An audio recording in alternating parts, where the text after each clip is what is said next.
Chapter 859. F***CK. Which idiot kicked me in the face? Sun Zifen, who was lying on the ground, recovered from the sudden attack of the unidentified flying object. He opened his mouth and was about to curse, but when he opened his eyes, he immediately stopped the curse that was about to come out of his mouth. It's little sister Lan. Why are you here to play? That's right, what entered his eyes at this moment was a little girl in pink with bright eyes and white teeth. Who else could it be other than Lan? In the past, when Li Zixuan was teaching at the Imperial College, he would occasionally bring Lan to the Imperial College. In addition, the current Yanhuang College was very close to Li Zixuan's courtyard, so Lan would come here to play from time to time. Therefore, Sun Zifen knew that this little girl was Li Zixuan's biological sister. It was precisely because of this that he hurriedly stopped the curse that was about to come out of his mouth. Little brother, you know me? I'm sorry, Lan didn't do it on purpose. Are you okay? Sun Zifen knew Lan, but Lan didn't know him. The little girl was first surprised, then quickly asked with an apologetic expression. No, I'm not. Hey Lan, don't worry about him. This guy has rough skin and thick flesh. What can happen to him? Can you tell Brother Qingke where this ball came from? Sun Zifen was just about to politely say that he was fine when Li Tai, who was beside him, interrupted. This guy was still holding the ball that Lan had just kicked over. *CK Qingke, what do you mean? How do you know that I'm fine? Sun Zifen, who felt ignored, jumped up and said angrily. His head was still dizzy, and his eyes were still swollen. The ball just now hit his eye socket. If the perpetrator was someone else, he would definitely have punched and kicked him directly. Why would he be so polite? It was just that Sun Zifan felt a little strange in his heart. Lan was just a little girl. How could she have so much strength to kick the ball so fast? What's wrong? Could it be that Lan kicked you and hurt you? Besides, do you look like you have something to do? Li Tai did not know the inside story. He rolled his eyes and retorted. Sun Zifen was at a loss for words. He wanted to say that he had something to do, but with Lan standing in front of him, how could he say that? Hey, Sister Lan, quickly tell Brother Qingke where you bought this ball? Does the Curious Interest Pavilion sell it? Li Tai glanced at Sun Zifen proudly before smiling at Lan. Li Tai took a liking to such a delicate, light, and bouncy ball at first glance. Although he was not very good at playing football, he loved to play football since he was young. Therefore, when the ball just flew over, his eyes basically did not move away. Of course not. Brother Qing, give me back the ball. Lan snatched the ball over and said proudly. Sun Zifen, did Lan kick you just now? What do you think? Are you all right? At this moment, Li Zixuan walked over and asked Sun Zifen, who had one eye blue. Just now, he was playing football with Lan at the side of the field. It was the kind of simple kicking. He was careless and did not control his strength well, causing the ball to fly to Lan's side at a faster speed. Lan's foot just touched the ball, and before she could exert any strength, the huge rebound force caused the ball to fly out at an extremely fast speed. It just happened to hit Sun Zifen, who had just climbed up from the grass. Other people were shot while lying down, but he was still hit when he climbed up. It could only be said that when some people were unlucky, even drinking cold water would get stuck in their teeth. It's fine. Yamacho, don't worry, it's fine. Sun Zifen saw that Li Zixuan had also come and hurriedly waved his hand. Li Tai could only put away the idea of fooling the little loli at this moment. If Li Zixuan did not come, he was prepared to trick the ball from Lan's hand. Now the original plan could only be ruined. Are you really all right? If there's something wrong, I can take you to see a doctor. Li Zixuan asked again to confirm. In the end, this matter was his fault. Although he was in a high position, he was not unreasonable and liked to receive special treatment. Sun Zifen's eyes lit up when he heard that he could be released for medical treatment. He was tempted, but after thinking about it, he still shook his head and said, Yamacho, don't worry, it's really fine. His injury was not serious. He did not want to make Li Zixuan feel that he was deceived because of the doctor's diagnosis. The loss outweighed the gain. Okay, since you're fine, then the two of you should focus on your military training. Don't embarrass me during next week's military training joint performance. Class 1 of Yanhuang College was personally taught by Li Zixuan. Although he was now the Yamacho of the entire academy, and should logically treat all the students of the academy equally, he still had special feelings for Class 1 in his heart. "Hey, I know Yamacho, don't worry, we definitely won't embarrass you."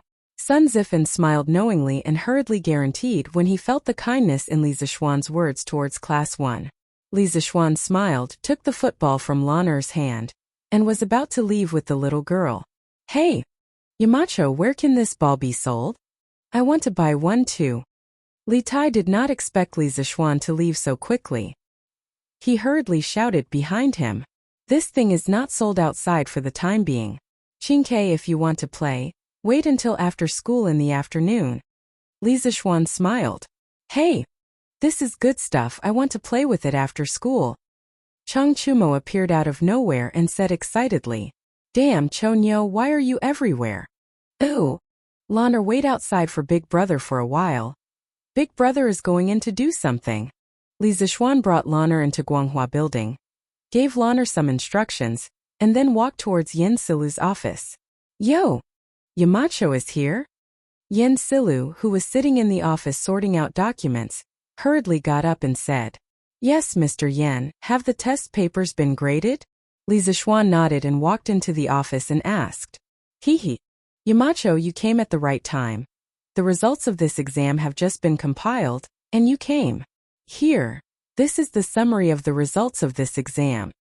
Yin Silu said as he handed over a piece of paper filled with forms. He learned this method of using forms to record information from Li Zixuan. Li Zixuan took the form and began to read it seriously. With just a quick glance, he memorized the results of all the teachers in the academy. Yin Silu was wondering if Li Zixuan had finished reading in such a short time. But then he heard Li Zixuan say, "Yes, they're all not bad."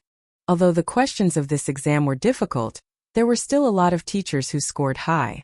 For example, Ma Zhou from the economics department scored 99 points, Su Hongji from the mathematics department scored 98 points, Mo Huai from the physics department scored 100 points, and Xiao Dian from the geography department scored 98 points. They were the highest scores in their respective departments, which also showed how wise Li Zixuan was when he chose them to be the department leaders. Ooh! Chapter 860. Other than the leaders of each department, the rest of the ordinary teachers also did well. There were 28 people who scored above 90 points, 65 people who scored above 80 points, and 5 teachers who scored above 70 points. Overall, the teachers of the academy did well in this exam. This shows that they have worked hard this month. Later, I'll have to trouble Mr. Yen to inform them that the results of this exam will be included in the year-end assessment. Teachers who scored below 80 points are not allowed to rest on weekends for the next month. Continue to recharge, continue to study the teaching materials of this subject. Li Zixuan said as he handed the report card to Yin Silu. Yin Silu was stunned. Included in the year-end assessment? This, Yamacho, you didn't tell them before. Li Zixuan smiled faintly. Why should I tell them? Since I'm a teacher of Yanhuang College, I have to treat everything seriously. Whether it's included in the year-end assessment or not, I have to treat everyone equally. I can't take the exam just for the sake of the exam. Yin Silu instantly understood Li Zixuan's intention. He couldn't help but praise. Wonderful. Wonderful. I didn't expect Yamacho to be able to use the human heart to treat people at such a young age. I'm impressed. Using the human heart to treat people? Old Man Yan's analogy is quite appropriate. Li Zixuan sighed in his heart. Then he said, Mr. Yan, you flatter me. I'm just following my heart. I don't have such a profound plan. Since the exam is over, Mr. Yan, you can arrange for the departments to start preparing for the normal classes. I won't disturb you. I'll do it as soon as possible. Yin Silu replied. Li Zixuan nodded, then turned around and went out to find Lan Er. In the evening, the bell rang to signal the end of the school day. In the principal's office, Li Zixuan habitually got up to pack his things and prepared to go home for dinner. There was a series of knocks on the door, followed by Chang Chumo, Li Tai, Li Changqian, and the others. Zhang Sunchong, Fang Yizhi, and Chu Yanfu were among them. Hey Yamacho, didn't we agree to play football after school? Why are you running away? Who else but Chang Chumo would dare to speak to Li Zixuan so rudely? However, this guy knew that he had to protect Li Zixuan's dignity as a Yamacho in front of others, so he didn't call him by his name. Instead, he called him Yamacho. Li Zixuan was speechless. He did say that they would play football after school, but he said that they would play football after dinner. These F***king bastards obviously didn't even eat before coming over to harass him. They were really so focused that they forgot to eat and sleep. They weren't this enthusiastic when they were studying. Run your ass. I'm going home for dinner. Why are you saying that I'm running away? Li Zixuan said angrily. Chang Chumo took 2 steps back and laughed. I'm just kidding, he? Besides, we haven't eaten yet. Yamacho, are you not embarrassed to eat by yourself? Eating and drinking is a matter of course. Why would I be embarrassed? Li Zixuan said lightly. Li Chengqian saw that Chang Chumo was making things worse, so he took over the conversation and said, Xiaoxian, you can go back to eat first. As for that ball, I wonder if you can lend it to us to play with? This kid finally spoke like a human. Li Zixuan nodded and took out the black and white football from under the table. He handed it to Li Chengqian and said, You guys can go ahead and play. When I go down later, I'll ask Emojong and the others to move the net to the sports field. I'll teach you guys how to play after I go home and eat. Li Chengqian took it, but Chang Chumo said smugly, Hey, Yamacho, you're looking down on us. Take me for example. I've been playing since I was 6 years old. You actually said that you're going to teach us how to play, huh? Li Zixuan couldn't be bothered to talk nonsense with this guy. He rolled his eyes and said, You won't say that when the time comes. Then he left the office. Hey, what do you mean? Yamacho, you have to be clear. Chang Chumo asked with some dissatisfaction, but he didn't get any answer at all. Hey, what do you mean? Yamacho, you have to be clear. Clear my ass. If you want to play, then don't play. If you don't play, then we'll play. Damn it. Li Tai took the football from Li Chengqian's hands and said angrily. After listening to Li Zixuan say damn it for so long, he finally had the chance to test it on someone else. It felt so good. Chang Chumo was furious. F***ck. Xingke, why are you talking to Xiaoxian now? F***ck, wait for me. Half an hour later, Li Zixuan had dinner in the courtyard and went to the sports field of the academy. Because it wasn't appropriate for him to do strenuous exercise after dinner, he didn't eat much at night. What? You're saying that a martial arts grandmaster can feel hungry? Isn't that nonsense? A martial arts grandmaster's legs were just a little awesome. He wasn't a god, so of course he would feel hungry. At this time on the sports field, Chang Chumo, Li Tai, and Li Chengqian were playing in full swing. However, Li Zixuan had never seen them play like this before. It wasn't even played like this in period dramas. The few of them kicked the ball in front of each other, and the side who received the ball had to pass it to the other side before it fell to the ground. It seemed that the purpose of this style of play was to kick the ball back and forth so that the ball would never fall to the ground. Actually, the scientific name of this style of play was white hit. Although this style of play lacked competitive spirit and looked boring, it still tested the ability of a player's legs. After all, to make the ball never fall to the ground, strength, angle, and timing of the kick were all indispensable. What surprised Li Zixuan was that Li Tai, this damn fat otaku, could actually walk a few rounds between Chang Chumo and Yuchi Baolin. Looking at the way he played the ball, it looked like he had some form of play. It didn't match his previous fat otaku image at all. F***ck Chang Chumo, why are you using so much strength? Who the F***ck can catch this kind of ball? F***ck, this ball is yours. F***ck. Sun Zifen, did you not eat dinner? You passed the ball like a girl. This ball is yours. F***ck. Li Zixuan was speechless. This little fatty kept saying F***ck and F***ck. Where did he learn this from? Why did he sound so similar to the young lady in Chanxiang 630 in his previous life? This kid, in my opinion, other people shouldn't call him Wei Wang. They should call him Sister Wang in the future. Li Zixuan mischievously thought in his heart. Okay, stop. I'll teach you the real way to play football. Chapter 861. Yamacho is here. Li Zixuan's shout from the side of the field made this group of youths who were in the midst of kicking the ball instantly stop what they were doing. Yamacho, this ball is so easy to kick. Even the best ball workshop in Chang, and can't make a ball with such good elasticity. Is this a new product from Chitsu Pavilion? Are you selling it? Li Tai lifted the ball with the tip of his foot.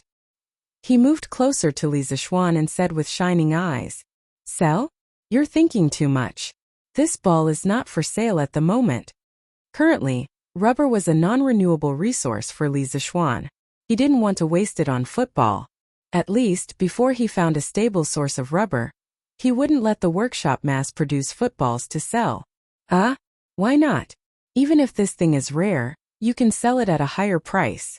If you don't want to make money, Yamacho, are you stupid? Li Tai said unwillingly when he heard this.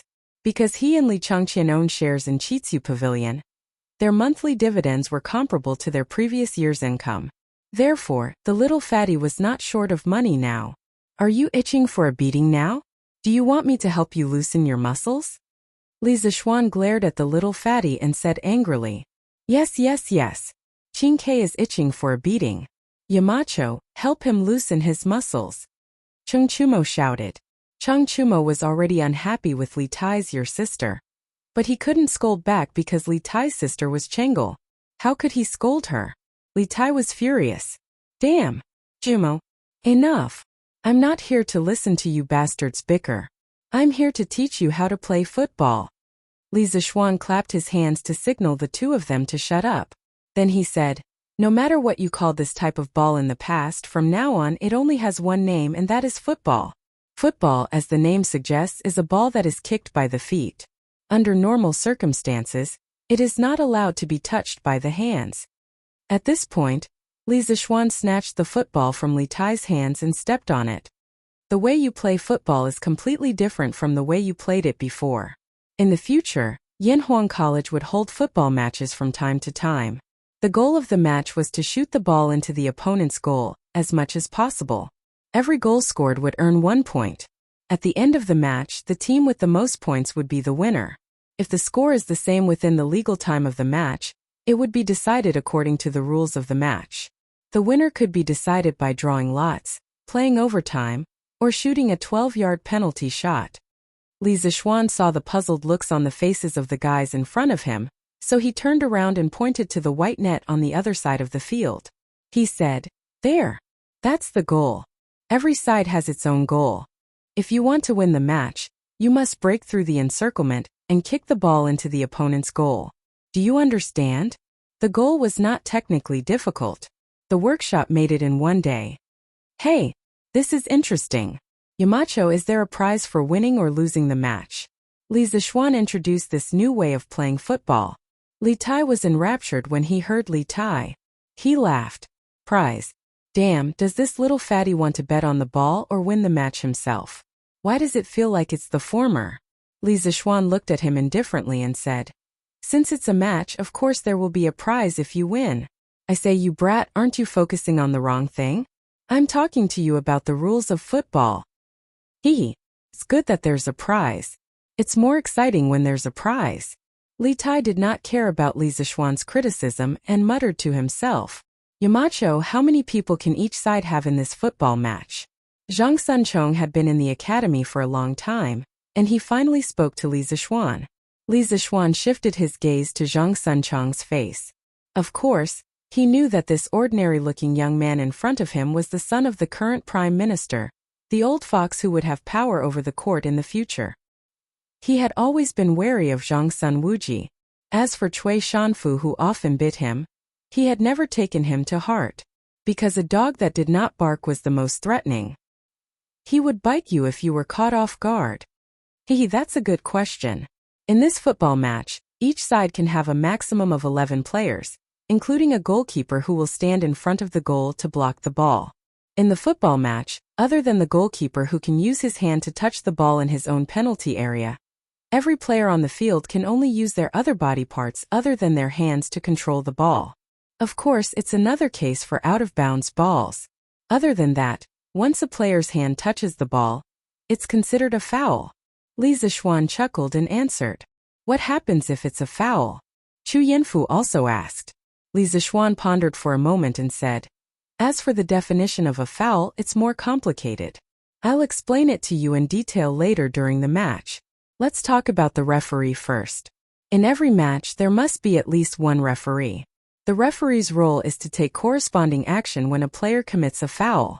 Depending on the severity of the foul, the referee can show a yellow card or a red card to the player. If the academy receives a red card or accumulates 3 yellow cards, the player will be directly sent off the field. F***ck. So troublesome. Yamacho, let's play a game first. Let's talk about these rules while we play. There were too many rules. Chung Chumo's head was a little dizzy after listening to them. Finally, he couldn't help but shout. Li Zishuan glanced at this guy and thought that some things really had to be combined with reality to make people remember clearly.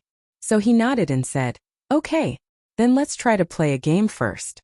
If there's a foul, I'll blow the bamboo whistle directly, and then I'll tell you where the foul is." Okay.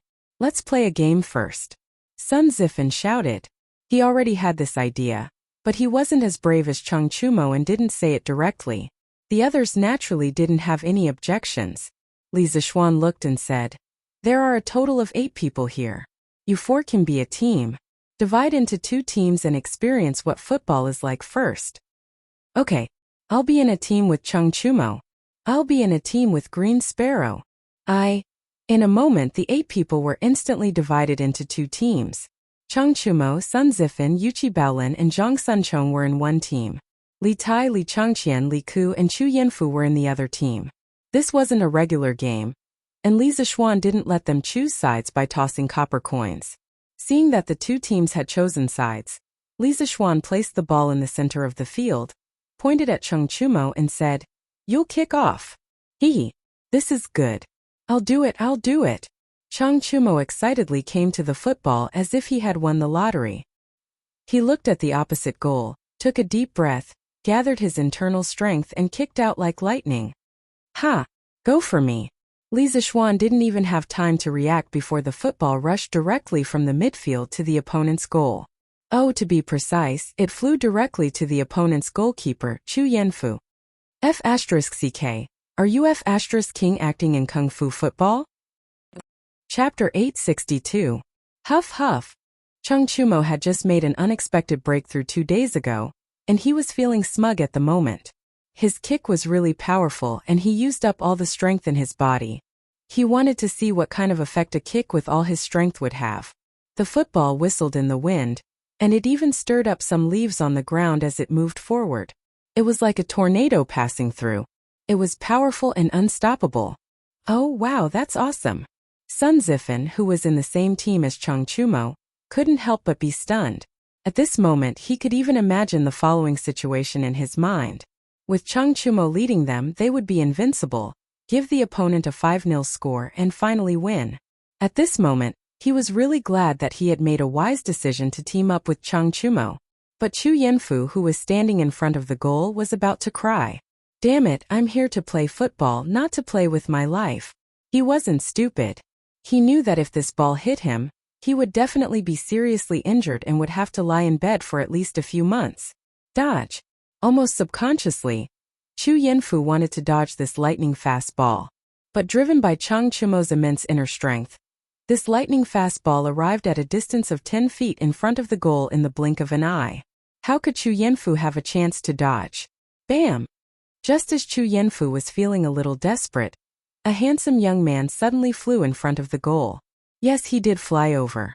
The young man swung his right foot in the air and kicked the slightly upper half of the football. With a bang, the football quickly bounced back, but it didn't hit the opponent's goalkeeper, Yuchi Baolin. Instead, it flew to a place outside the field where there was no one. Huff! Scared me to death. Chu Yanfu wiped the cold sweat on his forehead and patted his chest with a look of lingering fear. Only then did he have time to look at the young man who had blocked the ball for him. Who else could it be other than Li Ku? Among their team members, only Li Ku knew martial arts. Moreover, his martial arts attainment was higher than Chung Chumo's. "Thank you, Han Wang." Roar. Chu Yanfu stepped forward and was about to thank Li Ku when he heard an extremely miserable howl from the other side of the field. Everyone couldn't help but look over. They saw Chung Chumo lying on the grass with both hands hugging his butt and shouting, "Ow, stop hitting me, I know I was wrong." And behind him, Li Zixuan was fiercely kicking his butt. I told you to use your inner strength. It was just for fun. Who the hell asked you to use your internal energy? F***CKU. What if someone gets hurt? Li Zixuan cursed loudly as he fought. He did this for Chang Chumo's own good. That guy's kick, which contained internal energy, made the football rush to the other side of the goal at high speed. If Li Ku had not flown over to block at the crucial moment, according to the trajectory of the football, the ball should have hit Chu Yanfu's lower left abdomen. Although it was not fatal, it would have seriously injured Chu Yanfu. How could this be? Who was Chu Yanfu? He was the son of Chu Suiliang, the head of the secretariat. Chu Suiliang was good at calligraphy and had a very high reputation among the scholars. If his son was seriously injured because of playing football in the academy, the repercussions would be no small matter. Even if Chang Chumo was not afraid of anything, he would not want to get into such big trouble. At that time, Li Zixuan would also be blamed for negligence of duty. Moreover, it was Li Changqian who had personally asked Chu Suiliang to help inscribe the plaque for Strange Interest Pavilion. At that time, Li Zixuan was still a nobody. Although Chu Suiliang was willing to inscribe the plaque for him because of Li Changqian's face, he still had to accept this favor. At this time, Li Zixuan had made a move at the crucial moment to save Chu Yanfu from danger. In order to prevent Chu Yanfu from holding a grudge against Chang Chumo, Li Zixuan had to make the first move. With a flying kick, he directly kicked the unprepared Chang Chumo to the ground. In order to help Chu Yanfu vent his anger, he put on a fierce look and kicked Chang Chumo's butt with all his strength. He was not worried about kicking Chang Chumo. After all, the butt was the most fleshy part of the human body. It was not easy to kick it. Otherwise, when you did something wrong when you were young, your parents would only spank you. That was the logic. Yes. Who told you to be dishonest? You used internal energy to play football. Damn you. You deserve to be spanked. Our sister king also ran over to join in the fun. It was rare to have a chance to kick Chang Chumo's butt for free. How could he let go of this opportunity? Sun Zifan looked hesitant. He also wanted to join in the fun, but Chang Chumo was his teammate. How could he have the nerve to do something like beating his teammate? In the distance, Chu Yanfu saw that Li Zixuan and Li Tai had personally helped him vent his anger. He did not feel that Chang Chumo was deliberately targeting him and wanted to injure him seriously. That was because there was no enmity between him and Chang Chumo. The two of them even had some friendship. Chang Chumo had no reason to use underhanded means. Oh, it was underhanded means. He probably did not control his strength well for a moment. Quickly go and apologize to Chu Yanfu. If you can't ask for forgiveness, you can forget about playing football for the rest of your life. Li Zixuan kicked a few more times and said sternly to Chang Chumo. After all, this guy had almost seriously injured him. If he did not give a decent punishment, it would be hard to convince the crowd. Ouch. Okay. Yamacho, stop kicking. I'll go and apologize. Chang Chumo scrambled to his feet. When he was lying on the ground, he also understood the consequences of his hot-headed kick.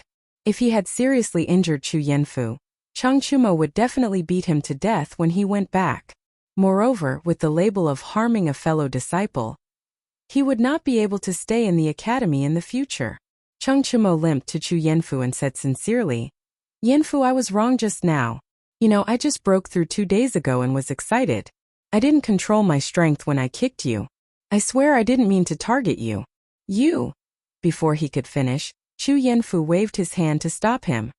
I know you didn't mean to target me, Cho-Ox, and I didn't take it to heart. It's just a game. You don't have to take it to heart. Hearing this, Chang Chumo grinned and said, Yanfu, you're straightforward. I'll recognize you as my brother. In the future at the academy, recognize your head. I asked you to apologize, but you came to recognize me as your brother. Li Zixuan slapped the back of Chang Chumo's head. Chang Chumo cried out in pain and said, Yamacho, I've apologized. Yanfu has forgiven me. Chu Yanfu hurriedly said, Yamacho, please forgive Cho-Ox. I didn't blame him. Li Zixuan looked at the two of them, thought for a while and said, From now on, in regular football matches, players are not allowed to use martial arts on the field. The academy will set up a football association in the future. Players who use martial arts on the field without permission will be banned for life in the entire Tang Empire. Chapter 863. After reprimanding Cheng Chumo, Li Zixuan guided the group of players for half an hour to familiarize them with the rules of football. During this period of time, no one dared to use their internal strength without permission. However, those who knew Kung Fu had an advantage over ordinary people in terms of reaction time and speed even if they didn't use their internal strength. Fortunately, both sides had players who knew Kung Fu. Cheng Chumo's side had 2 players who knew Kung Fu. Li Chengqian's side only had 1 player, and that was Li Ku. Compared to Cheng Chumo and Yuqi Baolen, Li Ku was born in the royal family and had been practicing Kung Fu since he was a child. Naturally, the resources he had were incomparable to the other 2 players. In addition, Li Ku was gifted and talented in Kung Fu. His Kung Fu foundation and attainments were naturally more solid. Therefore, although their side had fewer players who knew Kung Fu, with Li Ku's outstanding individual ability, both sides were still evenly matched. In the end, they tied with a score of 2-2. The score of 2.5 an hour, and so many goals were scored mainly because each team only had 3 players who were fighting on the field. The field was so big that it was not easy to defend. Many times, a single player could go straight in and attack the enemy directly. That was why so many goals were scored. Beep! Li Zixuan blew his bamboo whistle and made a stop gesture. The 8 players on the field stopped what they were doing and gathered in front of Li Zixuan. Ha! Yamacho, this way of playing is too King exciting. Let's play another game. It's not satisfying at all. Football was a very magical sport. In his previous life, it was known as the world's #1 sport. It was the most influential sport in the world of sports. Football is war, modern football coach. General Michaels's words. Every man fantasizes about war from a young age. Football is the game with the highest degree of simulation of war. Moreover, it is a war between 2 armies, a war of cold weapons on the battlefield. That kind of grand narrative is very romantic and exciting for men. Compared to the previous style of kicking around and not letting the ball fall to the ground, the current style of football was undoubtedly more addictive. After Cheng Chumo finished playing football for half an hour, his adrenaline soared. He was already in a very excited state. He still felt like he wanted to continue, so he suggested to Li Zixuan. Yes, Yamacho. How long had it been? Why don't we play a little longer? Sun Zifan chimed in. He was having a good time just now. Although the 2 goals on their side were scored by Cheng Chumo, he had an assist, which was enough for him to be happy for a while. The rest of the people also looked at Li Zixuan eagerly. Their gazes spoke for themselves. Li Zixuan scanned the crowd and said, I didn't say I won't kick. Now all of you are almost clear about the basic rules of football, but there are still too few of you to show the charm of football. Go and find some more people now. At least get 2 full teams, then we'll play another game. If we can't get them together, then we'll have to play another game. Football was the perfect and concentrated embodiment of many elements, but the final measurement was extremely simple and clear. A real war was a direct confrontation of the comprehensive abilities of 2 countries, but all kinds of factors would eventually translate into the cruel and clear result of victory or defeat. Football was the sport that tested the most comprehensive ability: speed, strength, skill, and teamwork. Now, each team only had 4 people, so they definitely couldn't show the charm of football. Get them together. Get them together. Don't play tomorrow, play today. As soon as Li Zixuan finished speaking, Li Tai hurriedly shouted, Yes, yes, yes. Yamacho, don't worry. We'll definitely get them together. We'll go and find them now. In less than a quarter of an hour, we'll definitely be able to get 2 teams together. Sun Zifan hurriedly echoed. What he thought to himself was that it would be too easy to find a few people who could play football. If it really didn't work, they could just kidnap them. The few of them could also kidnap a group of people. Yes, then you guys go and come back quickly. Li Zixuan didn't care about what they thought. He just waved his hand and said, Yamacho, I also want to play football. Do you think I can do it? I've been in Bingzhou's football club for 2 years. I'm very good at it. Cheng Chumo and the others were about to excitedly pull people over to play football when a student with a medium build and a slightly tanned face ran over from the side of the field. The student first bowed to Li Zixuan, and then begged eagerly. Then before Li Zixuan had time to answer, a group of students outside the field ran directly to him and said as they ran, "Yamacho, do you think I can do it? I've been playing football since I was 5 years old, and I clearly remember the rules you just said. I'm the most suitable. Yamacho. Yamacho. I also clearly remember the rules you just said. I'm the most suitable. Please choose me. Choose me. Choose me." The field suddenly became a mess. As it turned out, the small-scale football match that Li Zixuan had just organized had attracted quite a number of students who had just finished eating and were preparing to return to the dormitory to watch it. The dazzling passing of the ball, the intense and thrilling running of the ball, as well as the exciting kicking of the ball, all of these made their blood boil and they cried out in satisfaction. Even if it was only a small-scale 4v4 football game, they felt that it was wonderful. At this moment, when they heard that Li Zixuan wanted to recruit people into the team and have a formal 11v11 football game, how could the students who had been watching outside the field for so long hold back? One must know that there was only one chance. If they missed it, there wouldn't be another chance. There wouldn't be such a bouncy ball anywhere else, and there wouldn't be such an interesting football game. Chang Chumo and the others were relieved when they saw this.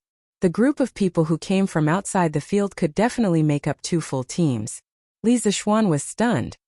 He had expected that football would be popular with the majority of students, but he didn't expect that the first official appearance of football would be treated so warmly by the students. Apart from this, what surprised him even more was that from what he heard from these students, each and every one of them was a soccer expert. How could there be so many students who knew how to play football among the students of Yanhuang College? What was going on? Okay, we'll follow the order in which you just ran over. The top 14 who came here and have a foundation in football will be randomly added to these 2 teams.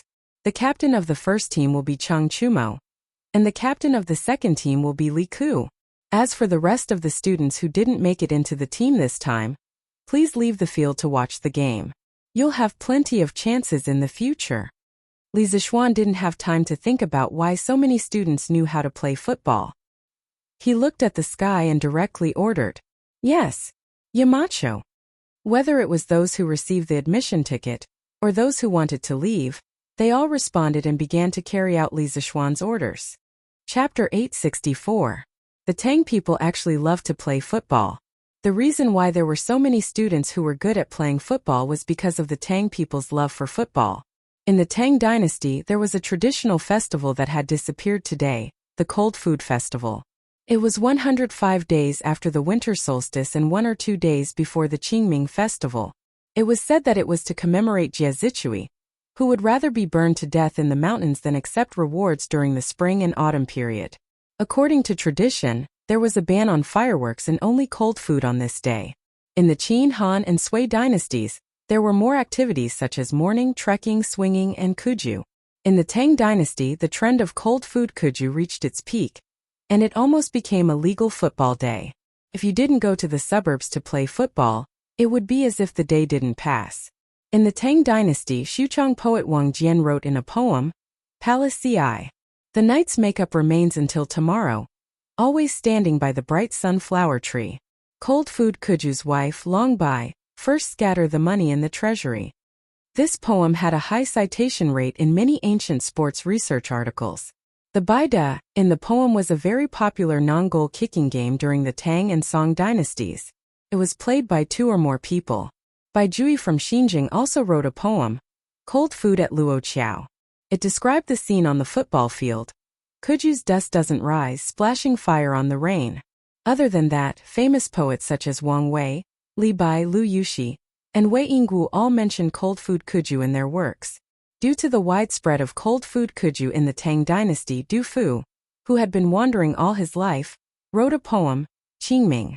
In his later years, he lamented that 10 years of kuju will bring the chick far away. 10,000 miles of swing customs will be the same. Du Fu was born in Gongyi and had been to Luoyang, Shaanxi, Sichuan, Hubei, and other places. This showed that these places had the custom of cold food kuju. The Tang people's love for football could be seen from this. It was completely understandable that so many young people who liked to play football were born in such a big environment. There were many football experts in the Tang dynasty. Although they weren't as famous as the Song dynasty, there were still many of them. For example, Yang Jian and Wu Chongshuan were guests of the Tang Zhongzong's son, Crown Prince Li Zhongjuan. It was also because of this football atmosphere in the Tang dynasty that the Song dynasty produced Gao Qiu and Lu Sanfu. Beep! Li Zishuan blew the whistle and gestured for the game to start. Li Chengqian's side got the right to kick off. Li Tai saw that the other side had so many more players and knew that with his strength, there was no way he could directly break through. He did a side pass and passed the football to Li Chengqian's feet, who was only 10 steps away from him in the front left. Then he quickly ran forward to provide support.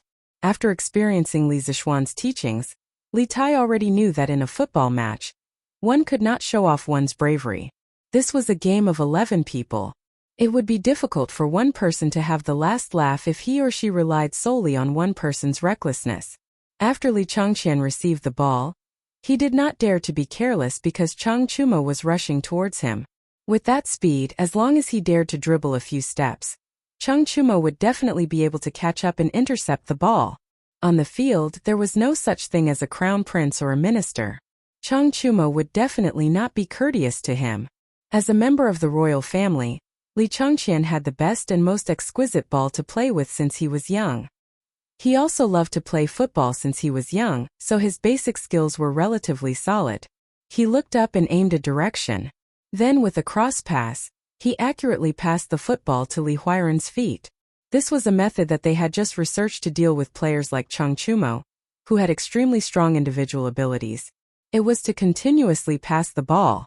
This tactic, which emphasized absolute ball control, was somewhat similar to the tiki-taka tactic that Guardiola used during his time as Barcelona's coach in modern times. However, tactics were not the decisive factor in the outcome of a game. The key was whether the players cooperated well with each other. Huairen, catch the ball. After playing for so long, Li Chengqian's blood was already boiling. At this moment, he no longer had the image of a cultured and refined crown prince. His voice had also become louder. That's right. Li Huairen happened to be in the group of people who had just joined. Li Xiaogong was a martial arts grandmaster. Even if his son was not as good, he would at least be much better than the average person. There was no problem with Li Chengqian's prediction of where the football would land. He even left a small margin for Li Huairen. However, Li Huairen had just come on the field. It was his first time experiencing such a formal football match. His reactions in various parts of his body could not keep up with the rhythm. When he heard Li Chengqian calling for him, he subconsciously paused. With that pause, the distance between him and the football had become a little too far. It was too late to chase forward because Sun Zifen had already taken the opportunity to close in on the football. Oh wow! The Crown Prince team's ball has been stolen. This little guy's reaction is really fast. Now that Sun Zifen and Li Tai had successfully lost weight, no one called them little fatty anymore. Good ball. This should be considered a mistake in Crown Prince's pass, right? What a pity. Bulsh *T, it was obviously that student who was stunned for a moment and could not keep up with His Highness Crown Prince's pass. Do you know how to watch the game? If you don't talk nonsense. After seeing Sun Zifen steal the football, the onlookers outside the field exclaimed, sighed and cheered loudly. In any case, it was very lively. These people did not have the opportunity to play in person. They could only watch from the sidelines as they competed with Li Chengqian, the country's heir to the throne. The situation here was in full swing, constantly attracting students who had finished eating and were passing by. After a while, the field was already surrounded by a circle of people. There were even some teachers from Yanhuang College. Now that they had just finished their exams, they also had time to come out and watch the fun. Beautiful. Zifen, quickly pass it to me. Chang Chumo saw Sun Zifen steal the football and hurriedly waved to the latter while shouting loudly at the same time. Needless to say, Sun Zifen knew that Chang Chumo was their team's most important scoring player. After grabbing the ball, he did not hesitate to pinpoint Chang Chumo's position and pass the ball over. He and Chang Chumo were only 3 feet apart. At such a close distance, of course, it was more reliable and effective to pass the ball over. The football was seen drawing a straight line on the grass and was about to roll to Chang Chumo's feet. Suddenly, a dark shadow blocked the football's path. This surefire pass was actually stolen. Wow! There was an uproar outside the field. It's King of Han. So fast. I heard that King of Han knows martial arts. He used martial arts, right? Bulsh asterisk T. What do you know? King of Han relied entirely on his body's reaction. If he used martial arts, do you think that a master like Yamacho would not be able to see it? That's right. Can you be more powerful than Yamacho? What a beautiful grab. Good job, His Highness King of Han. Look, His Highness King of Han is going to counterattack. This is straightforward. He is going to break through the opponent's defense line alone. The onlookers outside the field were completely affected by the player's every move on the field. They sometimes cheered, sometimes shouted, and sometimes sighed. This college under the setting sun was once again filled with vitality at night. Chapter 865. On the field, Li Ku was like a cheetah running with the ball. His legs were crisscrossing at a very fast frequency. From afar, one could only see the afterimages of his legs crisscrossing, as well as the wisps of grass splashing behind him. Previously, when Chang Chumo's players saw that they had control of the ball, and that Chang Chumo was about to dribble the ball to attack the opponent's goal, they began to press toward the other half of the field. But who knew that Li Ku would come out halfway and intercept the pass that they were sure to get? As a result, they had no choice but to break and turn the car around to chase after Li Ku. But since Li Ku was able to intercept Chang Chumo's ball, how could he be so easy to catch up with? What's more, these people had to change directions midway, so their speed was naturally even slower. Li Ku used his excellent physical reaction to shake off the three defenders in the opponent's back half of the field. Then the entire back half of the field was suddenly flat. Li Ku was delighted and began to pass the ball long and wide. While maintaining a high speed, he also ensured that he had control of the ball. At this time, he didn't need to make any fancy moves. He only needed to make wide movements, rush to the opponent's goal in the shortest time possible, and finish the shot. Otherwise, when Chang Chumo caught up, the result would be hard to say. Oh wow! Han Wang is only 70 to 80 feet away from the goal. He should be about to shoot. Shoot? Why is he shooting? What kind of game were they playing? Why haven't I seen it before? It sounded like he had just arrived and didn't know the rules of the football game. You just arrived, right? This game is a new invention by Yamacho. As long as the ball is kicked into the opponent's goal, it's a score. The team with the most points wins. Oh, I see. That's quite interesting. Look, His Highness Han Wang is going to shoot. This is more ambiguous than words. At this time, Li Ku was already 5 feet away from the opponent's goal. Logically speaking, it was not very safe to shoot from this position, but it was too late because Chang Chumo had already caught up from behind. After all, Chang Chumo's legs were longer than his, and he was running without the ball. It would only take a little time for him to catch up with him. At this time, Chang Chumo was less than 5 steps away from Li Ku. He was within reach. Fortunately, Chang Chumo, a football noob, did not know about foul tactics. Otherwise, he would have reached out to grab Li Ku's clothes. Feeling the movement behind him, Li Ku did not dare to continue dribbling. He slightly adjusted his body center of gravity and suddenly accelerated forward. He kicked hard at the rolling football in front of him. Boom! The football was hit by a huge force and made a dull sound. Then it ran towards the opponent's goal at an even faster speed. Bao Lin, be careful. The stadium was like a battlefield, and the situation could change at any moment. Just a moment ago, Chang Chumo's side was attacking the opponent's goal. But in the blink of an eye, they had changed from the attacking side to the defending side. Chang Chumo could not stop him in time. Seeing that Li Ku had already raised his right foot and started to shoot, he shouted in the direction of the goal. Shot! Shot! That ball is so fast. It should be said that His Highness King of Han's counterattack is so fast. It all happened in the blink of an eye. What a thrilling way to play. Just looking at it makes my blood boil. If I could play in person, wouldn't that be awesome? Hey! First of all, you have to have a ball with good elasticity like that. Otherwise, after this match, it would be strange if his leg was crippled.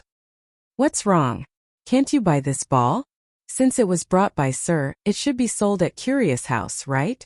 So what if it's expensive? Why can't I buy it? Ha! You're thinking too much. Just now, His Highness King of Wei went to Yamacho to buy a football, but he couldn't buy one.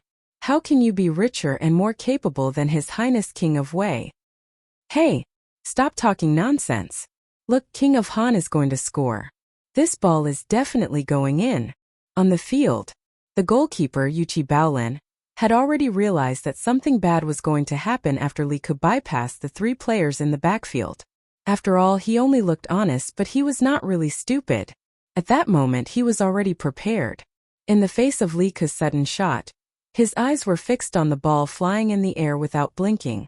At the same time, he was calculating in his mind where the ball was going to shoot towards the goal. Top left corner. When the ball was less than 2 feet away from the goal, Yuchi Baolin moved. He bent his knees slightly, and the developed muscles on his legs bulged instantly. Then he stomped his feet hard on the ground, and his whole body immediately bounced up from the ground, heading straight for the ball's landing point. Li Zishuan did not allow the players to use martial arts, which meant that they were not allowed to use internal energy. Yuchi Baolin had no choice but to use the jumping power of his legs. If he could use martial arts, Yuchi Baolin would definitely be able to defend this simple goal with his lightness skills. Whoosh whoosh. The ball made a whooshing sound in the air, and the landing point seemed to be exactly where Yuchi Baolin's hands were at the top left corner of the goal. Naturally, Li Ku also noticed this. He covered his face and looked extremely regretful. The players on the field, as well as the spectators outside the field, all held their breaths at this moment. They stared unblinkingly in the direction of the goal, and guessed in their hearts whether or not the ball would enter the goal. He blocked it. He definitely blocked it. Chung Chumo had already stopped running. He saw that the ball was getting closer and closer to Yuchi Baolin's palms. He waved his arms excitedly and roared in a low voice. Yuchi Baolin had the same idea as Chung Chumo, because his hands could already feel the strong wind from the ball. Hey, I blocked Xiao Ke's shot. The corner of Yuchi Baolin's mouth drew a curve. Sigh. King of Han's shot has been blocked. The spectators outside the field also let out sighs at that moment. Everyone felt that the ball would definitely not go in. Even Li Ku, the initiator of the shot, felt the same way. However, at that moment, something unexpected happened.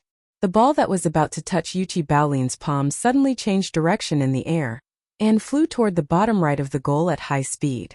Bam! The ball went in. Boom! Everyone inside and outside the field exploded, and their eyes widened. F***CK. What's going on? Xiao Ku, what did you do to the ball? Chung Chumo's mouth was agape as he asked Li Ku loudly with a puzzled look. He looked at Li Ku again and saw that the lad was also dumbfounded at that moment. This ball. How did it change direction? How did His Highness King of Han make such a kick? Could His Highness King of Han have violated the rules by using his inner strength? Don't talk nonsense. That's not a joke. The students outside the field were first surprised, then puzzled, and then began to whisper among themselves. Chapter 866.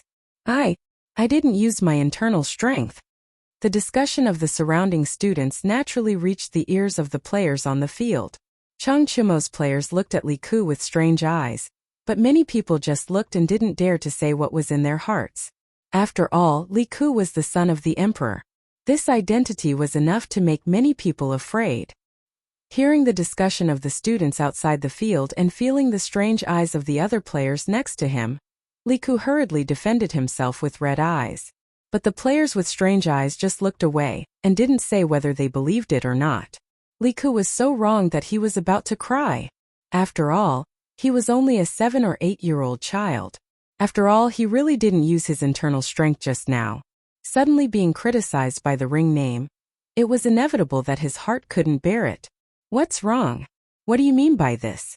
Little Ku said that he didn't use his internal strength, so he didn't use his internal strength. Would he lie to you? Just as Li Ku's emotions were about to collapse, Li Tai came over and patted Li Ku's shoulder, shouting to the surrounding players. I also believe in little Ku. Li Changqian also came over and supported his brother.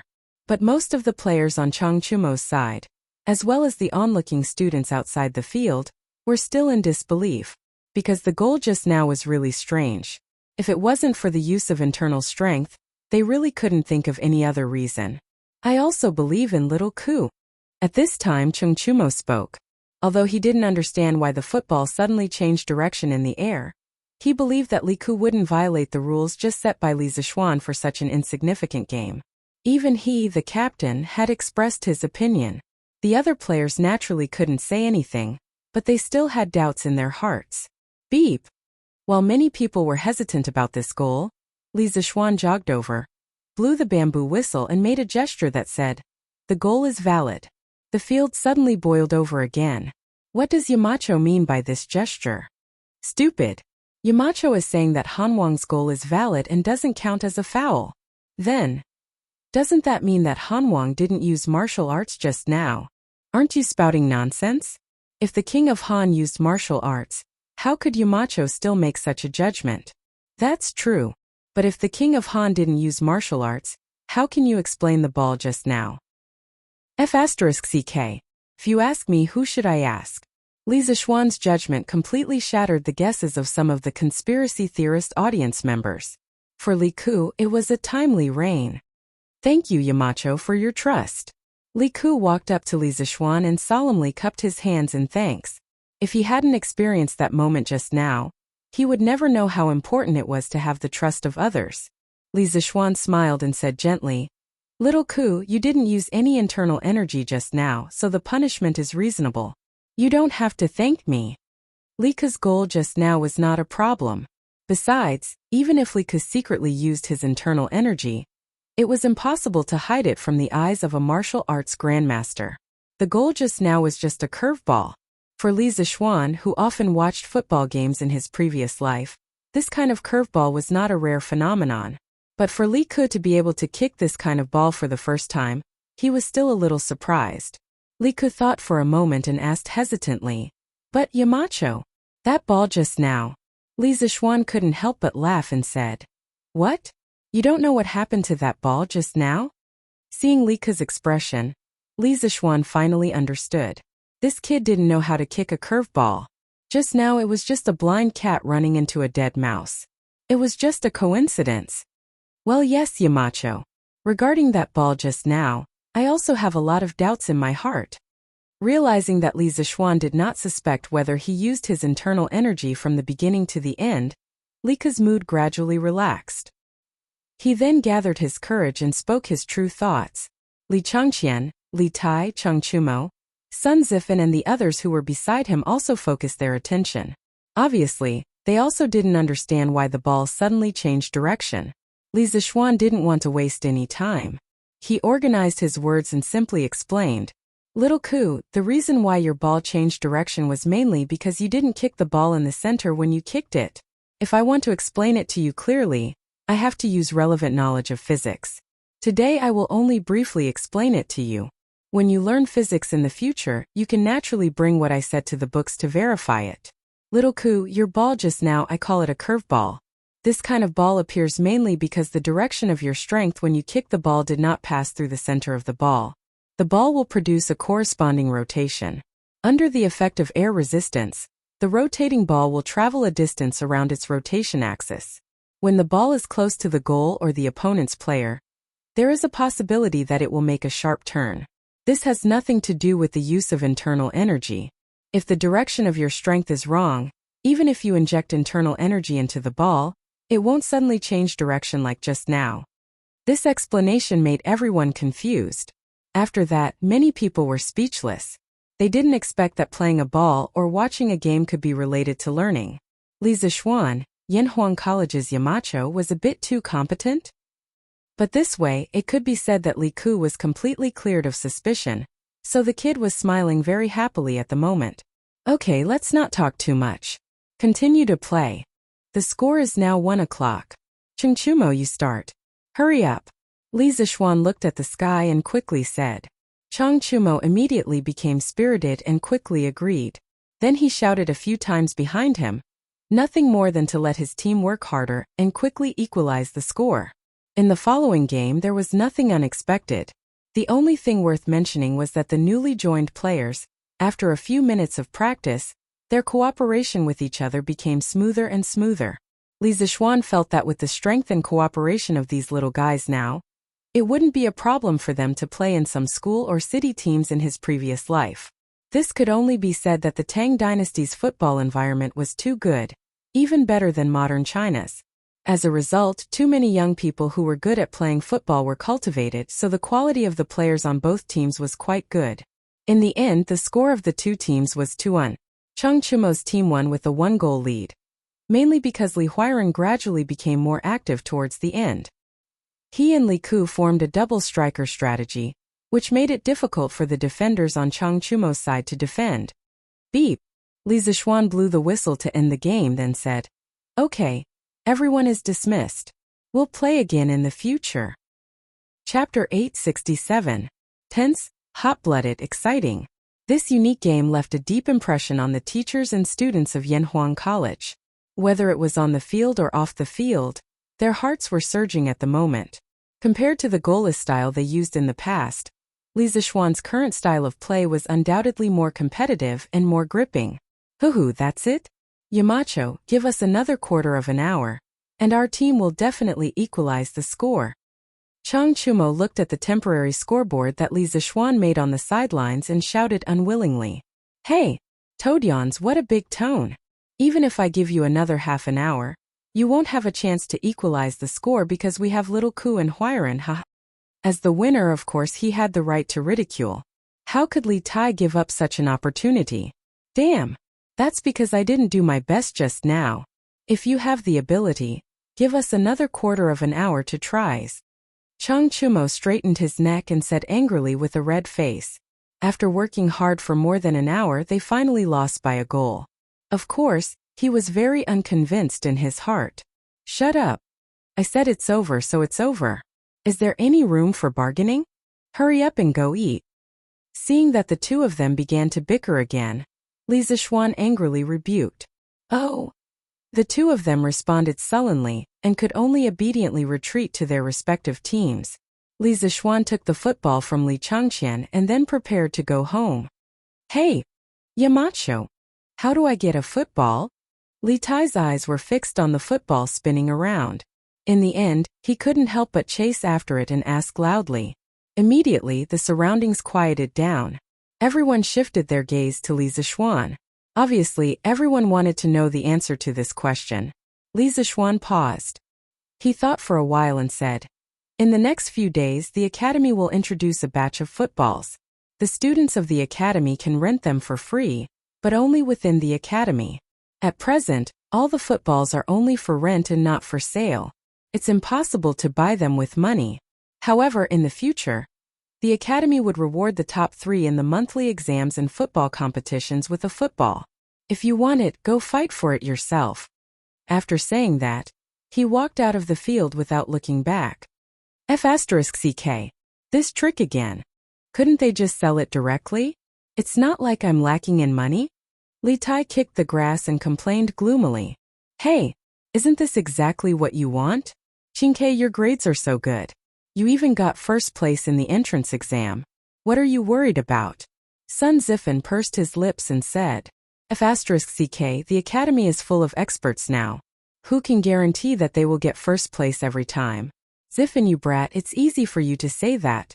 Then Qingke, you can wait until after the monthly exams and buy a football from the students who got it. You're not lacking in money. Sun Zifen suggested in a strange tone. Li Tai was a little tempted after hearing it. However, after thinking for a while, he shook his head and said, F***ck, no way. It's true that I'm rich, but I don't want to be taken advantage of. Isn't it just the top 3 in the monthly exams? It's a piece of cake. Ooh.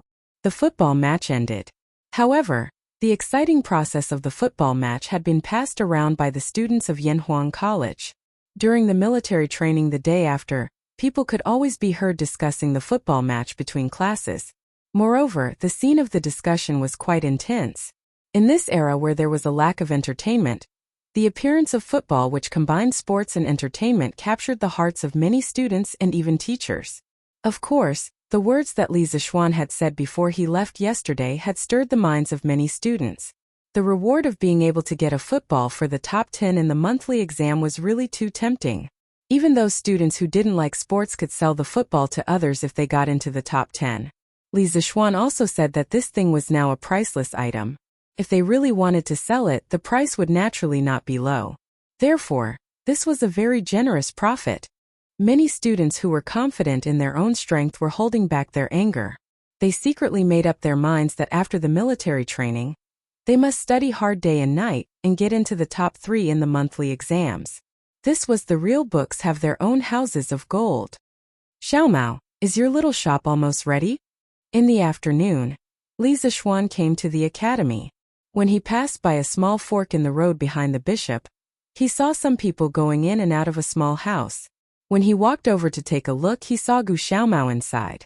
He thought for a moment and knew what was going on, so he smiled and said, "Ah, it's almost ready. Yamacho, please come in and have a seat." When Gu Xiaomao saw that it was Li Zixuan, he hurriedly went forward and greeted him enthusiastically. "Dad, this is the Yamacho of our academy. This little shop of yours is also a gift from the Yamacho."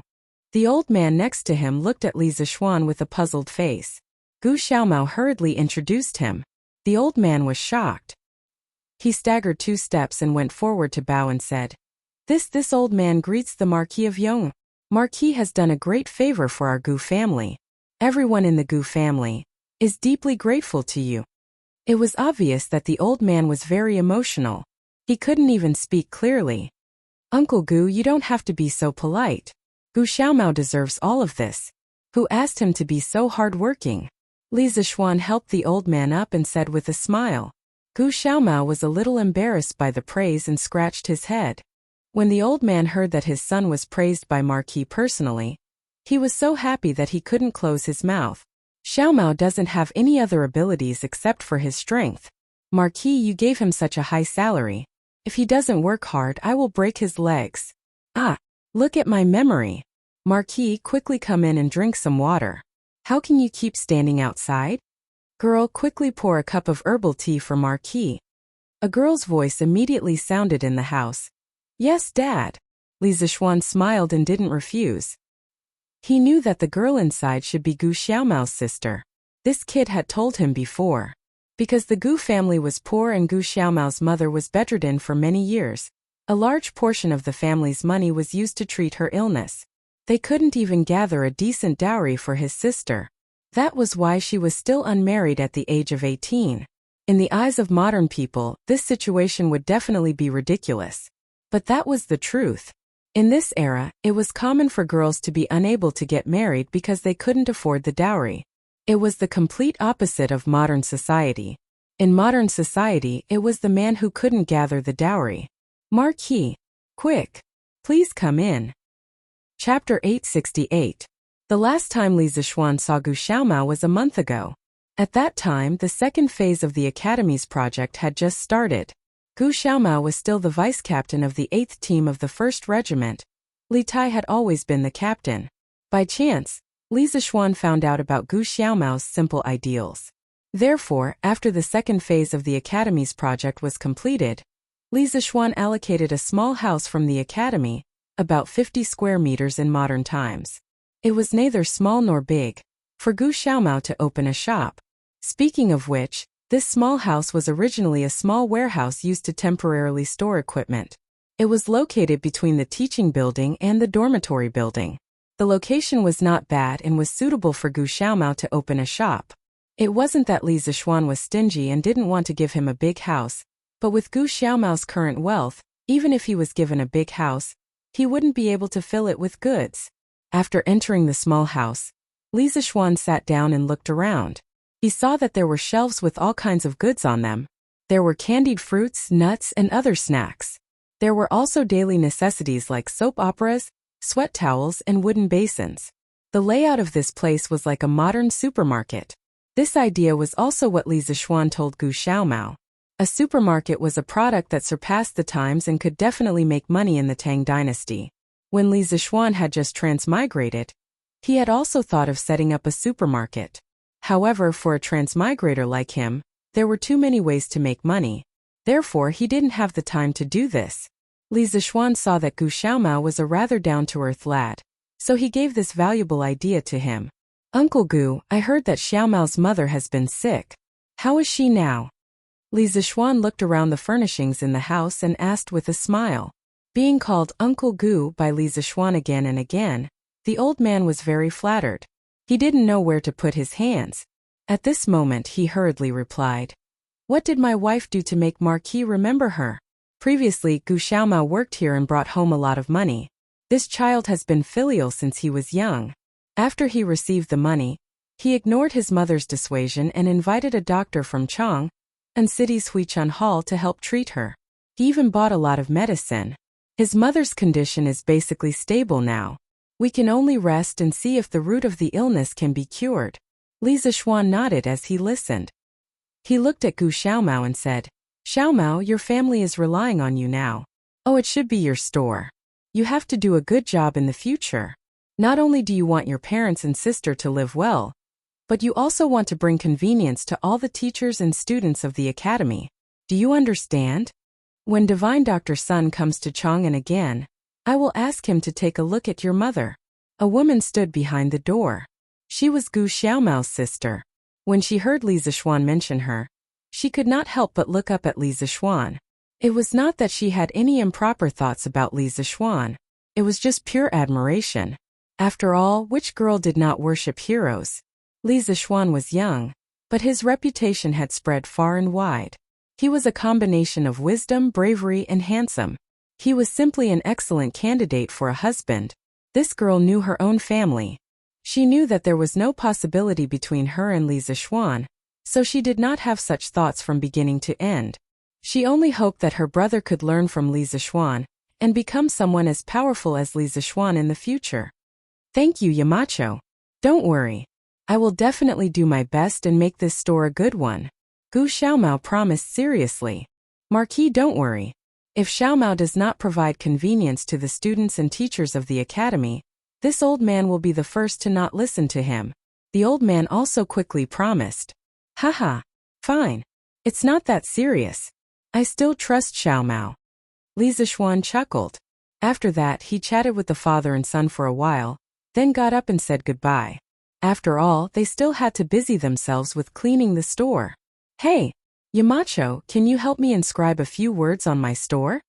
Just as Li Zixuan was about to leave, Gu Xiaomao stammered and asked loudly. Li Zixuan immediately froze on the spot. Inscribe words? What did this kid mean? Was he deliberately messing with him? The reason why he thought so was because Li Zixuan had been here for so long, but he had never inscribed words on anyone's store before. Although his calligraphy was now quite good and was better than most people's, compared to famous calligraphers like Chu Suiliang and Yu Shernan, it was still a far cry. Okay? How could he show it to others? Ahem. Xiaomao, do you want me to ask Dr. Chu to inscribe a few words for you? Li Zixuan coughed dryly and said. Gu Xiaomao trembled and quickly waved his hand. Yamacho, no need, no need. My store was given to me by you, of course you have to give it a name yourself. This kid was really stubborn. He didn't even want Chu Suiliang's calligraphy. Li Zixuan had no choice but to nod. All right. Bring me a brush and paper. Hey, Yamacho, please wait a moment.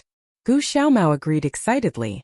After a while he brought over a brush, ink, paper and inkstone. Li Zixuan wondered if this kid had prepared beforehand.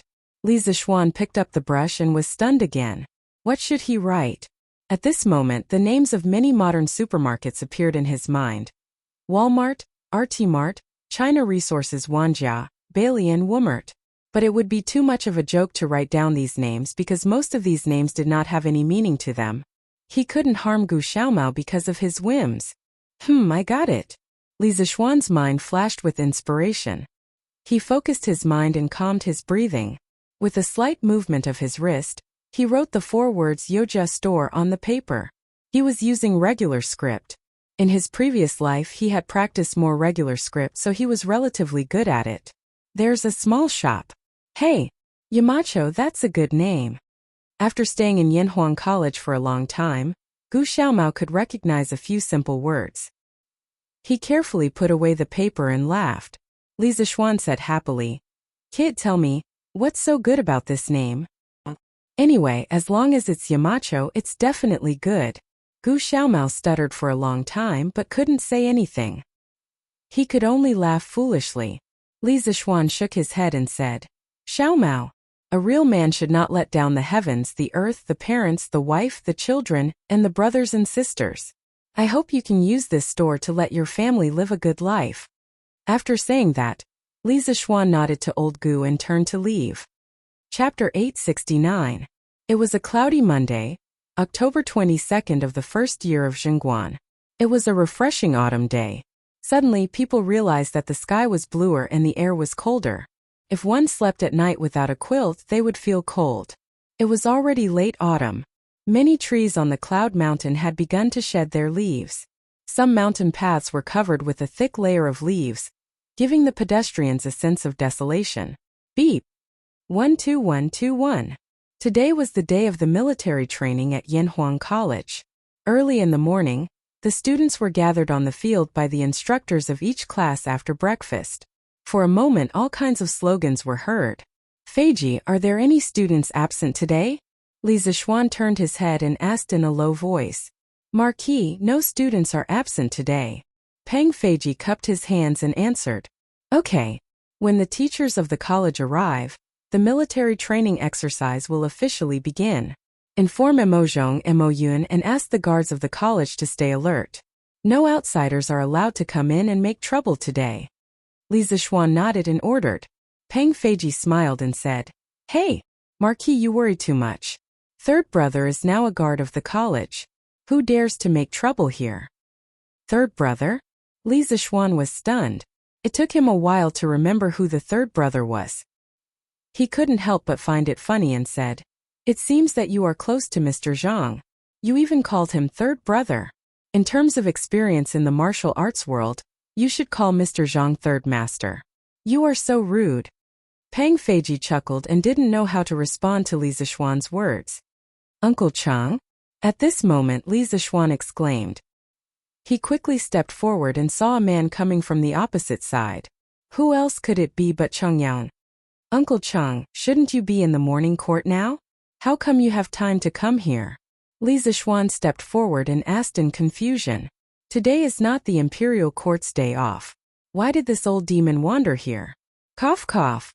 Chang Yevon sniffled and covered his mouth with his hand as he coughed twice.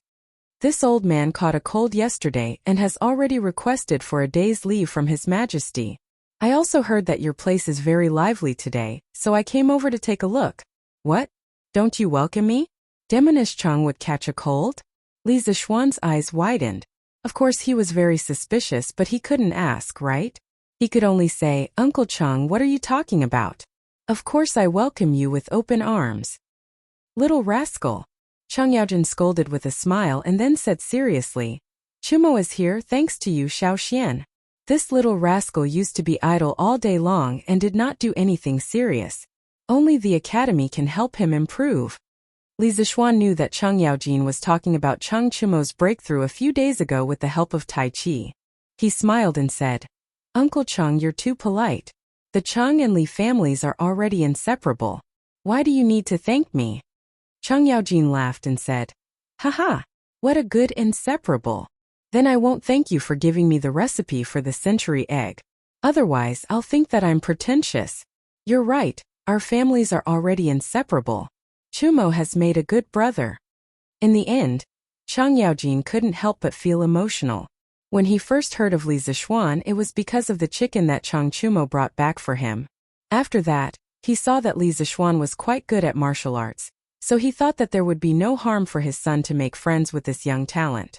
But who knew that this young man's rise was so fast that it was beyond everyone's imagination? At this moment he really felt that his son was a fool for a fool. Uncle Chang, please come up. The military training exercise is about to start. Speaking of which, you've taught these students before, so you can take a look at the results of their training. Li Zixuan invited him. Although he knew that Chang Yaojin was here today for this. Haha. No rush, no rush. You'll take a while. I'll say a few words to second brother Qin before I come back. You go ahead. Chang Yaojin waved his hand and went to find Qin Qiong. At 8:15 a.m., all the students of the 16 classes had gathered. Li Zixuan, Chang Yaojin, Li Gang, Yen Silu, and Mo Huai, and the other core teachers of Yanhuang College went up to the rostrum. Chang Yaojin was here to watch the show, while Li Gang and the others were here to be judges. Previously, it was said that the last class in the military training exercise would clean the academy for a month. The last class was judged by the judges. As the chief instructor, Qin Chong was of course commanding from below. Reporting to Yamacho, all 641 students of Yanhuang College have gathered. Shall we start the military training exercise? Peng Feiji was wearing a camouflage uniform. His back was very straight and he looked very energetic. He raised his head and looked at Li Zixuan on the rostrum, and shouted loudly. The first batch of students of Yanhuang College originally had 640 people. However, after Li Changqian came to the academy to supervise the military training with the students, the number of people participating in the military training exercise increased to 641. The autumn wind whistled. Looking at the 600 students lined up neatly below him, Li Zixuan's heart was filled with a sense of heroism. He suddenly felt the majesty and desolation of an autumn soldier on the battlefield. Let's start the military training exercise. Li Zixuan said each word clearly and powerfully. Yes. Peng Feiji answered loudly. Students of the first class, all of you. Stand at attention. Look to the right. Look forward. Listen to my command, turn right and walk in unison. The general flow of the military training exercise this time was for each class to walk out of the field, stand at attention on the track, and perform actions such as standing at attention. Then they would walk in unison, run in unison and change formations. Finally, all the classes would perform a round of Taiji fist on the field. The judges would give the 16 classes marks based on their performance. Under Peng Feiji's lead, the first class of students walked to the rostrum in unison. Throughout the process, none of them fell out of rhythm. The width of their arm movements were all exactly the same. Li Zixuan, Chang Yaojin and the others stood on the rostrum and looked at it with delight. I used to say that this kid was only training some useless things. Now it seems, although it's still not very useful, it's really King beautiful. Chang Yaojin thought to himself as he stroked his beard. Stand at attention. Swoosh. At ease. Swoosh. Peng Feiji's every command was met with the sound of uniform movements. All the teachers present were moved. Those teachers who had previously been rather critical of Li Zixuan's military training regime were completely silent at this moment. Every command was executed in unison. Their momentum was majestic, and they could topple mountains and overturn seas. The students' mental outlook had been completely changed by this 1 month of military training. Chapter 870. Bam! Bam! Bam! Following Peng Feiji's 1-2-1 slogan, the students of Class 1 walked in unison. Looking at them horizontally and vertically, they looked like a single line. Although there were 41 people present, they looked as if they were one person. There were no discordant movements or discordant sounds. The people on the rostrum were shocked, but the students of the other classes felt an inexplicable pressure. The excellent performance of Class 1 made them doubt their own strength. They all wondered if they could perform so well when it was their turn to go on stage. Beep! After Peng Feiji led the students of Class 1 to perform basic movements such as standing at attention, taking a break, and marching in unison, he whistled. Just as he was about to lead them for a run, he saw Emozhong rushing in from outside the field, panting. It was obvious that something urgent had happened. Peng Feiji couldn't help but stop directing and look at the rostrum. Yamacho, His Majesty has brought all the civil and military officials, as well as envoys from various countries. Hurry up and welcome him. Emozhong's footsteps were hurried and could be described as swift as flying. He took 2 or 3 steps to ascend the rostrum, and hurriedly called out. Li Zixuan was only a little surprised in his heart. Beside him, Chang Yaojin's face was about to turn green. If he had known that Li Er was going to bring all the civil and military officials here to watch the show, he wouldn't have bothered to ask for leave. Xiao Xian, do you have any place here that I can hide in? Hurry up and bring me there. Chang Yaojin said hurriedly. He was an official who had applied for sick leave. Instead of resting at home, he came all the way to the academy to watch the performance. If old Li saw this scene, how could he, Chang Yaojin, have it easy? This was like a student who had applied for sick leave and came out to play but happened to bump into a teacher. Uncle Chang, how can there be a good place to hide in this sports field? If you really want to hide, you can only go to the teaching building. But don't bump into His Majesty. Li Zishuan sweated profusely and said to the old man. After that, he prepared to go downstairs to welcome Li Er. However, he heard Li Gang snort. Humph! You're deceiving yourself, High Duke Lu. Do you think all the teachers and students in the academy are blind? Others were afraid of Chang Yaojin, but Li Gang wasn't. The old man had been studying all his life, and what he hated the most were people who deceived others. Maybe he didn't know why Chang Yaojin was here at the start, but now that he saw this guy's reaction when he heard that Li Er was here, how could he not understand the key? Chang Yaojin's old face darkened and he said angrily, Li Wenji, since when did this old man treat you all as blind? I'm not feeling I just want to find a place to rest. You? Rest? Could it be that your body is weaker than mine, High Duke Lu? Do you still need to rest? Li Yaojin Li Zishuan was too lazy to care about these trivial things. He went down the rostrum alone with his hands behind his back. As for the military training exercise, of course, it was temporarily suspended. He really couldn't understand why Li Er and the other officials would come here early in the morning for no reason. Didn't these people need to attend the morning court today? In fact, of course, they had to attend the morning court today. In the morning court, the envoys from the small countries from Nanyang were going to say goodbye to Li Er. After all, they had stayed in Chang'an for a long time. However, the prime minister of the Jerry dynasty, Alona Shun, suddenly told Li Er that he had heard from the people that Yanhuang College students were going to have a military training exercise today. He wanted Li Er to allow him to go and observe. In the beginning, the establishment of Yanhuang College was facilitated by Li Er. Now, Alona Shun said in public that he wanted to see Yanhuang College. If Li Er didn't agree, wouldn't he be slapping his own face in front of all the officials? Therefore, Li Er didn't even attend the morning court. He directly brought the civil and military officials, as well as the envoys from various countries, to Yanhuang College. He knew in his heart that Alona Shun couldn't speak Chinese, but he knew the news of Yanhuang College's military training exercise. He definitely didn't get it from the people. In this way, the truth of the matter was obvious. Someone wanted Yanhuang College to make a fool of itself in front of the envoys from various countries.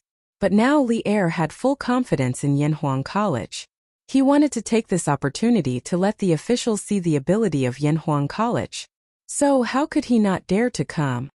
Your subject greets your majesty.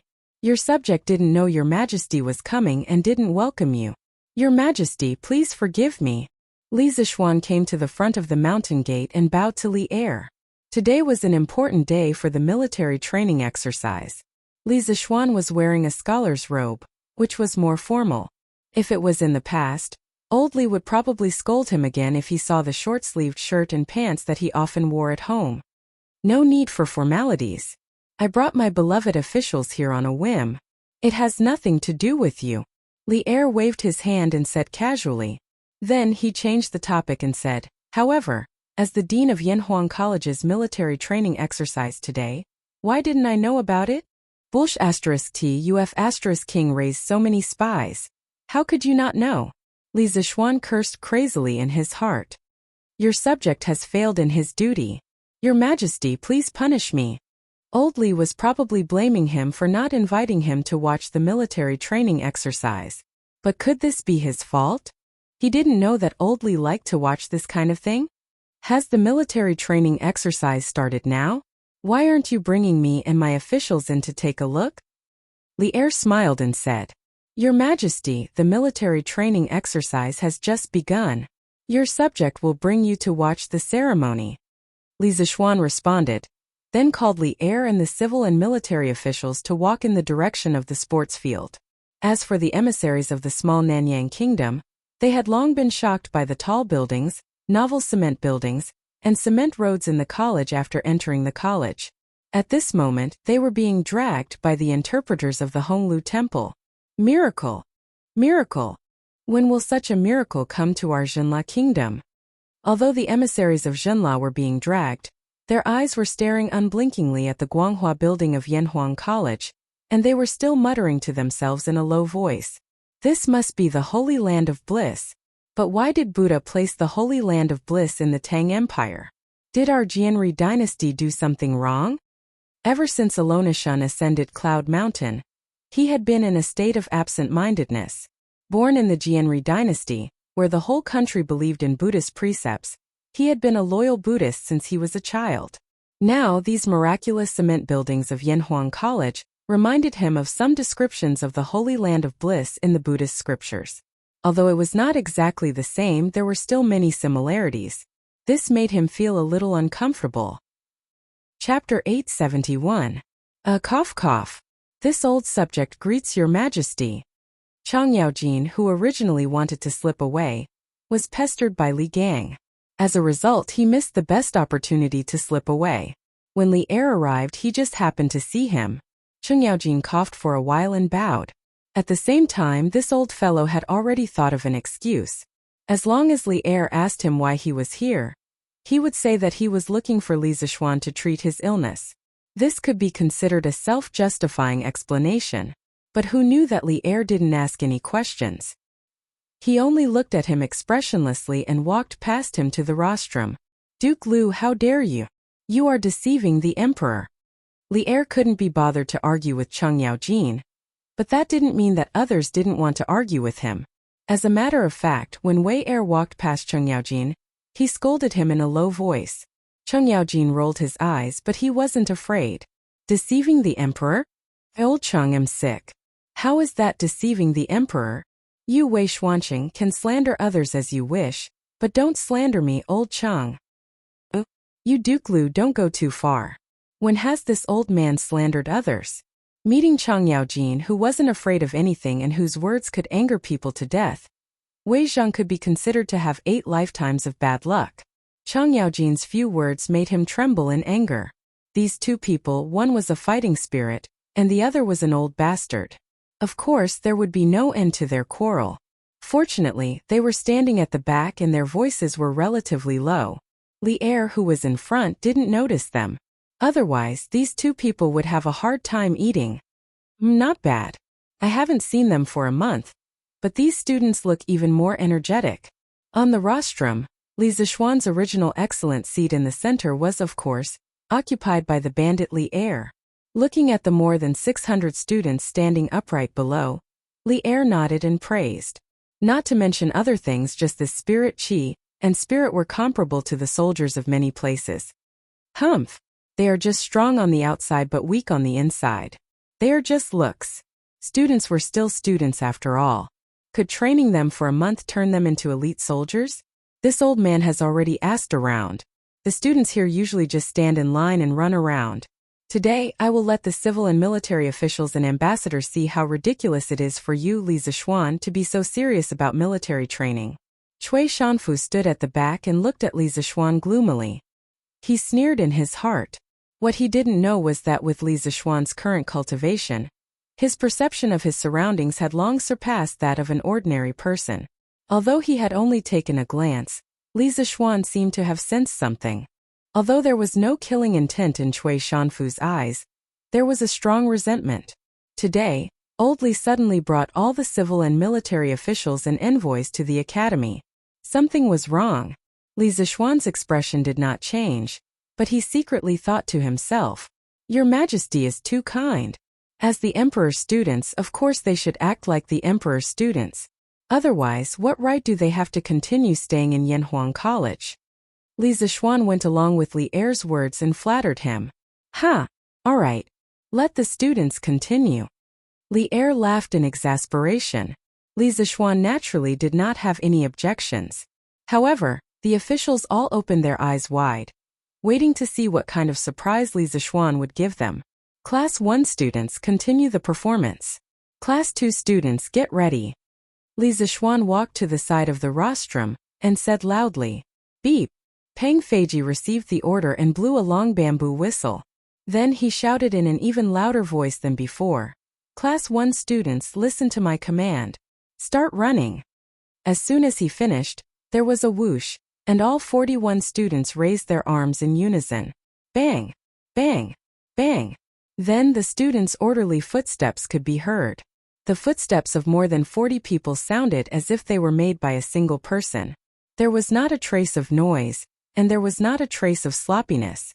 Looking at the team again, Everyone's clothes, footsteps, and movements were all the same. Even the rise and fall of their bodies were in sync. On the rostrum, the heir, the civil and military officials, the envoys, and even the teachers from Yanhuang College were all shocked. The Tang Empire was founded on martial arts. It could be said that most of the people here had seen the Tang Empire's elite army. It was undeniable that this group of students could not be compared to the Tang Empire's official army. However, they had only received a month of training, and they could already do this. It was truly shocking. And to be honest, there were not many soldiers in the entire Tang Empire who could run in such unison. What had happened in the past month? What kind of place was Yanhuang College? This was the question that many of the officials were thinking about. 121234. While everyone was still in a daze, Pang Feiji began to shout the slogan. He knew that if he did not use the slogan to coordinate the students' footsteps, the students' footsteps would definitely become chaotic. 1234. After a month of military training, the students had already formed a conditioned reflex. Every time they heard the instructor shout the slogan, they would always subconsciously shout along. More than 40 people shouted as if there were more than 100 people. The sound waves surged and reached the clouds.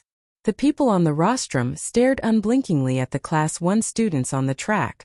In the time it took to drink a cup of tea, the students had already finished one lap. During the entire process, no one fell behind and no one took a wrong step. The slogan and footsteps were the same from beginning to end. Everyone thought that the performance had ended. Who knew that after Pang Feiji had reorganized the team, he shouted again. Class 1 students, listen to my command. Line. Formation. Swoosh. With a sound, the students all took small steps and scattered. Within a few breaths, the 41 students had already lined up in a neat but imperfect formation. 6 by 6, 36 by 7, 49 by 7.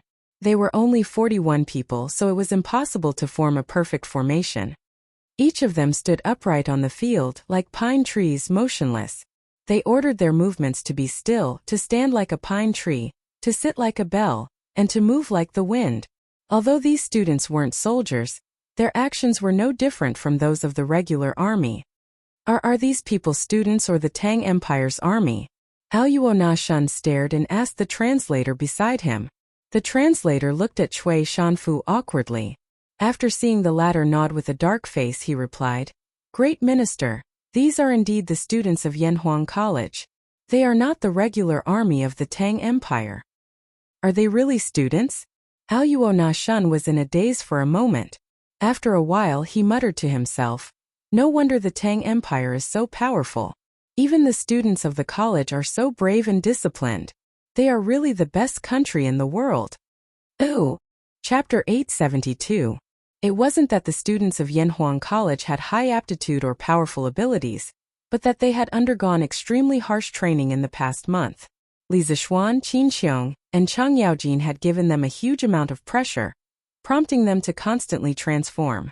Some people didn't want to suffer and didn't want to undergo training. Fine, then they could go to the little dark room and stay there. In any case, the people who had been to the little dark room were all lifeless after coming out, as if their souls had been sucked out. After they recovered, even if they were beaten to death, they wouldn't be willing to enter the little dark room again. Every time they passed by the little dark room, they had to take a detour, afraid that they wouldn't be able to avoid it. Moreover, whenever someone mentioned the little dark room, their expressions would change. As long as they didn't enter the little dark room, even if it was tiring military training, they would still be happy. The students who had suffered before had a deep understanding of this. Everyone was forced to do so. Everyone had huge hidden potential. They were born in sorrow and died in peace and happiness. If they were forced into a corner, they could go to Liangshan. Heroes were created by the times. Many things that they thought were impossible were nothing more than that when they looked back. Under appropriate pressure, people would discover that there was a small universe hidden in their bodies. It was just that they hadn't developed it before. It was precisely because of this pressure that the students were able to complete their transformation within a month. Now they were lying down like a bough, standing like a pine tree, unmoving like a bell, and walking like a gust of wind. Although they looked bright on the surface, countless sweat, blood, and tears had condensed behind them. No one could succeed so easily. The envoys of the Nanyang countries were dumbfounded. The courtiers of the Great Tang, especially the generals, were not calm either. When it came to military training, they were the ones who had the most right to speak. It was simply a miracle that Li Zixuan was able to train a group of powerless students into such a well-disciplined team in just a short month. They came late and didn't see the simple actions of standing at attention, taking a break, walking in unison, running, and other actions that the students had done earlier. However, even if they saw it, they wouldn't care much. However, the last item, the change in military formation, had a different meaning. Many generals realized that the speed at which the students changed their formation was about the same as the soldiers in the military camp. How could this be? One had to know that they were real soldiers, and these people in front of them were just a bunch of kids. Many of them were the second generation of rich playboys in Chang'an City. Since when could the soldiers in the barracks not even compare to those rich second generations? Yuqijingda, Niujinda, Li Jing, Duanjishuan, Chu Tutong, Ho Junji, and the other military bigwigs began to think about how they should properly train their soldiers. Otherwise, if Li Er went to the barracks to inspect the soldiers and found that their training wasn't much better than Yanhuang colleges, wouldn't they be finished? Beep. Pang Feiji led the students of Class 1 into the Swan Formation and Long Snake Formation. Then, he blew the whistle and instructed the students to return to their teams. The students of Class 2 were led by their instructors to the track and continue with their performance. Just like this, class after class took place. Li Zixuan had originally thought that Li Er would return to the palace after watching the performances of 2 or 3 classes. After all, the emperor had so many things to do every day. How could he possibly stay here for an entire morning? But unexpectedly, old Li did not leave until the last class went on stage to perform. He was still sitting there with a relaxed look on his face as he watched the performance of the students with great interest. If he didn't leave, how could the other officials dare to leave? They could only obediently accompany him on the side. The foreign envoys were already numb from the shock. They seemed to have seen just how powerful the Great Tang's army was from the military training of Yanhuang College. Just think about it. If even the students were so well trained and disciplined, how could the Great Tang's army be weak? The more he thought about it, the more terrifying it was. The foreign envoys all made up their minds. When they returned to their countries, they would definitely tell their respective monarchs everything that they had seen and heard today. The Great Tang was too powerful. Just a group of scholars was more well-trained than the regular army of their countries. They couldn't afford to offend such a country. This military training performance was undoubtedly a success. The big shots on the rostrum were also very satisfied. But of course there was also someone who wasn't satisfied. It was Cui Shanfu, who had always found Li Zixuan an eyesore. At this moment, this old man's face was as black as ink. He glared at Li Zixuan hatefully and thought unwillingly, "How is this possible? Li Zixuan has never been in a military camp before. He doesn't know anything about military affairs. How could he train a group of weak scholars to such a level in such a short time? This doesn't make sense." Beep. Next up is the last event of today's performance, Taiji Fist. After learning for so long, it's time to test whether you've put in the effort. All students, listen to my command and move with me. Up. Taiji, Yin Yang, and Xuanji are clear and bright. Only when you fully comprehend the loosening and tightening skills will you succeed. While Cui Shanfu was still in a daze, Li Zixuan had already stepped down from the rostrum and personally took over the command. He also started to lead the students to practice Taiji Fist. Why didn't they practice on the rostrum?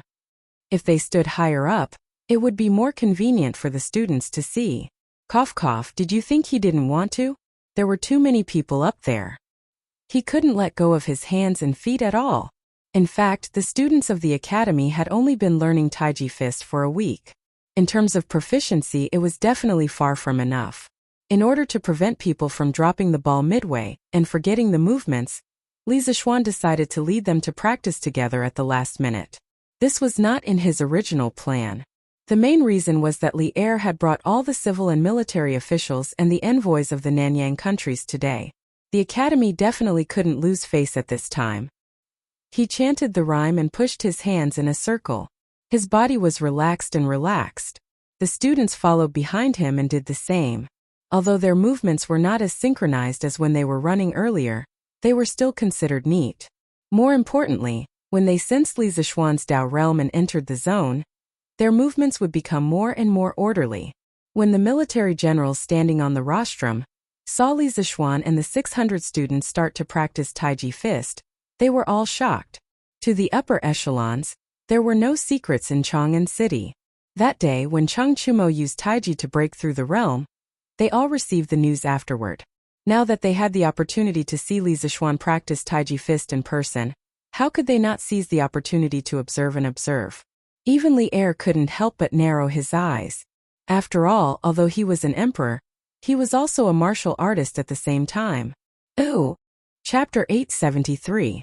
One person practicing Taiji Fist might not seem like much, but more than 600 people practicing Taiji Fist together was a shocking scene. When Li Zishuan held the circle, the students followed suit. When Li Zishuan lifted the knee, the students followed suit. When Li Zishuan pushed horizontally, the students followed suit. Taiji Fist gave birth to yin and yang gave birth to the 4 symbols, and the 4 symbols gave birth to the 8 trigrams. The 8 trigrams determined good or bad luck, and good or bad luck led to great undertakings. Taiji Fist contained the truth of Taoism, and at the same time it also contained the Tao of heaven and earth. More than 600 people practicing Taiji Fist together made everyone on the field gradually enter the realm of Tao. This was a wonderful feeling that could not be described with words. It was a bit similar to the Sanskrit of Buddhism. If you had been to a pure Buddhist temple and immersed yourself in the Sanskrit, you would definitely feel a sense of comfort.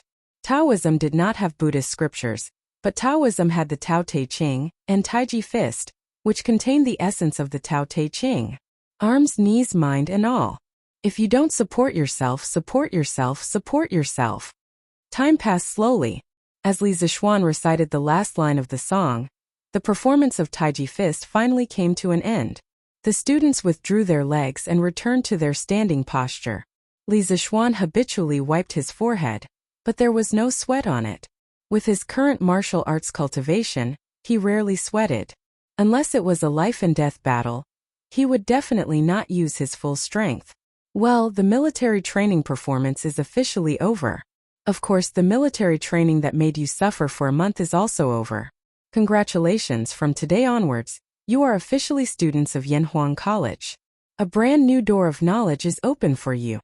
After practicing Taiji Fist, Li Zishuan went up to the rostrum.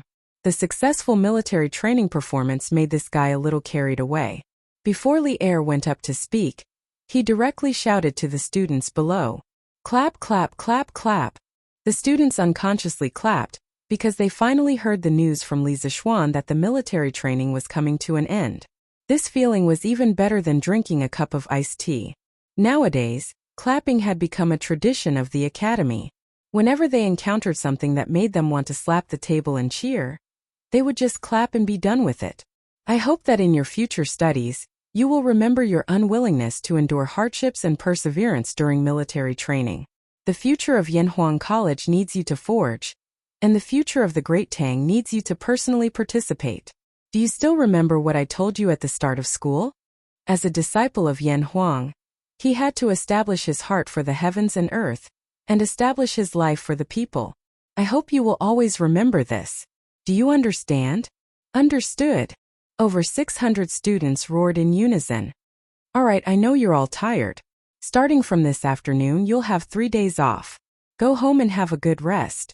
3 days later, come here and prepare to accept new knowledge and a new world. When the students heard this, they were so excited that they wanted to cheer loudly. However, Li Zishuan changed his tone and said, don't be in such a hurry to leave. Next, let's welcome the Dean of Yanhuang College, the current emperor, to give you a few words of advice. Everyone, let's welcome him. Smack, smack, smack. After saying that, this guy was the first to applaud. The students below the stage were stunned, but they were only stunned for a moment before they followed suit and applauded. It turned out that it was Li Zishuan who was talking enthusiastically just now. As he was talking, he wanted to dismiss the students directly. Suddenly, he felt an inexplicable murderous aura. Glancing sideways, he realized that it was Li Er who was staring at him with ill intentions. After being in the Great Tang for so long, Li Zishuan still had a bit of EQ. This guy instantly understood that he had spoken before the old leader. If this was in his previous life, it would be a big taboo. One day the leader would make things difficult for you. Fortunately, his relationship with Old Li had always been good. Moreover, Old Li wasn't a petty person, so he didn't have to worry too much. Seeing that Li Zishuan was tactful, Li Er finally retracted his slightly threatening gaze. Then, he slowly stood up and walked to the front of the rostrum. Looking at the 600 students below the stage, he said in a deep voice, "In the past, Yu Yamacho said that the youth's wisdom is the wisdom of the country, the youth's wealth is the wealth of the country, and the youth's strength is the strength of the country." At that time, although we also felt that the young people were able to handle the country's affairs with ease, we felt that they lacked experience and were afraid of hardship. We felt that they couldn't bear the burden of the Great Tang's national fate. However, after watching your military training performance today, we feel that you might really be able to. Do you have confidence in yourselves? At the last sentence, Li Er's voice suddenly became loud and clear. Yes. The imperial power of the emperor was the most sacred thing in the world. People had an unforgettable reverence and worship for the emperor. Many of these students had never seen Li Er's appearance in their lives. Now, not only did they see him, but Li Er was also speaking to them. Not only did he speak, but his words also revealed that he valued them immensely. A soldier could die for his bosom friend. This was a true example of a ruler treating one as a nation's soldier, so one could only repay the ruler as a nation's soldier. The moment Li Er finished speaking, the 600 some students immediately roared in unison. Their roars shook the heavens as if they wanted to break through the clouds. At this moment, the atmosphere of the military training performance finally reached its highest climax. We also know that all of you are thinking about the holidays and must be anxious to return home. We won't say much. We only hope that all of you can become pillars that can bear the burden of the Great Tang's national fate. Alright, all of you are dismissed. Li Er wasn't like those leaders that Li Zishuan had seen, who liked to speak at length at every conference. He only said a few words before very cooperatively announcing the dismissal of the performance. Seeing how open-minded Li Er was, the students inwardly sighed in admiration. The current emperor was truly a wise divine lord that was hard to come by in several hundred years. This made them even more determined to become pillars of the country. My beloved subjects, what do you think? As the students scattered, Li Er turned to the officials and asked with a smile, "What do you think?" The officials looked at each other, not understanding the meaning of Li Er's question. Seeing that no one answered, Li Er looked at the Nanyang envoy group again. To be precise, he looked at the great minister of the Jianri dynasty, Alam Nazhan, and asked, "What do you think of the Great Tang's academy?" Until now, the shock on Alam Nashuan's face had not completely dissipated. He collected his thoughts and took a step forward to answer. "The Great Tang Academy is full of talents. The students of the academy are disciplined and full of vitality. I, Alam Nazhan, am extremely impressed. The servant of Jinla country, Yatu, is also deeply impressed. Bai Weiyu of Piao country is impressed. Even if Piao country built an academy with the strength of the entire country, I'm afraid it would still be difficult to compare." For a moment the praises and sighs were endless. Old Li was overjoyed in his heart. Ooh! Chapter 874. Prepare the carriage. Return to the palace. Li Er was extremely satisfied with the reactions of the envoys. Weren't there people who questioned Yanhuang College's ability to run a school and questioned Yanhuang College's military training system? Today's joint performance gave those who questioned it a resounding slap in the face. It made him extremely happy. Your subjects respectfully send off your majesty. Li Zishuan, Li Gang, and the others bowed and saluted. They were all secretly relieved to varying degrees. They had finally sent this lord away. Li Er waved his hand and led the civil and military officials down from the rostrum, and then left the academy.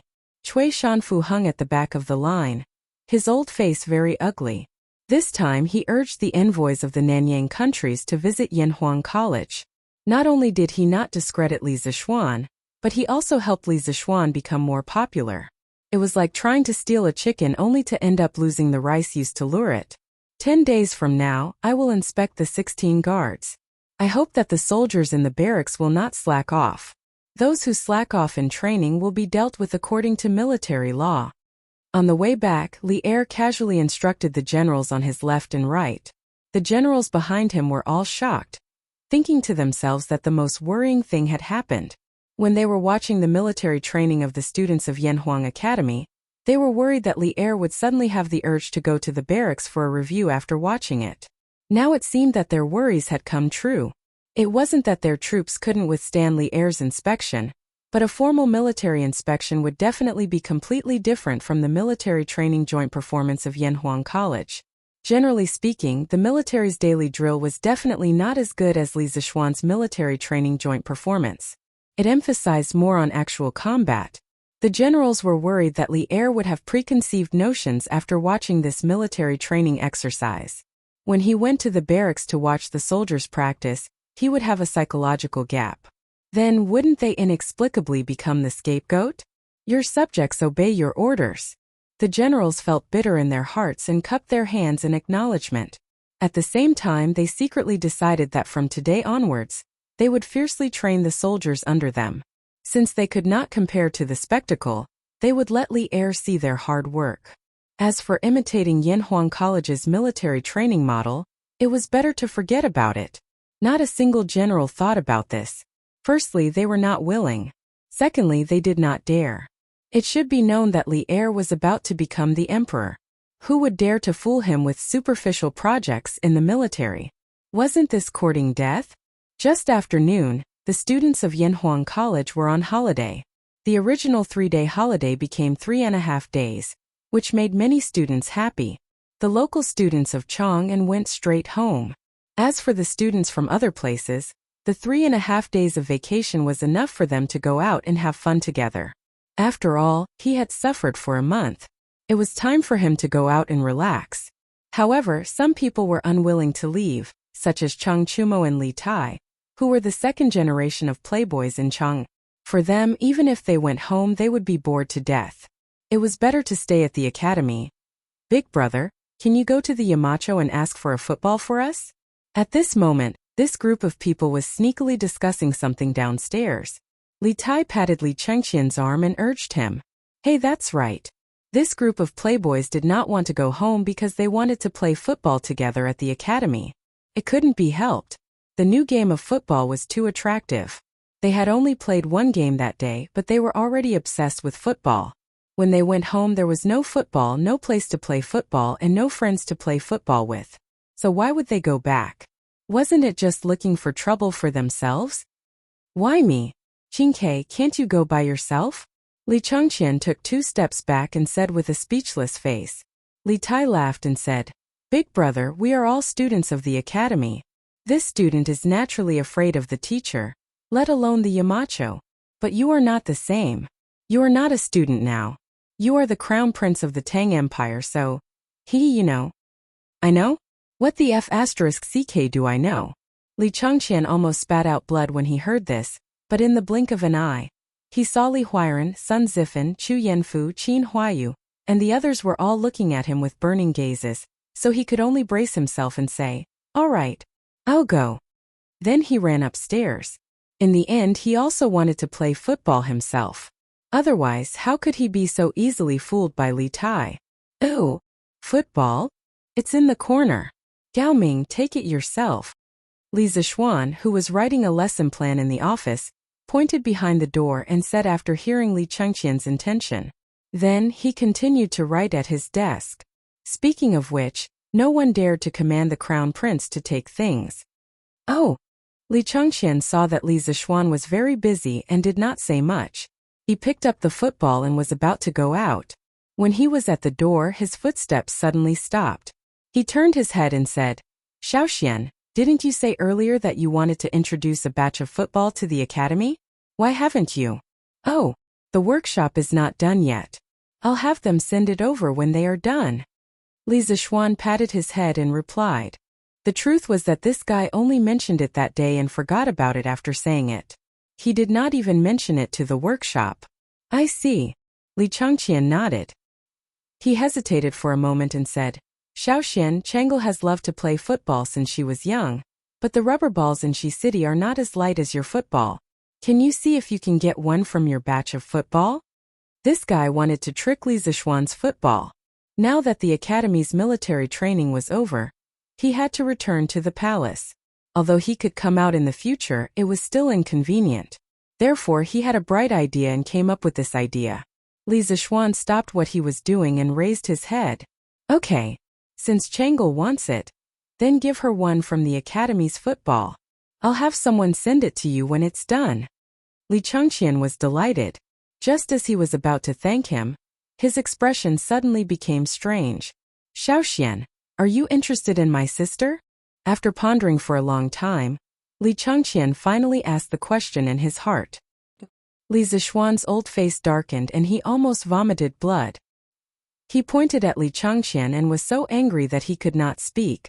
Li Chengqian was not to be outdone and continued. Xiaoxian, if you are not interested in Chang'e, then why do you immediately give her whatever she wants? Qin Ke has been asking you for this football for a long time, and you still haven't given it to her. Hearing this reason, Li Zishuan was both angry and amused. He straightened his face and pointed at Li Chengqian. Brilliant. I'll pretend that I didn't hear what you said today. If you and Qin Ke are willing to compete with a 7 or 8-year-old girl, then I can only say that you two have lived like dogs for all these years. As for Chang'e, not only do I give her what she wants, but I also give Lan'er what she wants. Is there anything strange about that? Chapter 875. Ahem. I'm just asking casually. Xiaoxian, don't get agitated. It's good that you didn't. In the principal's office, Li Chengqian saw Li Zishuan bristling with anger and hurriedly waved his hand in embarrassment. In fact, the reason why he asked this question was mainly because the sudden marriage proposal from the Grand Minister of the Jianri dynasty, Aluonazhun, gave him a wake-up call. At that time he realized that someone had set their eyes on Chang'e. Since then his nerves had become sensitive. Now that he saw Li Zishuan like this, how could Li Chengqian not know that he was overthinking? Thus he hurriedly apologized. In fact, he didn't have any prejudice against Li Zishuan. It was just that he thought that Chang'e was still young. Moreover, Li Zishuan already had a family. As the apple of his father's eye, how could Chang'e marry Li Zishuan? And most importantly, his sister and Li Zishuan both had the surname Li. They wouldn't marry if they had the same surname. Not marrying if they had the same surname was a traditional marriage taboo in China. It meant that men and women with the same surname were not allowed to marry. The ethics and laws of the pre-Qin and the two Han dynasties were against marrying if they had the same surname. Not marrying if they had the same surname started in the early days of the Western Zhou dynasty in China. It was a rule left behind by the Zhou people when they practiced marriage outside the clan. In the spring and autumn period, people had a better understanding that marrying if they had the same surname would cause deformity and infertility in the offspring. However, marrying if they had the same surname still happened occasionally among the aristocrats. After the Warring States period, surnames were used. After the Han dynasty, surnames were not distinguished. Thus, marrying if they had the same surname was not prohibited.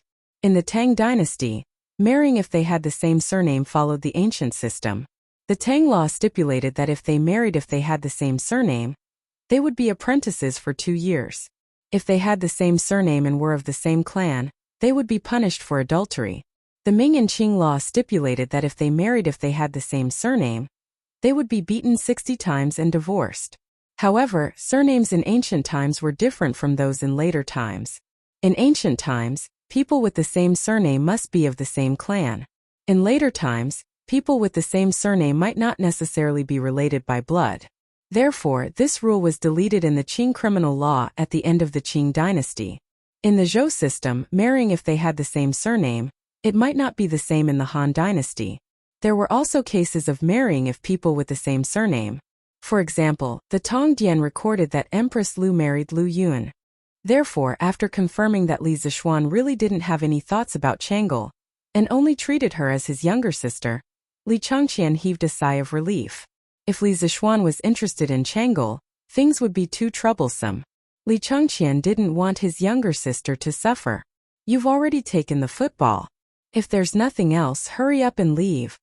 Li Zishuan said in an indifferent tone. He was a little angry, but he did not know why he was angry. Was it anger from being misunderstood? Or was it because the truth had been exposed? As the crown prince of a country, he was actually expelled as an unwelcome guest. However, Li Changqian was not angry. There was only awkwardness and relief on his face. He laughed dryly and left with the football in his arms. Yamacho Zhenla Piao and Funan envoys request an audience. About an hour after Li Changqian left, the office door was opened again. Emozhong walked in and bowed. They came to see me? Did he say what happened? Li Zishuan put down the pencil in his hand and asked doubtfully.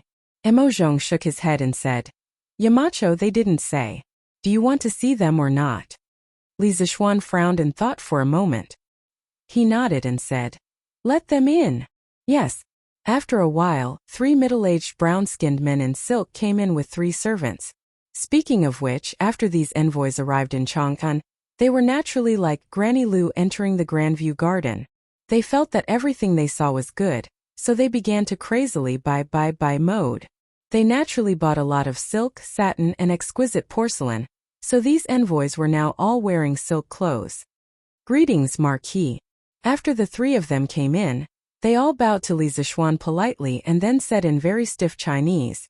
Previously, they had all seen Li Zishuan during the military training, so there was no need for introduction. They knew that the young man in the room was Li Zishuan. Li Zishuan smiled and stretched out his hand. You don't have to be so courteous. Please sit. As the saying goes, don't slap a smiling face.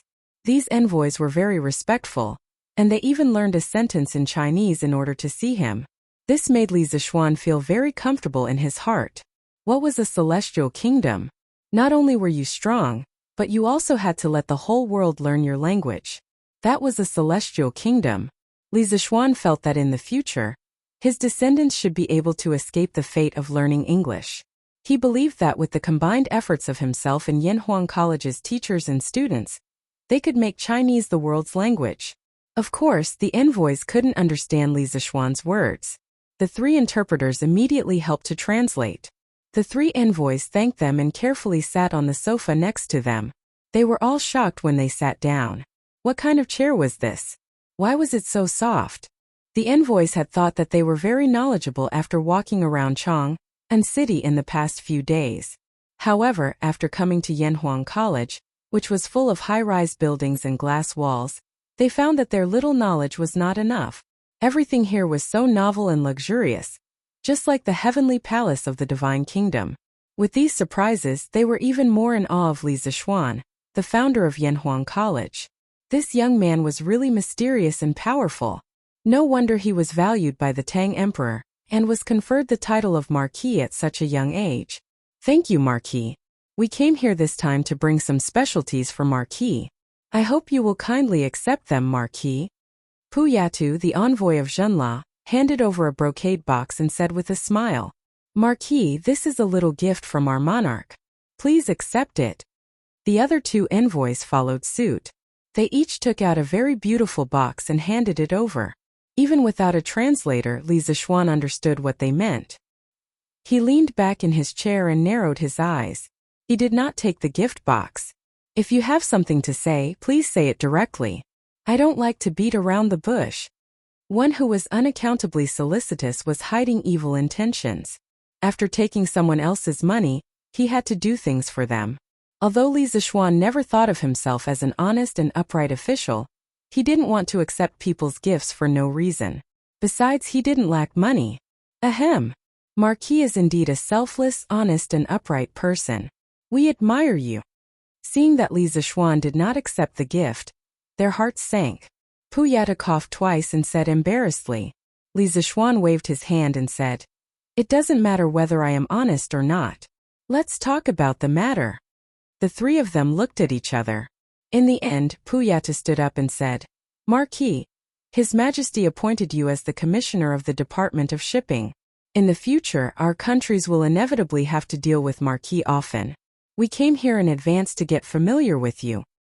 Chapter 876. So that's how it is. In the principal's office, Li Zishuan heard Pu Yata's words and realized that he had another job, the right supervisor of the Bureau of Imports. In the future, he would be the second in command of the Great Tang's General Administration of Customs. This marquis has received your goodwill. Since His Majesty has decided to open up sea trade, as long as you don't violate the laws of the Great Tang, this marquis and King Hejian will not make things difficult for you. Li Zishuan indifferently said. Yes. Marquis, be at ease. We definitely won't violate the laws of the Great Tang. But, Marquis, are there any divine immortal mirrors and colored glass cups in your curious pavilion that you can't touch? Would it be possible for you to sell them to us through sea trade? Puyata humbly smiled. Speaking of the fairy mirror, colored glass cup, and other products from the strange pavilion, Pubayatu and the others were shocked after seeing them 2 days ago. They used up all their remaining wealth to buy the products from the strange pavilion, but they still felt that it was far from enough. Once they brought the fairy mirror and colored glass cup back to their country, they could make 10 or dozens of times the profit by selling them. But then again, no matter how much wealth they had, they couldn't buy so many divine immortal mirrors, colored glass cups, and don't touch me in such a short amount of time. Most of these items were rare and sometimes difficult to buy even if one had the money. Thus, after some discussion, they decided to personally visit Li Zishuan. First, they wanted to pay respects to Li Zishuan, and second, they wanted to discuss business with him. Divine immortal mirrors and colored glass cups can't be touched, so it turns out that emissaries are interested in these items. But I'm afraid that I will have to disappoint you. These items are still in short supply within the Great Tang, and this marquis has yet to consider selling them to other countries. Li Zishuan finally understood why these 3 emissaries had come to find him today, but he truly had no plans to expand the curious pavilion's overseas business. Marquis, don't be in such a hurry to refuse. The products of the curious pavilion are of excellent quality, and our king will probably be very fond of them. When the time comes, the price won't be a problem. If you sell them to us, you'll definitely make more money than in the Great Tang. Please reconsider.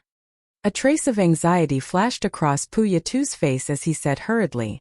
Li Zishuan thought for a moment, then shook his head and said, I'm currently busy with official business. I don't want to be distracted by business. Let's talk about this later. This was an order for him to leave.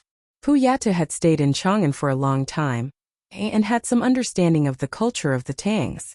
But he was not willing to return empty-handed. After thinking for a while, he suddenly had an idea and raised his head. We know that Marquis is rich and doesn't care about money. However, there are some things that Marquis cares about. For example, food and rubber.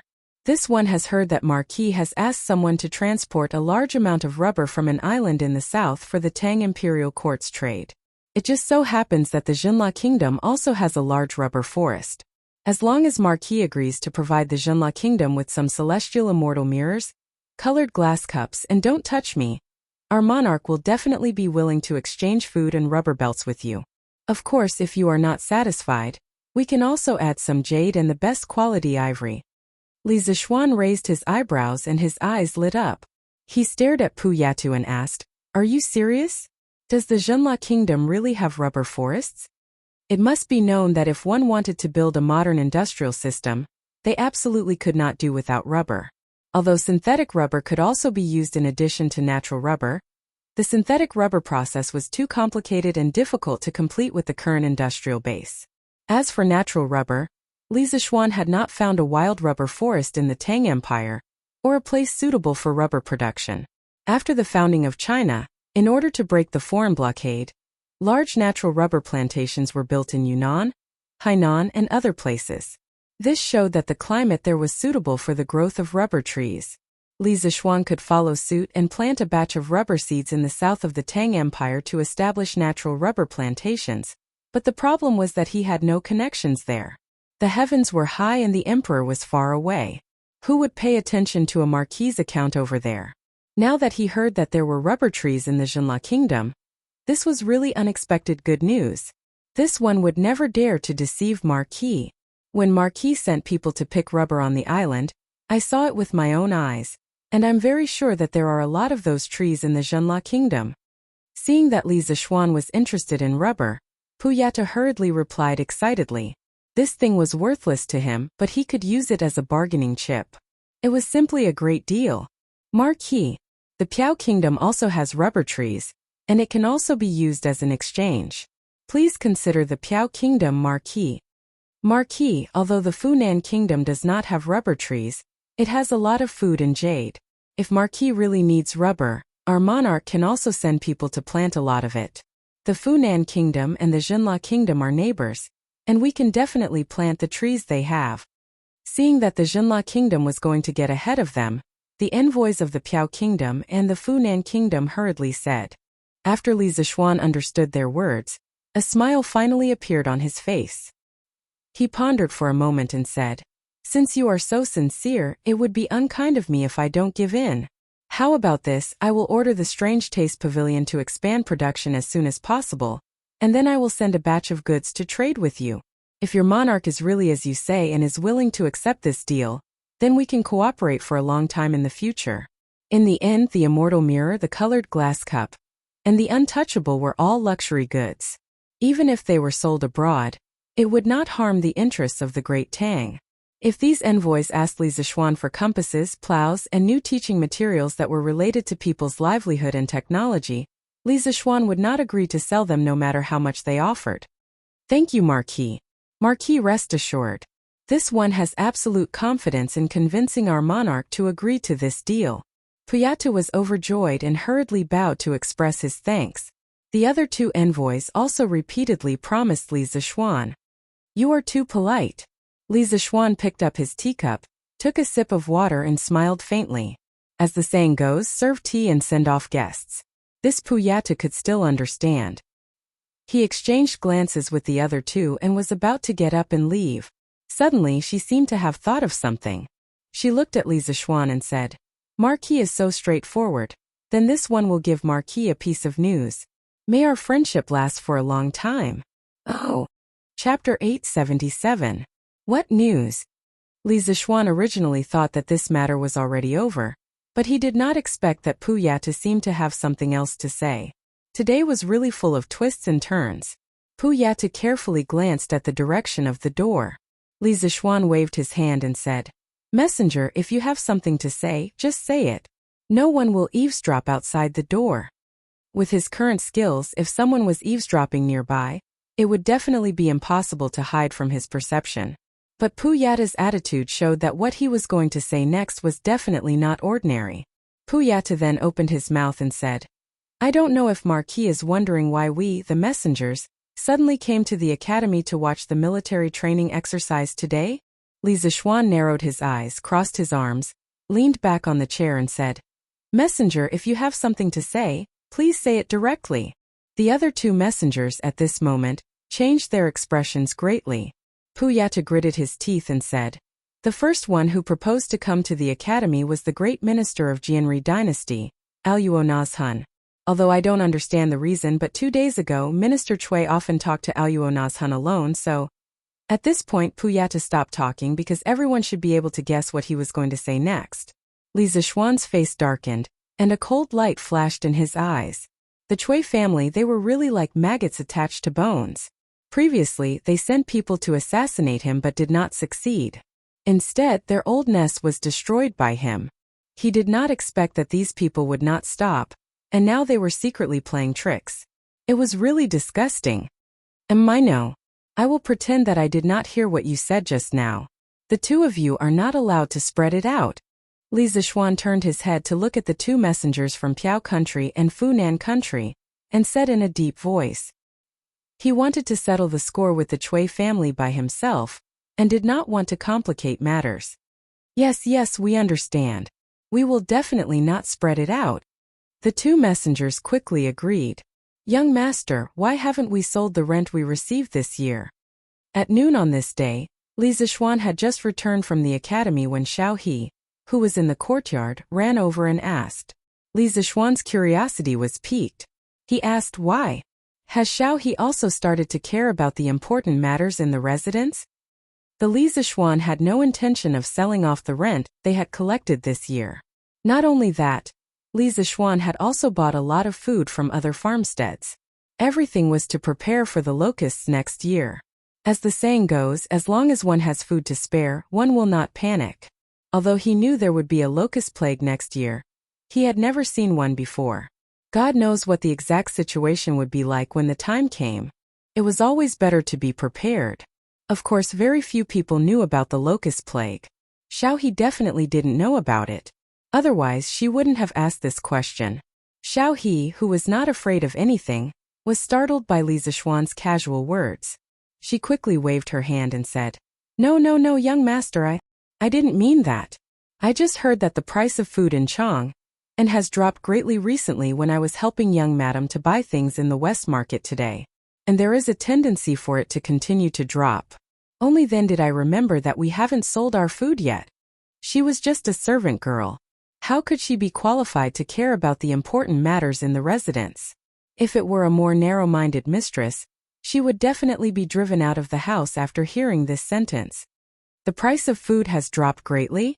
Li Zishuan didn't have as many strange thoughts as Xiao He. He frowned slightly and asked, What is the price of food in Chang'an now? Why did the price of food suddenly drop? Xiao He breathed a sigh of relief and explained, Young master, now you can buy a bucket of rice for 2 coins. The reason why it is so cheap is that when the imperial court fleet returned a while ago, the civilian merchant ships also brought back a lot of food. Those merchants were eager to sell off the food, so they all lowered the price of food and wanted to sell it as soon as possible. Now all the major grain stores and granaries in Chang are basically full.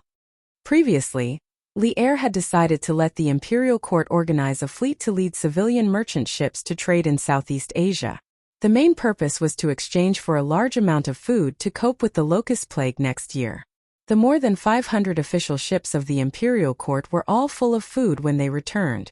Li Er didn't have a hard and fast rule for civilian merchant ships, but each family must have at least 2 ships dedicated to carrying food. As a result, when the fleet docked, those civilian merchants were eager to sell the food on the ships. This thing was worthless and would only rot in their hands.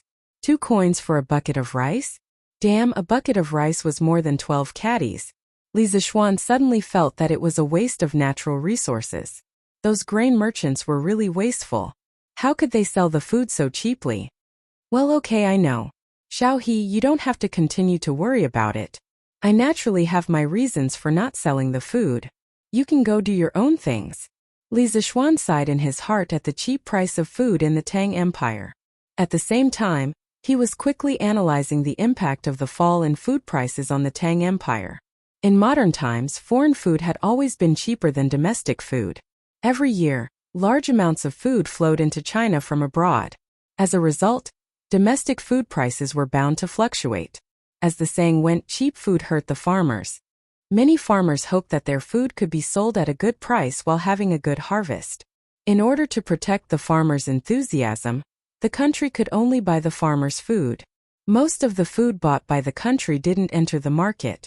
The farmers thought that their food met the requirements of the market after selling it, but in the end it was the country that kept it. Although this method would leave behind many hidden dangers and couldn't solve the problem fundamentally, it was still a good way to stabilize the food prices. But in the era he lived in, was it really necessary to stabilize the food prices? At this time, the food in the Tang Empire was mainly in the hands of landlords. After the farmers paid the rent, most of the food left in their hands was only enough for their families to survive. Very few of them would sell their food. If he persuaded Li Er to stabilize the food prices, the landlords would be the ones who would benefit. Cough cough, although he was also a landlord now. In view of this, instead of stabilizing the food prices, he might as well use this opportunity to buy more food and save it for next year's locusts. After sending Xiao He away, Li Zishuan rode his horse back to Chang'an to find butler Wang Zhong. Uncle Wang, help me contact the other members of the Flaming Yellow Chamber of Commerce in these 2 days. Tell them that I want to buy a large amount of food and ask for their help.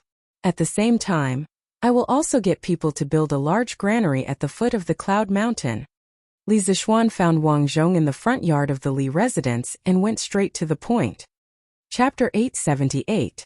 Young master, why are we buying so much food?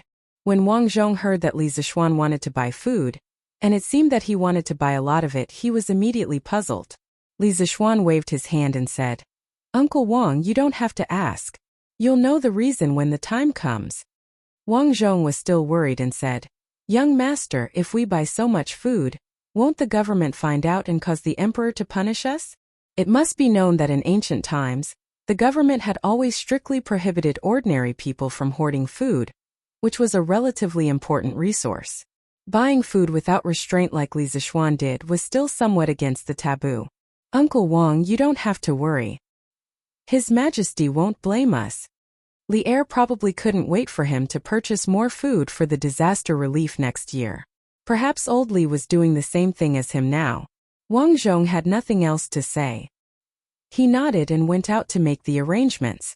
Now that Li Zishuan had established the Flaming Yellow Chamber of Commerce, many things were much easier. This was the power of an alliance. Li Zishuan's guess was right. Li Er was also thinking about taking advantage of the fall in grain prices to buy a large amount of grain. Minister Xiao, do you know about the recent drop in the price of food in Chang'an? Li Er called Xiao Yu over and asked after the morning assembly in Ganlu Hall. Xiao Yu seemed to have realized something. He frowned and said, Your Majesty, I've heard about it. From what I see, the fluctuation in the price of food in Chang'an is mainly caused by the excess food brought back by the fleet going south. However, this is only a temporary effect. Once the excess food is digested by the merchants, the price of food in Chang'an will definitely return to normal. Li Erei smiled inexplicably. He stood up, clasped his hands behind his back and said to Xiao Yu, Minister Xiao, you're right. But in order to stabilize the grain price as soon as possible, I'd like to transfer some money to purchase the extra grain in Chang'an. What do you think? Xiao Yu's eyebrows twitched.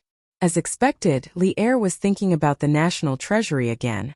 As the butler of the Tang Empire, he was in charge of the entire country's money bag. Normally, he would spend 1 copper coin like 2 copper coins. When he heard that Li Er wanted to transfer money, Xiao Yu felt his heart ache. How much money does your Majesty intend to take away? Xiao Yu said helplessly. This sea trade has brought huge profits to the imperial court.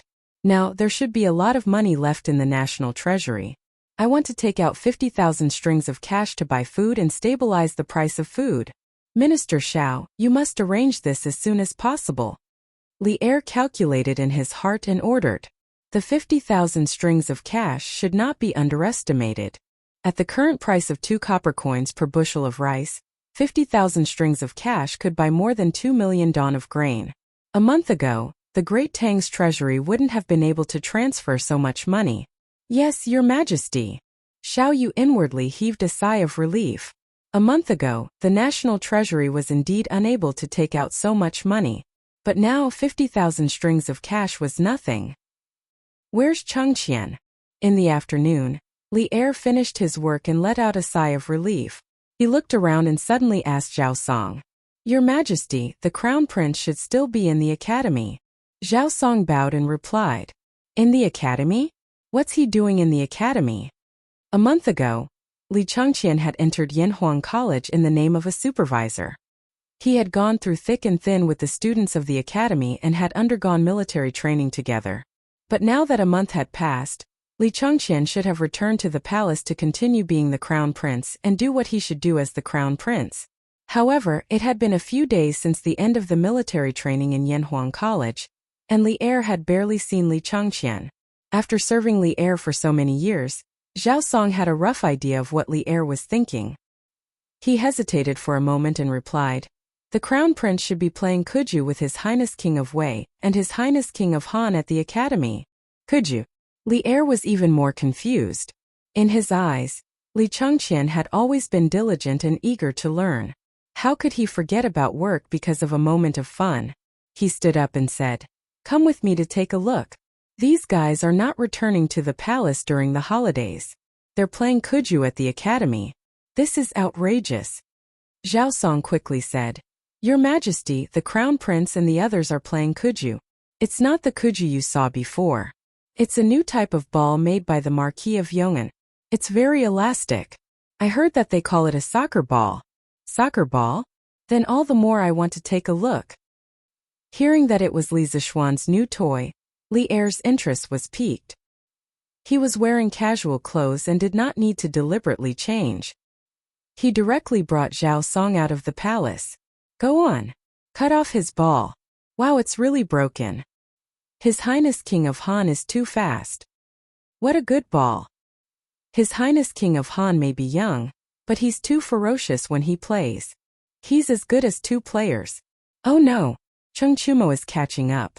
I'm afraid His Highness King of Han won't be able to bring him out. Yanhuang College on the sports field. Although it was the holidays, there were still many students gathered there. There was no other reason other than the fact that they could see Li Changqian, Li Ku, and Chengchumo playing soccer. Compared to the last time, the current sports field was undoubtedly more formal. There were already lines, bottom lines, center lines, and center circles on the grass. Moreover, there was no one in the entire college who did not know about soccer. The students were all looking forward to the batch of soccer balls that Li Zishuan had promised to come to the college as soon as possible.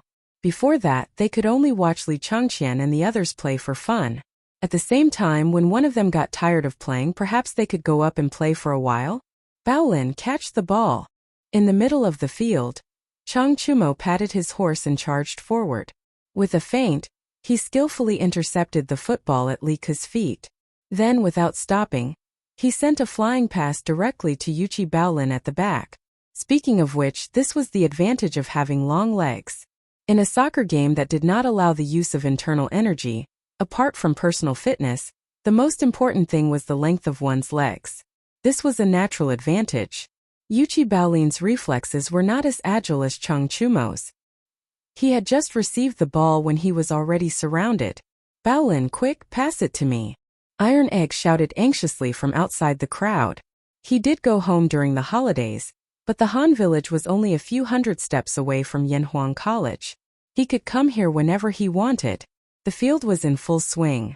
The spectators outside the field were watching with great interest and cheering from time to time.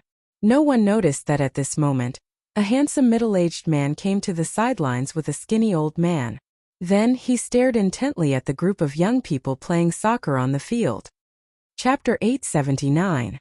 Huff huff. Take a break, I'll take a break. Who will help me play for a while? After kicking for nearly an hour, Sun Zifan couldn't take it anymore.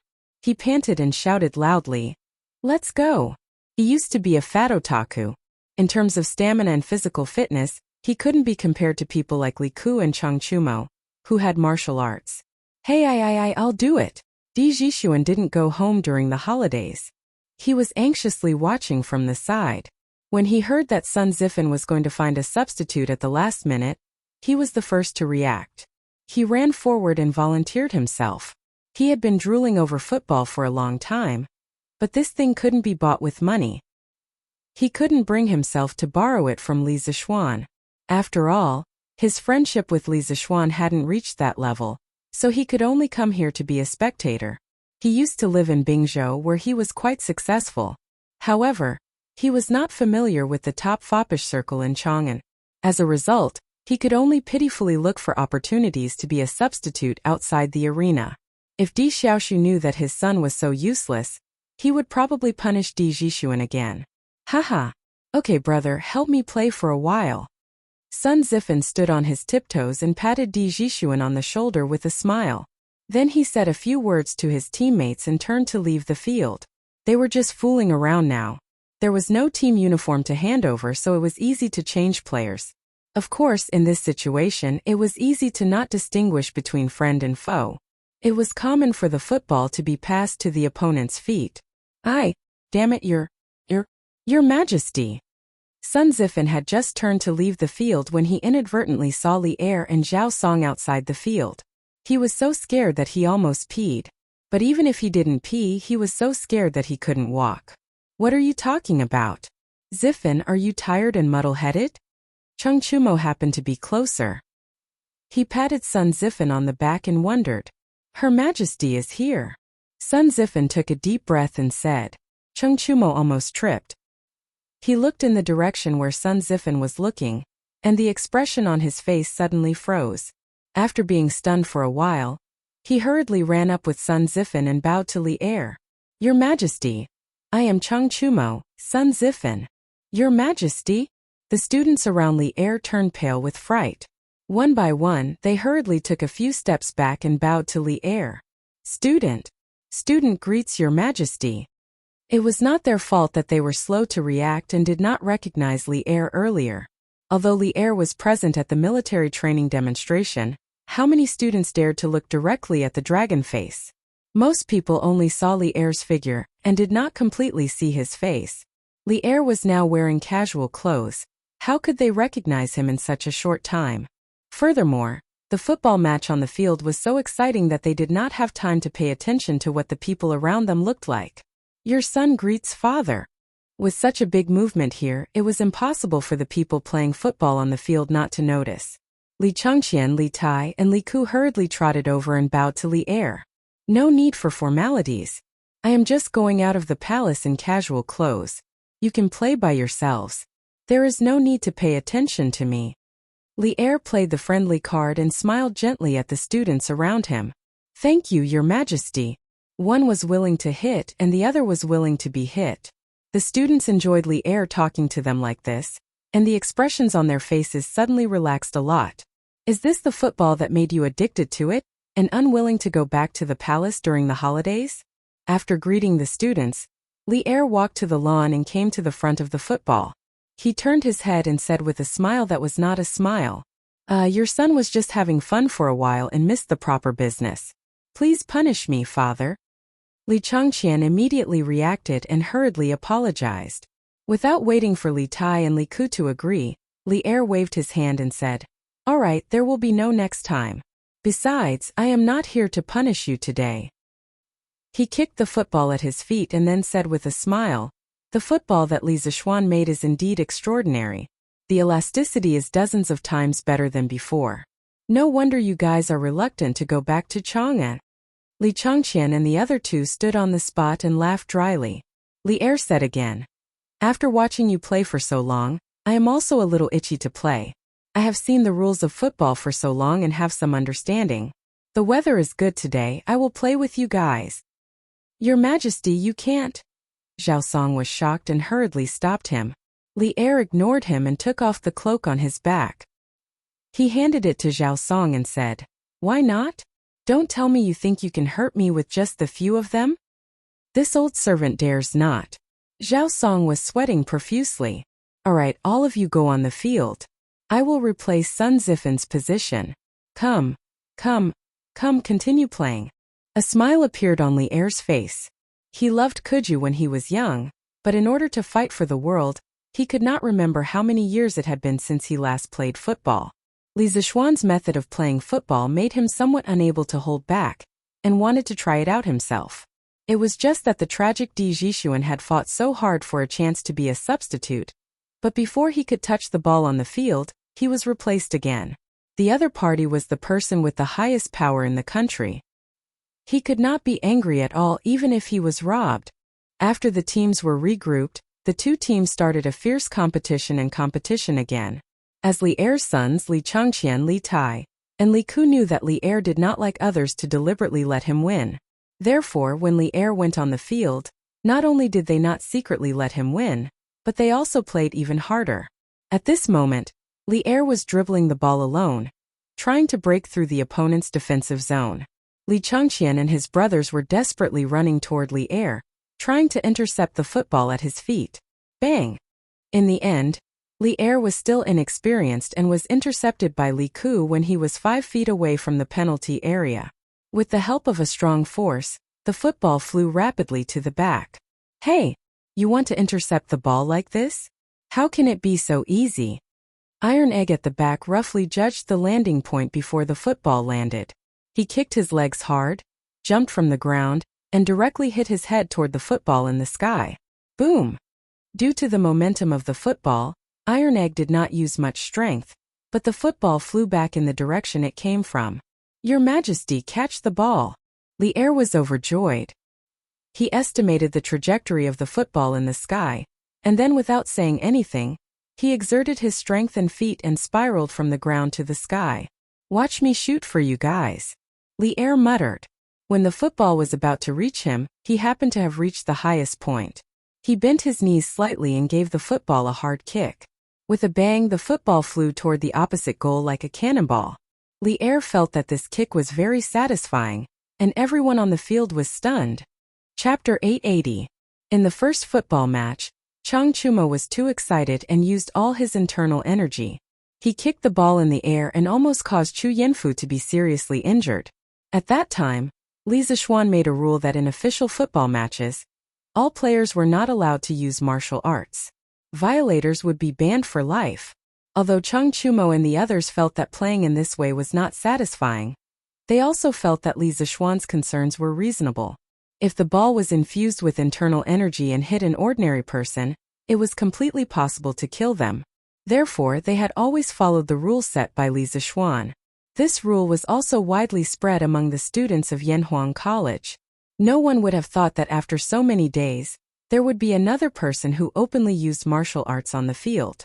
Moreover, this person was the current emperor. Everyone was dumbfounded.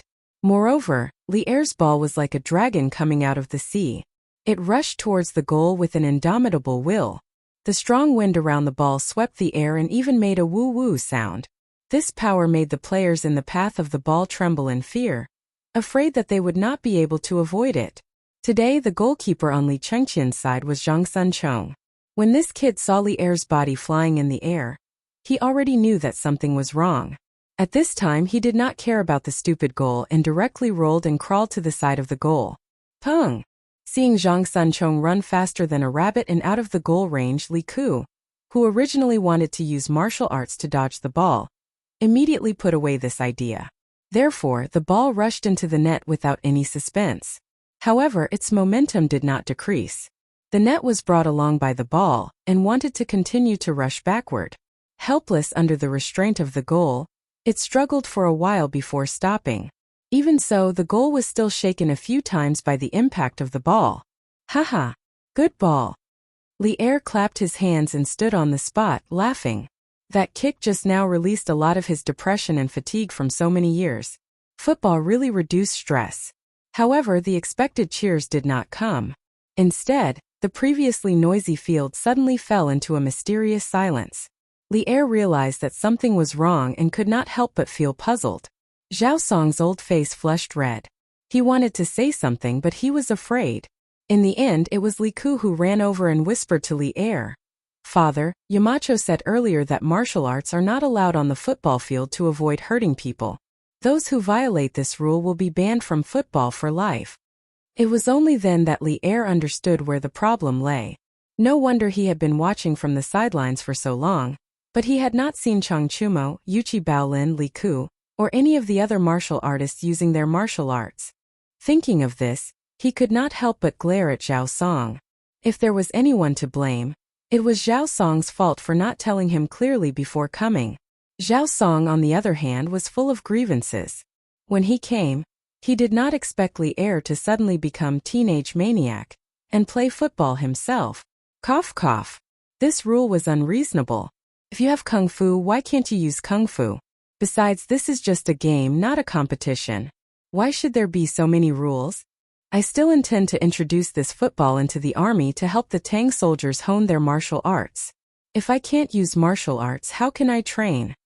Li Er's face was slightly red, but he still forced himself to be calm and justified himself. Li Tai immediately flattered. Father's words make a lot of sense. This football is interesting and can train people. It's just right to introduce it into the army. Yes. Father is indeed far-sighted and always worried about the country's affairs. I'm impressed. Li Ku came to his senses and hurriedly agreed. The rest of the students also began to sing praises. Only then did Li Er's expression look much better. He clasped his hands behind his back and slowly said, "But Li Zixuan's worries are reasonable. When people who know martial arts play football, they don't know how to control their strength. It's very easy to injure people. Therefore, I feel that martial arts cannot be used in official football matches in the future. When people who know martial arts play football in private, there's no harm in using internal energy."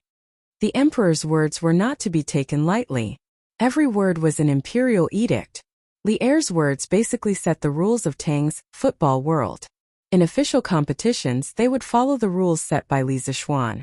In private competitions, martial artists could use their kung fu.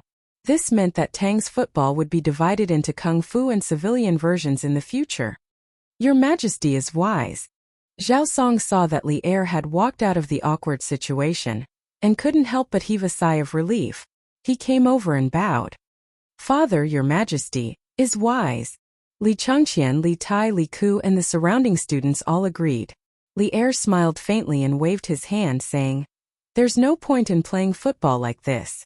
Zhao Song, go and find a few guards with good kung fu to play with me. Kerchumo, Baolin, Iron Egg, the four of you stay back. The rest of the students who don't know kung fu can take a break." That mid-air shot just now made Li Er exclaim in his heart. For a moment he also felt like having fun. How could he return to the palace at this time? Another round of unrestrained kung fu football was what he wanted in his heart. Your Majesty, I'm afraid this is not appropriate." Zhao Song stood beside Li Er and reminded him in a low voice. He was worried that if the imperial censors in the imperial court knew that Li Er was actually playing football with people in the academy, they would most likely write a letter to remonstrate, impeach him.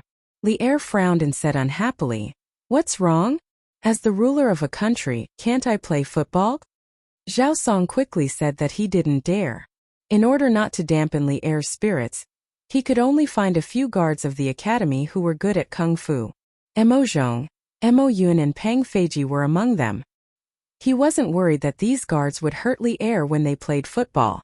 This was because, firstly, Li Er's kung fu was better than these guards. Secondly, as a kung fu master, he wasn't just there for show. In the end, Li Zishuan and Li Er were in the same team.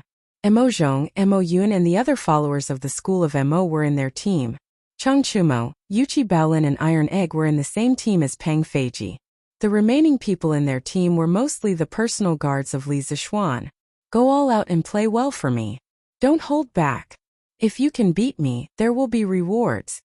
In order to let Cheng Chumo's team play with all their might, Li Er gave an empty promise. "Your Majesty, if our team wins, will there be rewards?" Mo Zhong waited for a long time but didn't hear the second half of Li Er's sentence. He mustered up his courage and asked. "No." Li Er replied impatiently. With a master like him in charge, how could they not win? Unless these followers of the school of Mo deliberately didn't put in effort. Hence, he added, "If my team loses, the few of you will be punished." Mo Zhong and the others were instantly dumbfounded. Why was the treatment different? Chapter 881. Captain Pang Catch the Ball.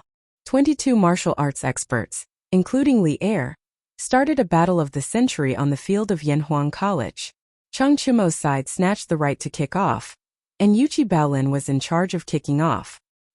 He was afraid that others would not know who he was going to pass the ball to, so he specially roared. Then, the ball did not roll towards Pang Feiji, who was beside Yuchi Baolin. Instead, it flew directly towards the opponent's goal. Boom! The whole stadium was in an uproar. Everyone, including Pang Feiji, was caught off guard by Yuchi Baolin's very unusual kick-off. The ball that had already flown out did not care about what the players thought. It flew out at the same speed as how much force Yuchi Baolin had just exerted on it. The ball that Yuchi Baolin kicked out with all his strength was not much slower than Li Er's kick just now. In the blink of an eye, it was close to the goal. Although Yuchi Baolin's reaction was a little slower, his strength was really great. If there was a high-speed camera recording at the side, it would be able to see that the moment the ball was kicked out, 1/5 of it had already been flattened. It was obvious how terrifying this kick was. The opponent's player's attention was still on Pang Feiji. No one would have thought that Yuchi Baolin, this big blockhead, would actually play a diversion trick, so no one went to block this ball at the first moment. The goalkeeper on Li Er's side was Mo Zhong. This guy was still feeling depressed after hearing Li Er's words just now. Even if you beat him to death, he would never have thought that the opponent would threaten his side's goal so quickly. He hurriedly gathered his chi and his dantian and pounced towards this menacing ball. Bang! It had to be clear that they were playing a kung fu football now. How could this ball that Yuchi Baolin had kicked out with all his strength be blocked by Mo Zhong, who had rushed over in a hurry? They saw the ball enter Mo Zhong's arms with a loud bang. Immediately after, Mo Zhong's face turned the color of pig liver, and his body involuntarily retreated. Chi! The tremendous force carried by the football caused Mo Zhong to glide on the grass for a distance. Under everyone's astonished gazes, Mo Zhong actually held the football and slid back into the goal. It's in, it's in! Yuchi Baolin stared blankly for a moment, then cried out loudly. When he had just kicked off, he suddenly remembered that Li Zixuan had told them about the rules of football the last time. He had said that they could directly score from the kickoff. So, he had a brainwave and thought of such a mischievous trick to create a diversion. However, he did not expect it to work. F***CK. Baolin, you're really something. Too awesome. We've just started and we've already scored. Chang Chumo ran over and jumped onto Yuchi Baolin's back, patting the latter's head as he spoke in ecstasy. The other team members followed suit and ran over to hug the two living treasures, cheering loudly. Oh my god. He scored just like that? What kind of fighting style is this? Does this ball count? Di Jixuan shook his head and said to the students next to him. Of course it counts. The football has already crossed the line. The onlooking students outside the field were stunned. They could not believe their eyes. Of course, there were also people who questioned the goal. At this moment, Emo Zhong got up from the ground and shouted at Yuchi Baolin. It doesn't count, it doesn't count. I've just blocked your ball. How can it count as a goal? The cheers gradually stopped. Chang Chumo stood out from the crowd and retorted. Why doesn't it count? According to the rules set by Yamacho, as long as the football crosses the goal line, it counts as a goal.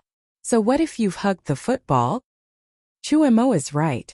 The football has already entered the goal. How can it not count? This is the rule set by Yamacho. Peng Feiji also ran out to help. Haha, a goal from the kickoff. Good goal, good goal. At this moment, there was a burst of laughter outside the field, and the crowd automatically made way. It's Yamacho. Yamacho is here. Let's see what Yamacho has to say now. It was Li Zixuan who heard that Li Er had come to the academy. He came down from his office and saw Yuchi Baolin create a diversion to the east and attack in the west. This scene was a little familiar. In his previous life, he saw it in the movie Shaolin Soccer. In the movie, Stephen Chow scored a goal from the midfield. However, that was when Stephen Chow received the kickoff from his teammate in the midfield. Yuchi Baolin was even more ruthless. He shot from the kickoff and caught everyone off guard. Greetings, Your Majesty. No matter what, Li Er was the emperor. As a subject, it was impossible for him not to greet him. No need to be so polite. Li Zixuan, tell me, does this goal count? Li Er waved his hand and asked casually. Li Zixuan raised his head and answered. Of course it counts, Your Majesty. As long as the ball enters the goal, it counts as a goal, regardless of the method used. Li Er was not angry. He nodded and said, Okay, I understand. The game continues. Emo Zhong, if you don't guard the goal well again, I'll ask Mr. Yen to deduct all of your salary for this month. Yen Silu was the dean of teaching in the academy. At the same time, he was also the butler of the academy. He was in charge of everyone's salary. Yes. Emo Zhong's face was full of bitterness. He was also complaining incessantly in his heart. Li Zixuan smiled and walked to Peng Feiji and Chang Chumo. He said, Play well.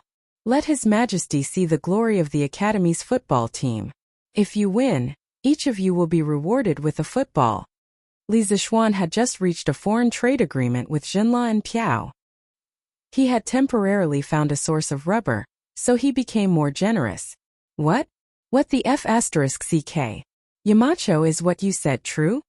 Chang Chumo widened his eyes in disbelief. Of course it's true. You can do it, Cho Nyo. In a moment of carelessness he even said good luck, which made Chang Chumo a little confused. What the F***CK? Yamacho, you can't do this. Why do they get a football if they win? Li Tai, who was outside the field, shouted that it was unfair. If it weren't for the fact that he didn't know martial arts, he would have rolled up his sleeves and come up to play no matter what. Li Zixuan couldn't be bothered to pay attention to him. He turned around and wanted to leave the field. Master, why don't you come up and play? Iron Egg ran over and whispered. Most of the people on the field were better at martial arts than him. He felt that he was holding them back. No, you can continue to play. Remember, even if it's kung fu football, you still need to use your brain. Bao Lin's goal just now is a living example. If he, a martial arts grandmaster, went on the field and tortured the other side, Li Er would definitely make things difficult for him in the future. Therefore, he patted Iron Egg's shoulder. He first refused, then said earnestly, At the same time, this was also said to Chang Chumo and the others. This was because the strength of the players on this side was, on the whole, less than that of the opponents. Yes, master, I understand. Iron Egg's eyes turned and he replied thoughtfully. Chapter 882.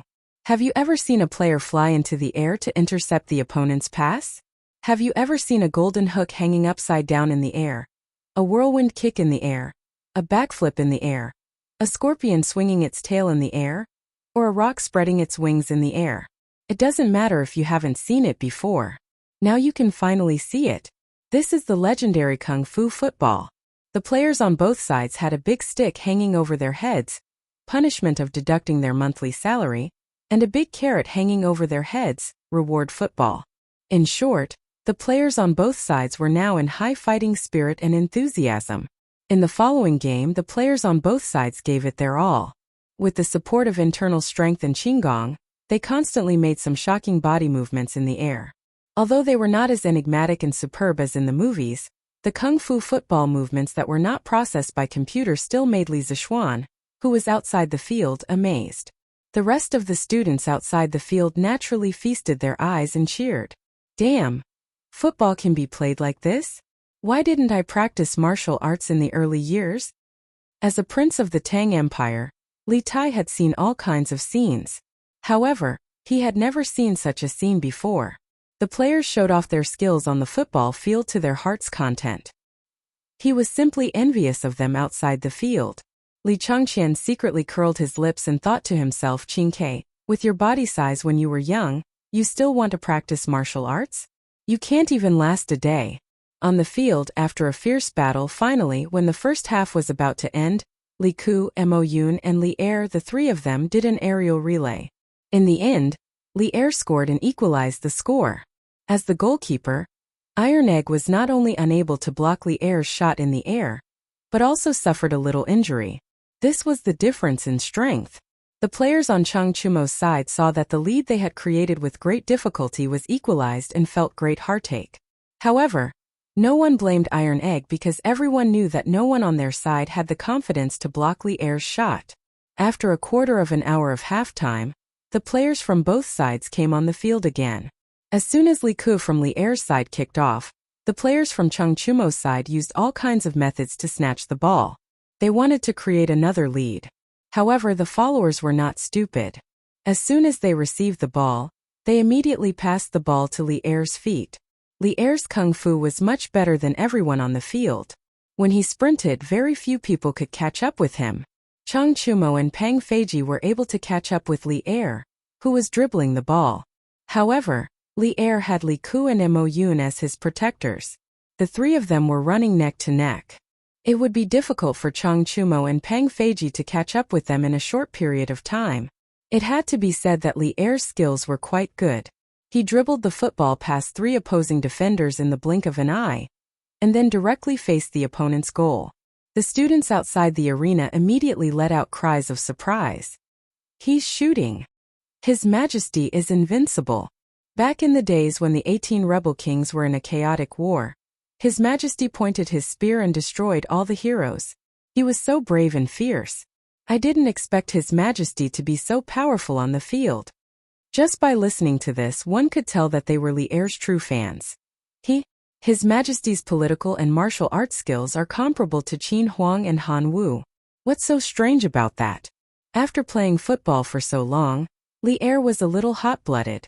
When he heard the praises of the students outside the field, his heart felt as comfortable as if he had drunk iced water. At this moment, he was 30 feet away from the penalty area. He lifted his leg and shot angrily. The football whistled and went straight to the goal. Iron Egg, be careful. Chang Chumo saw the football shoot out and quickly shouted. His shout was to let Iron Egg dodge the football, not to stop it. This was because Iron Egg was already injured in Li Er's previous shot. Li Er's current kick was more vicious than before. If he forcibly blocked it, Iron Egg was likely to be knocked to the ground. The world of Kung Fu football was so cruel. Besides, injuries were common for people who practiced martial arts.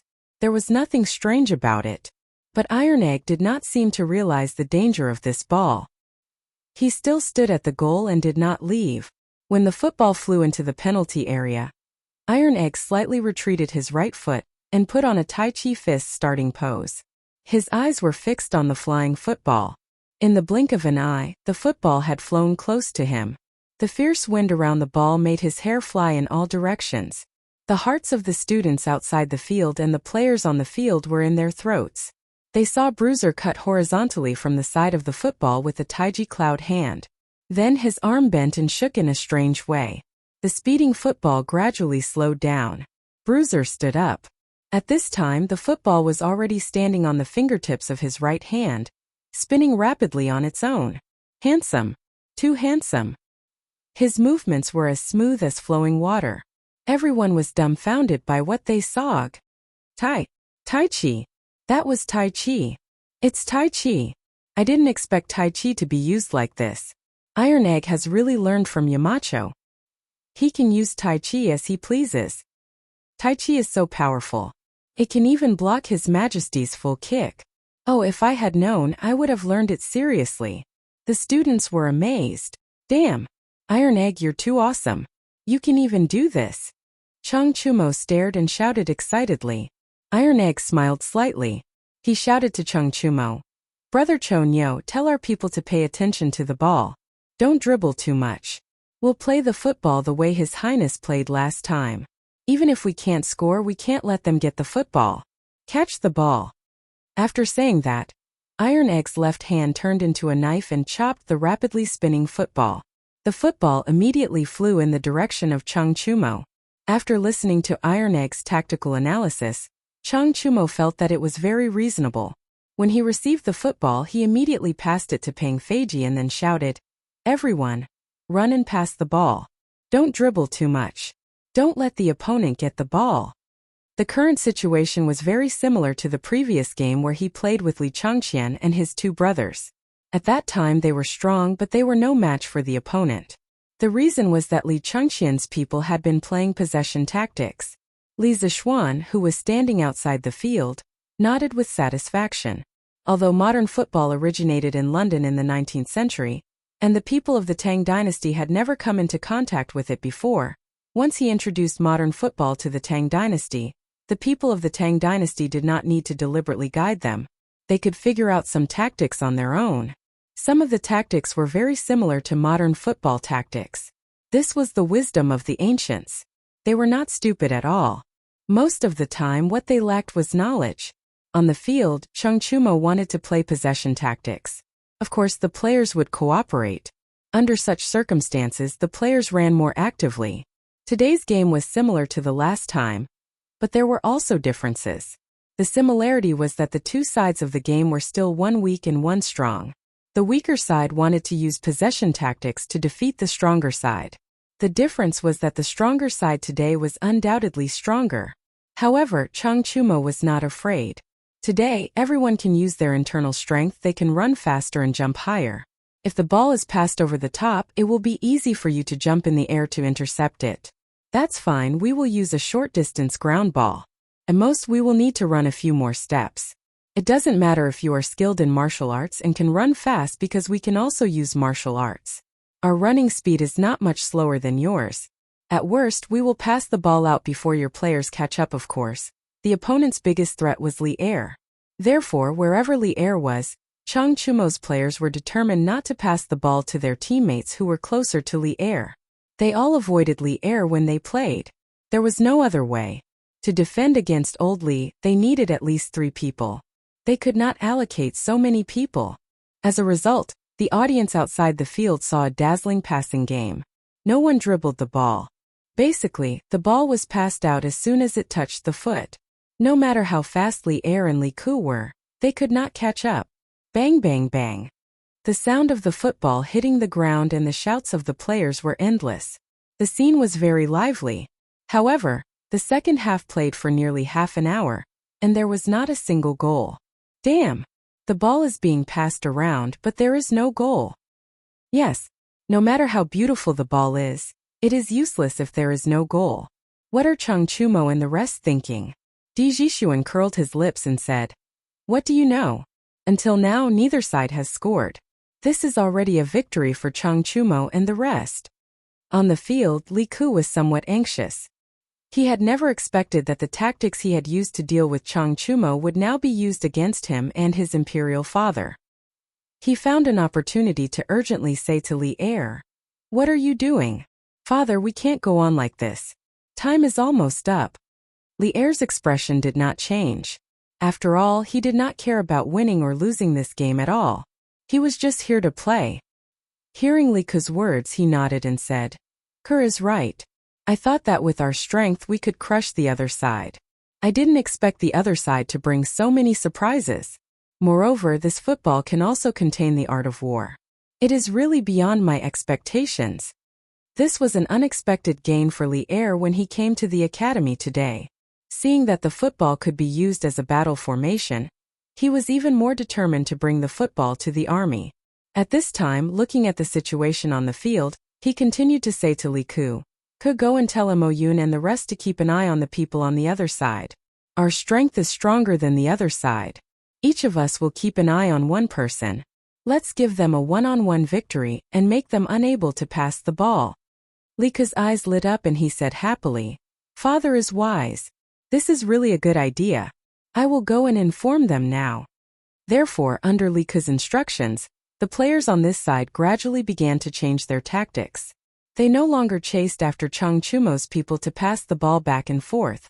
They spread out and each of them was only responsible for one player on the other side. When they received the ball, they would harass them. As a result, Chang Chumo's smooth ball control tactics suddenly became stuck. Once the machine was rusty, it was easy to have all kinds of problems. It was the same for the football. The players could not pass the ball comfortably and naturally, there would be all kinds of mistakes. As a matter of fact, Peng Feiji's Wu Ho originally wanted to pass the football to Yuqi Baolen, who was in front of him on the right. However, after being snatched by Mo Zhong, he panicked and passed the ball in the wrong direction. He actually passed the ball to Li Ku's feet. Li Ku was inexplicably stunned, but in an instant he moved. With a pass, he passed an opposing player beside him. At the same time, Li Er had already given up on keeping an eye on Chang Chumo. He directly ran towards the opposite side's back. Return to defense. Everyone returned to defense. Chang Chumo saw that the situation was not good. As he shouted at his own players, he chased in Li Er's direction. Sure enough, when Li Ku saw that Li Er had already run to the opponent's goal area, he channeled his strength to his feet and sent the football to Li Er's position. Bam! When Chang Chumo heard the muffled sound of the football being kicked out, he turned his head to take a look. In an instant, he did not care about anything else. He roared loudly and used his feet to stomp on the grass. His whole body rose into the air. He wanted to intercept this high-altitude long pass. Oh wow! It's coming, it's coming! Chang Chumo is flying again. For many students from ordinary families, martial arts masters were relatively distant existences. However, in today's Kung Fu football game, they directly saw more than 20 martial arts masters compete with each other. They flew into the sky and dove into the ground, fighting fiercely. It was really not satisfying to watch. Seeing Chang Chumo rise into the air at this time, the students could not help but cheer again. He wants to stop His Royal Highness King of Han's pass. But this pass is so high. Can he really stop it? The movement of the football in the air was in a parabolic shape. It was divided into the ascending and descending stages. Chang Chumo's position happened to be in the descending stage of the parabolic curve. However, it had only just descended, so the height of the football in this position was still very high. It's close. Closer. It's still not enough. F***ck. Chang Chumo's eyes stared unblinkingly at the football flying towards him. He felt the air around him brush past his cheeks. The height of his body was getting higher and higher, but it was still not enough. Chang Chumo even felt that as long as he stretched out his hand, he could block the football. This was really within reach. However, he was not a goalkeeper. He could not touch the football with his hands. Therefore, he could only watch as the football flew over his head and rushed towards Li Er's position. Iron Egg, get out of the way. This ball is not something you can stop. Li Er lived up to everyone's expectations. He flew up and met the flying football in the air. He looked at Tai Dan and roared. Then he aimed at the lower right corner of the goal, and shot angrily in the air.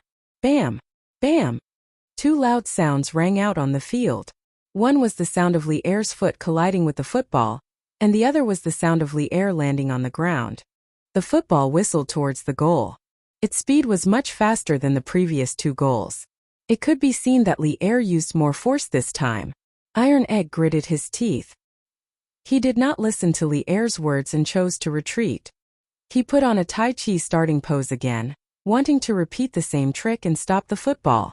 When the football flew into the penalty area, Iron Egg chose to take the initiative to attack. His body rose into the air, his palms together, and he faced the flying football. Bam! Another loud sound rang out.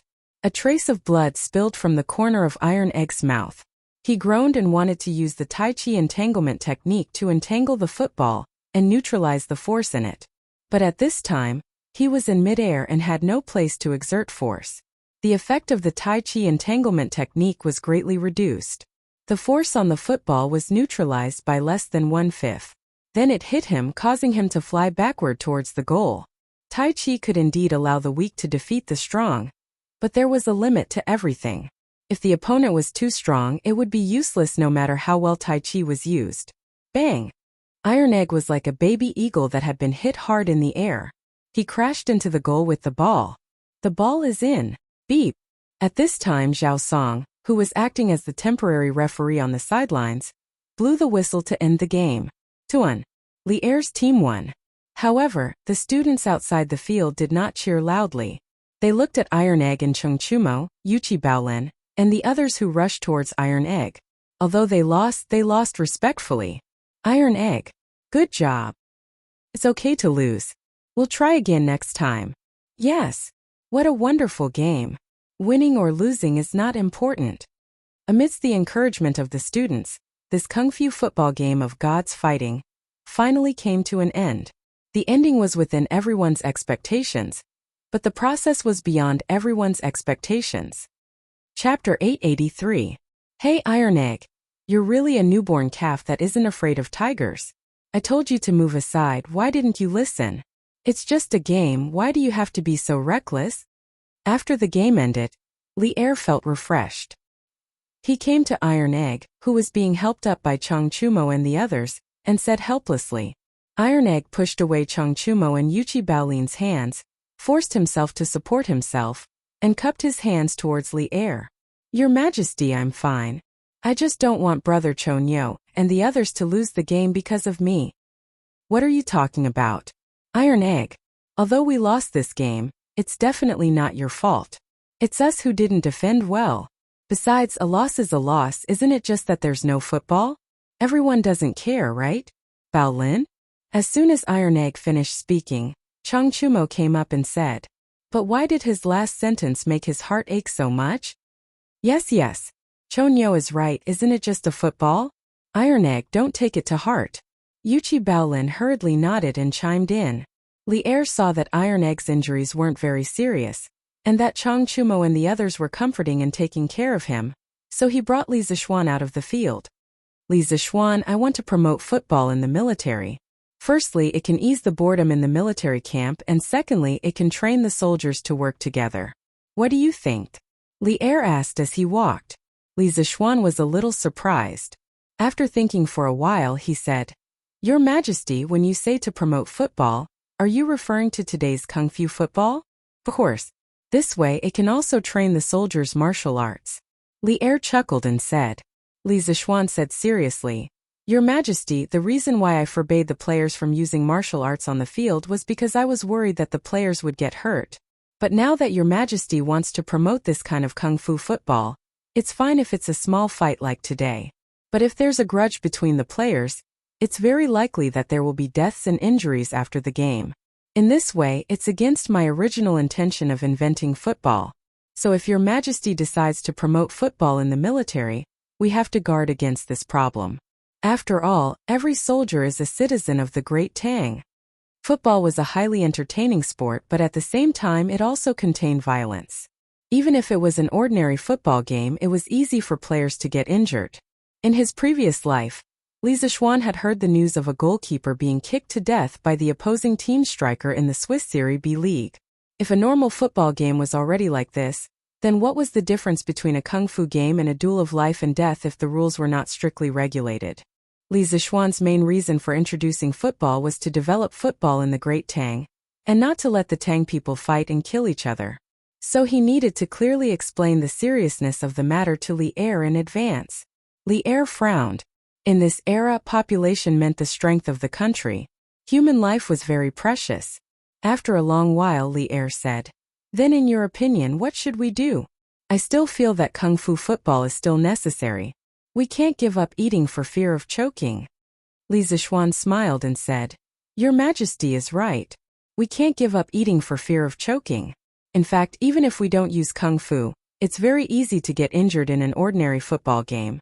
So I think that no matter what kind of football it is, we should set strict rules for it. Those who comply will be rewarded, and those who violate will be punished. As long as we can guarantee that there won't be any intentional injuries due to personal grudges on the field." What he meant was that he didn't need to care about how others played football in private. He couldn't blame others for playing football in private, could he? Then what about those people who sold swords and sabers? In terms of danger, football was less dangerous than swords and sabers, right? Yes. Then we'll do as you say. Li Er nodded in agreement. Then he glanced at Li Zixuan and said, "You were the one who created football. I'll leave this matter to you. Within 3 days, set the rules for both types of football games and show them to me." Li Zixuan's face darkened. He really didn't know if he should curse. Cough cough. There was no need to ask. He definitely couldn't say it. He rolled his eyes and said, "I'll obey your orders, but I feel that no matter how good the rules are, to fully implement them, there must be a department to supervise. Otherwise, no matter how good the rules are, they will become empty words." When he squatted, Li Er knew what he was going to say. Old Li rolled his eyes and said unhappily with his hands behind his back, "If you have something to say it quickly. Don't beat around the bush with me." Li Zixuan smiled awkwardly and said, "Cough cough. What I mean is, if your Majesty really wants to promote football, not only must there be a set of rules for football games, there must also be a department to supervise football games. A while ago, I was thinking of using Yanhuang College's name to set up a football association to manage football games, and players' rewards and punishments. So, Your Majesty." Li Er looked at Li Zixuan lightly and said with a smile that wasn't a smile, "You want to let the entire Tang Empire's football games to be managed by your football association." Li Zixuan didn't care about modesty at this time. He nodded and said, "That's right. In the future, I plan to promote football in the entire Tang Empire.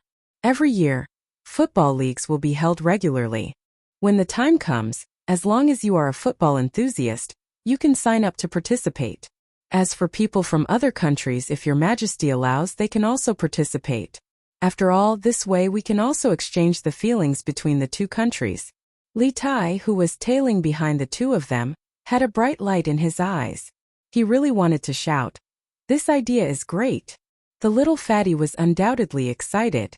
After Li Er heard it, he couldn't help but feel a ripple in his heart.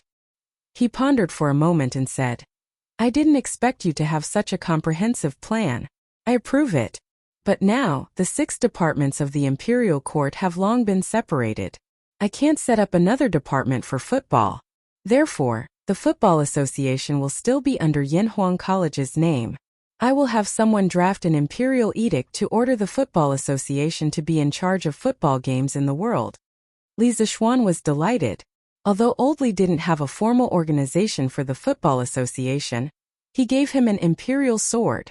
In this way, it could be considered legitimate. Besides, as Yanhuang College's reputation grew in the future, the number of awesome students it taught would increase. With the golden signboard of Yanhuang College, why would it need an organization? Your Majesty is wise. I will do my best to manage the Football Association well. Li Er flicked his sleeves and said lightly, "All right, it's getting late. I should return to the palace. You brat. Don't be distracted by trifles and forget your duty." I wouldn't dare. I respectfully send Your Majesty off." Li Zixuan cursed Old Li in his heart for talking so much nonsense, but he couldn't help but sigh. The Tang Empire's Football Association was finally established. As for why it was the Football Association and not the association, well, the association scope was too small. Chapter 884. Although the previous football match was very lively, the academy wasn't on holiday at that time. Even if the students were excited and wanted to share it with outsiders, they couldn't leave the academy. But now that they were on holiday, the students could go out if they wanted to. Therefore, the news of Li Zishuan's invention of football and the 2 small-scale football matches held by Yanhuang College were spread out in a very short period of time. But what made Li Er helpless was that when Wei Zheng found out that he went to Yanhuang College to play football with the students, he went to the palace and scolded him. It was said that after Wei Zheng scolded him and left, several cups and vases in the Sweet Nectar Hall were broken. In order to let more people know about this new sport, Li Zishuan first wrote an article on the front page of Datong Daily to introduce the rules of football. In order to make it easier to understand, he also attached a simple diagram. Then he took advantage of the students' holiday and opened the academy for a day, allowing outsiders to come in and watch the match. As for the players on the field, they were all students with good football skills. Wow! This Yanhuang College is really impressive. Isn't that so?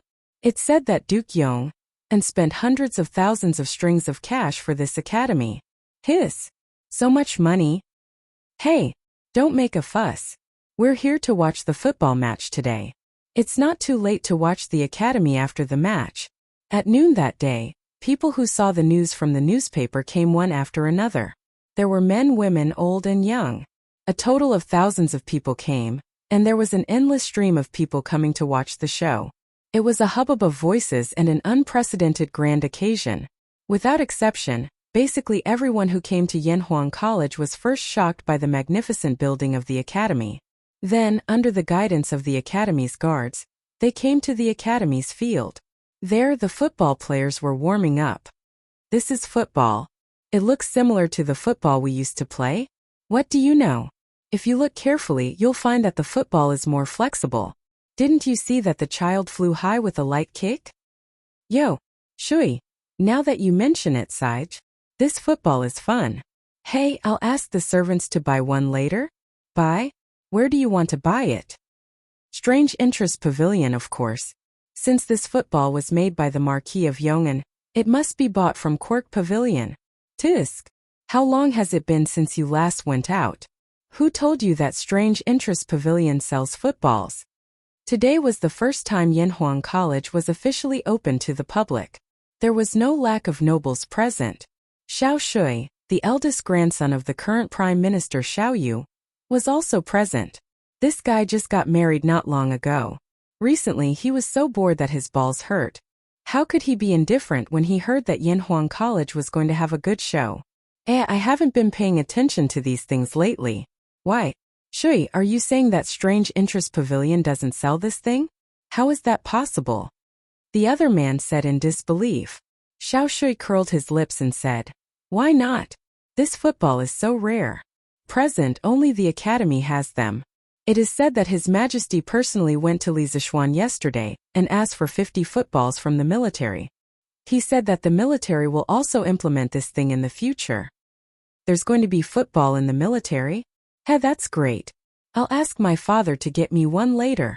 Lingwu, you should stop thinking about this. There are only 50 footballs in total, but they have to be distributed to the hundreds of thousands of soldiers of the 16 guards. There's not enough to go around in the first place. If you continue to think about it, you'll definitely cause trouble for your father. Xiao Shui's expression turned serious when he heard this and warned him. It turned out that the young man next to him was Chai Lingwu. His father was the general of the right, Chai Xiao, and his mother was Princess Pingyang. He was a relative of the emperor and had an illustrious family background. However, this kid was clearly not someone who knew his place. Otherwise, he would not have rebelled with Princess Gao Yang and Feng Yai in the 4th year of Yonghui. In the end he died without a complete corpse. This could be inferred from his words just now. Yi Shui, aren't you too cowardly? At worst I'll just return it when I'm done playing with it, right? Would His Majesty do anything to my father because of a football? Chai Lingwu said with a disdainful smile. Xiao Shui shook his head and did not try to persuade him anymore. Coincidentally, the game also started at this moment. Although the crowd who came to watch the fun today had seen the introduction of the rules of the football game in the newspaper, it was their first time seeing a real football game. The feeling was still different. Beep. As a Yamacho from Yanhuang College, Li Zishuan naturally could not be the referee every time. Today's referee was the bearded man. As the only martial arts instructor, physical education teacher, in Yanhuang College, he naturally had to take the field for this kind of thing. The bearded man blew the bamboo whistle, and the game officially began. Boom! Iron Egg kicked off, and Wang Meng dribbled the ball deep. The opposing players immediately came up to snatch the ball. A fierce competition officially began. The players on the field today did not have prominent students like Li Tai, Li Changqian, and Li Ku. They were basically all ordinary students. After all, with so many outsiders present today, it would be beneath Li Changqian and the others to play in person. It was the first time that the spectators had seen such a novel way of playing football.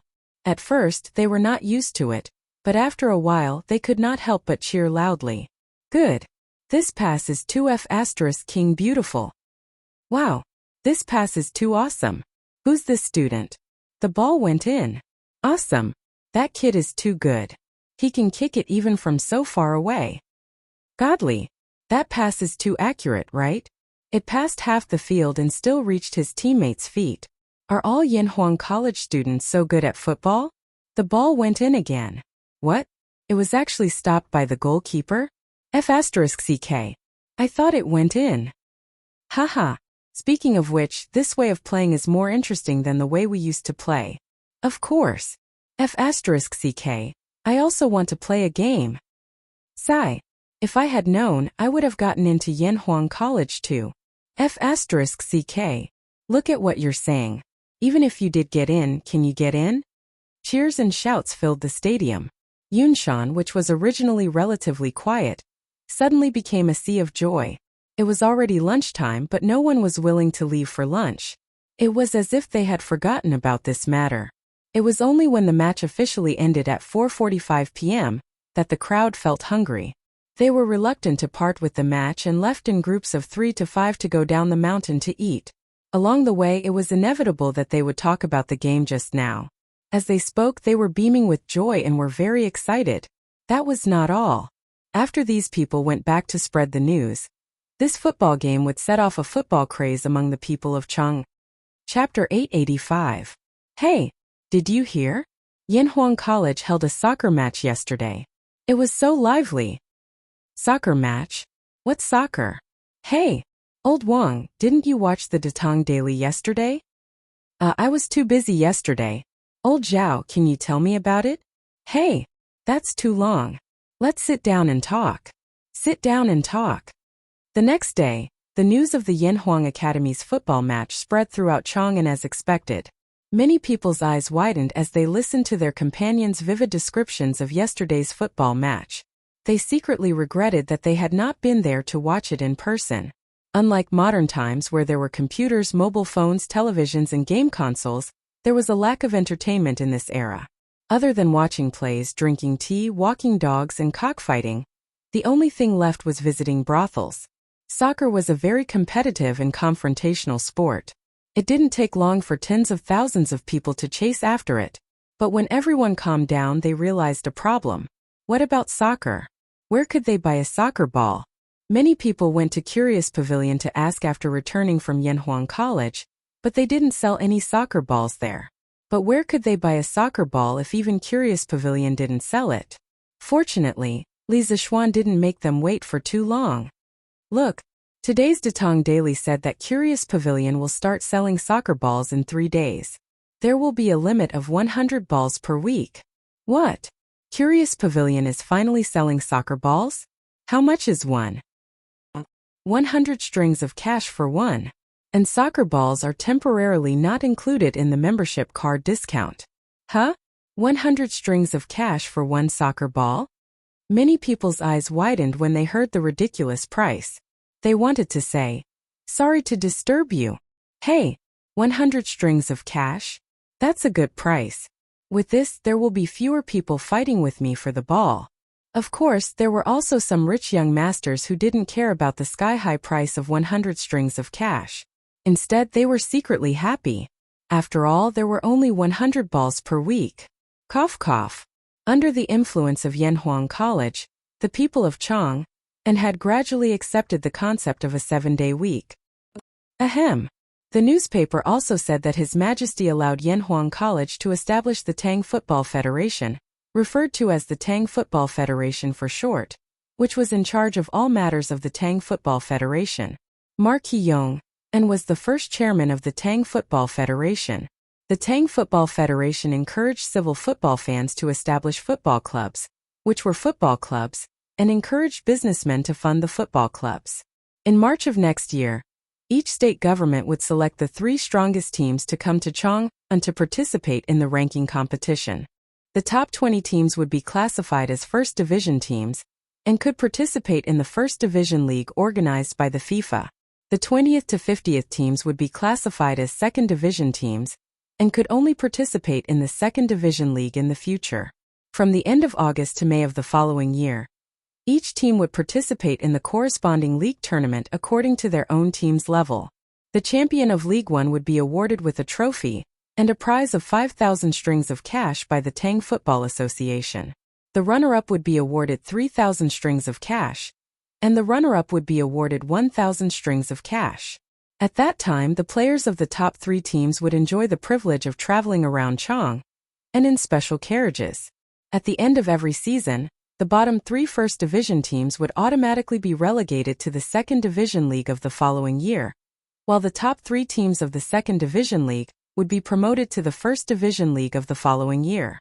Mark Hee-yong and plans to hold a championship league at the end of July next year.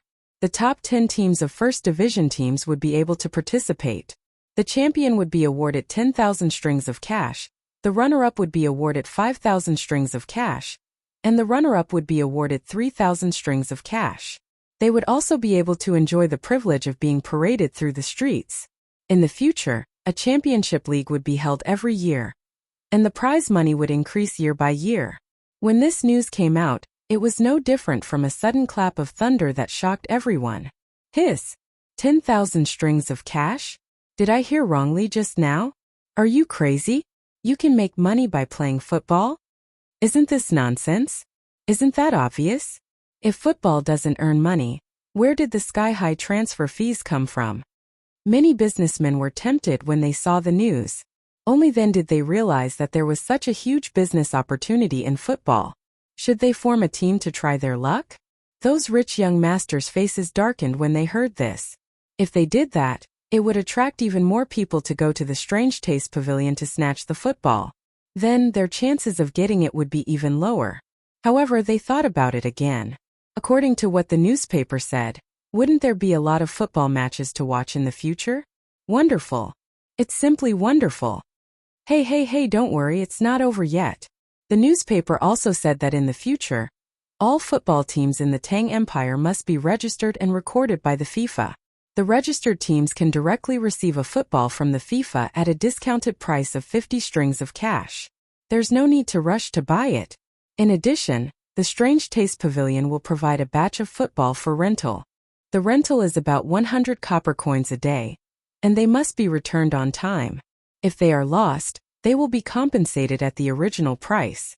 In 2 days, the FIFA will announce the detailed football rules, management system, and league system. If you need it, you can buy it from the Strange Taste Pavilion.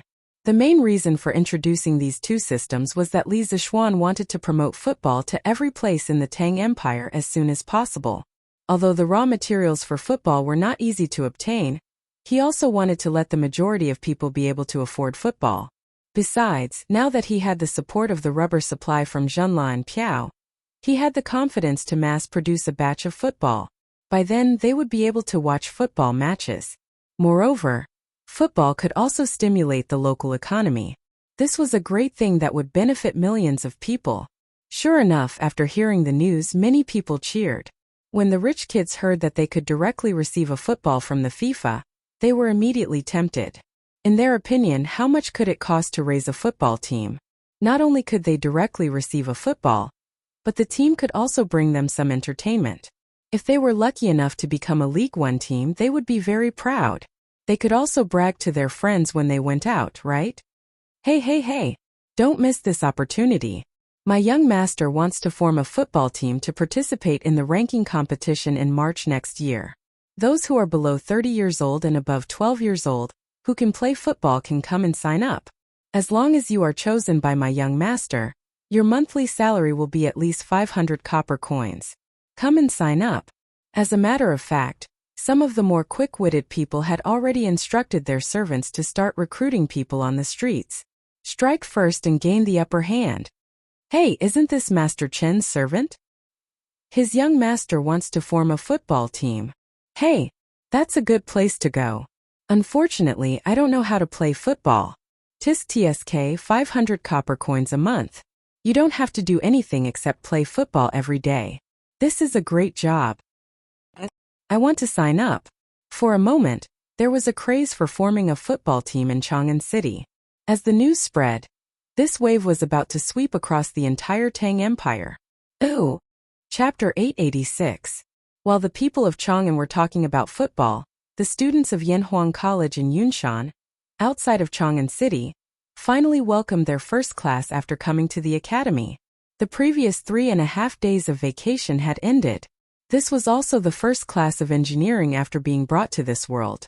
It was very significant, so Li Zixuan chose to teach this class in person. The venue was the recently built auditorium of the academy.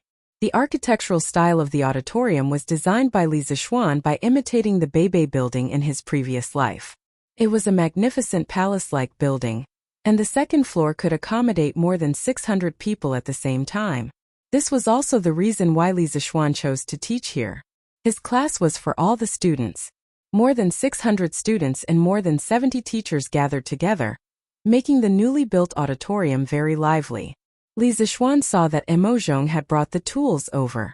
He coughed lightly and said, "Okay, quiet down. The class has started." The noisy classroom suddenly became silent.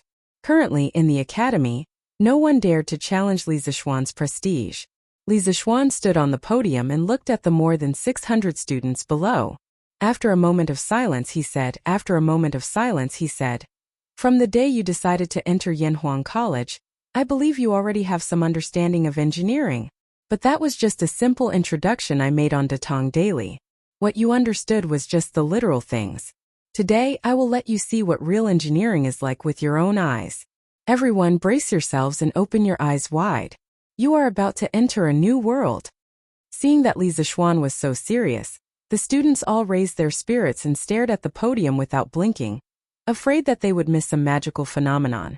The teachers of the academy also looked at Li Zixuan curiously. Today they came to listen, mainly because they wanted to learn from Li Zixuan's teaching style. According to the rules, the academy would have a title evaluation at the end of the year. Who didn't want to improve their title quickly?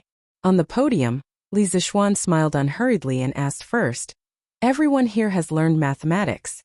Do you know what the ancestral ratio is? If you know, raise your hand and answer." Zhu Chongji was the first to calculate the value of pi to 7 decimal places in the history of mathematics in the world. This achievement was ahead of the world by nearly 1,000 years. Later generations advocated that the ratio of the circumference to the diameter of a circle be called the Zhu ratio, which was the predecessor of pi.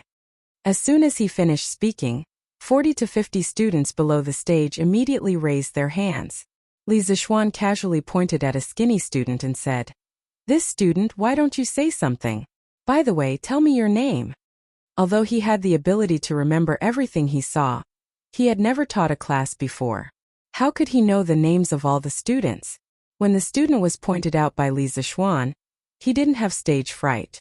Instead, he was faintly excited. He stood up and saluted Li Zixuan, saying, "Student Sun Zhongji. In response to Mr.'s question, it has been recorded in the fixing technique that the ancestral rate is approximately 3.1415926 to 3.1415927. Li Zixuan nodded and continued to ask, "Not bad. Then do you know how this result is calculated?" That student's face suddenly became awkward. He thought for a moment and shook his head. Teacher, I forgot about this." "Haha, it's okay. It's already very good. Sit down first." Li Zixuan comforted her with a smile, then looked at the others and asked, Does anyone know how the ancestral rate is calculated? After a moment of silence, a dozen students raised their hands. Li Zixuan pointed to Jia Juyin, whom he had met several times before. She was also the fourth in the opening examination of Yanhuang College and said, Jia Juyin, you say something. Jia Juyin stood up and said unhurriedly, Sir, during the Wei and Jin dynasties, the master of arithmetic Lu Hui used the circle-cutting technique to calculate the ancestral rate. He first calculated from the inside of the circle to the inside of the circle to the inside of the circle to the outside of the circle to the outside of the circle to the outside of the circle to the outside of the circle to the outside of the circle to the outside of the circle to the outside of the circle. He once said that if you cut it thin, you will lose less. If you cut it again and again until it cannot be cut, then you will merge with the circumference and nothing will be lost. Based on his method, Ancestor Chongji went one step further and obtained an even more accurate result. Zhu Chongji once wrote a mathematical book, Pi Technique, which recorded his research and results on pi. But at that time, scholars couldn't delve into the profoundness of it, so they ignored it, and it was later lost. Because the pi technique was lost, how Zhu Chongji calculated pi to the 7th decimal place, and how he found the accurate and convenient ratio, was still a mystery until the 21st century. But many mathematicians speculated that Zhu Chongji was likely to use 12 circular cuts on the basis of the circular cutting method, using the inscribed circle and the circumscribed circle to approximate the circumference of the circle in both directions. A total of 14 square cubes were needed, and the precision of the square cubes had to be at least 14 decimal places to determine pi between 3.1415926 and 3.1415927. Li Zixuan smiled inexplicably and continued to ask, Then do you have any other methods to obtain the ancestral rate? Suddenly Jia Juyin, who was known as a child prodigy, was stumped. I don't know, please enlighten me. Li Zixuan said, Sit down first, let's put this matter aside first. Next, let's play a little game together. After that, Li Zixuan picked up a piece of paper from the podium. There were black lines drawn on the paper, all parallel lines, and 2 parallel lines were equidistant from each other, and then took out a box of thin needles. The length of the thin needles was equal to half the distance between the parallel lines. After doing all this, he raised his head and said, Next, every student and teacher, come up according to the order of your seat and throw these thin needles on this piece of paper. Everyone throw once, come up quickly. Wang Meng, start with you. Everyone was confused. They didn't know what kind of trick Li Zixuan was playing. Wang Meng was the same, but he was the first in the first row. Since he was called, of course he had to come up obediently. When he came to the podium, he took out a thin needle from the needle box and hesitated. Yamacho, do I just throw it casually? Yes, just throw it casually. You can throw it with your eyes closed, as long as you can throw it on the paper. Li Zixuan said with a smile. This was an experiment that involved probability. If everyone deliberately threw the needles, it would affect the results. Wang Meng was also a joker. When he heard Li Zixuan say that, he actually closed his eyes. Xiu! The thin needle fell on the paper, and then he patted his butt and went back to his seat.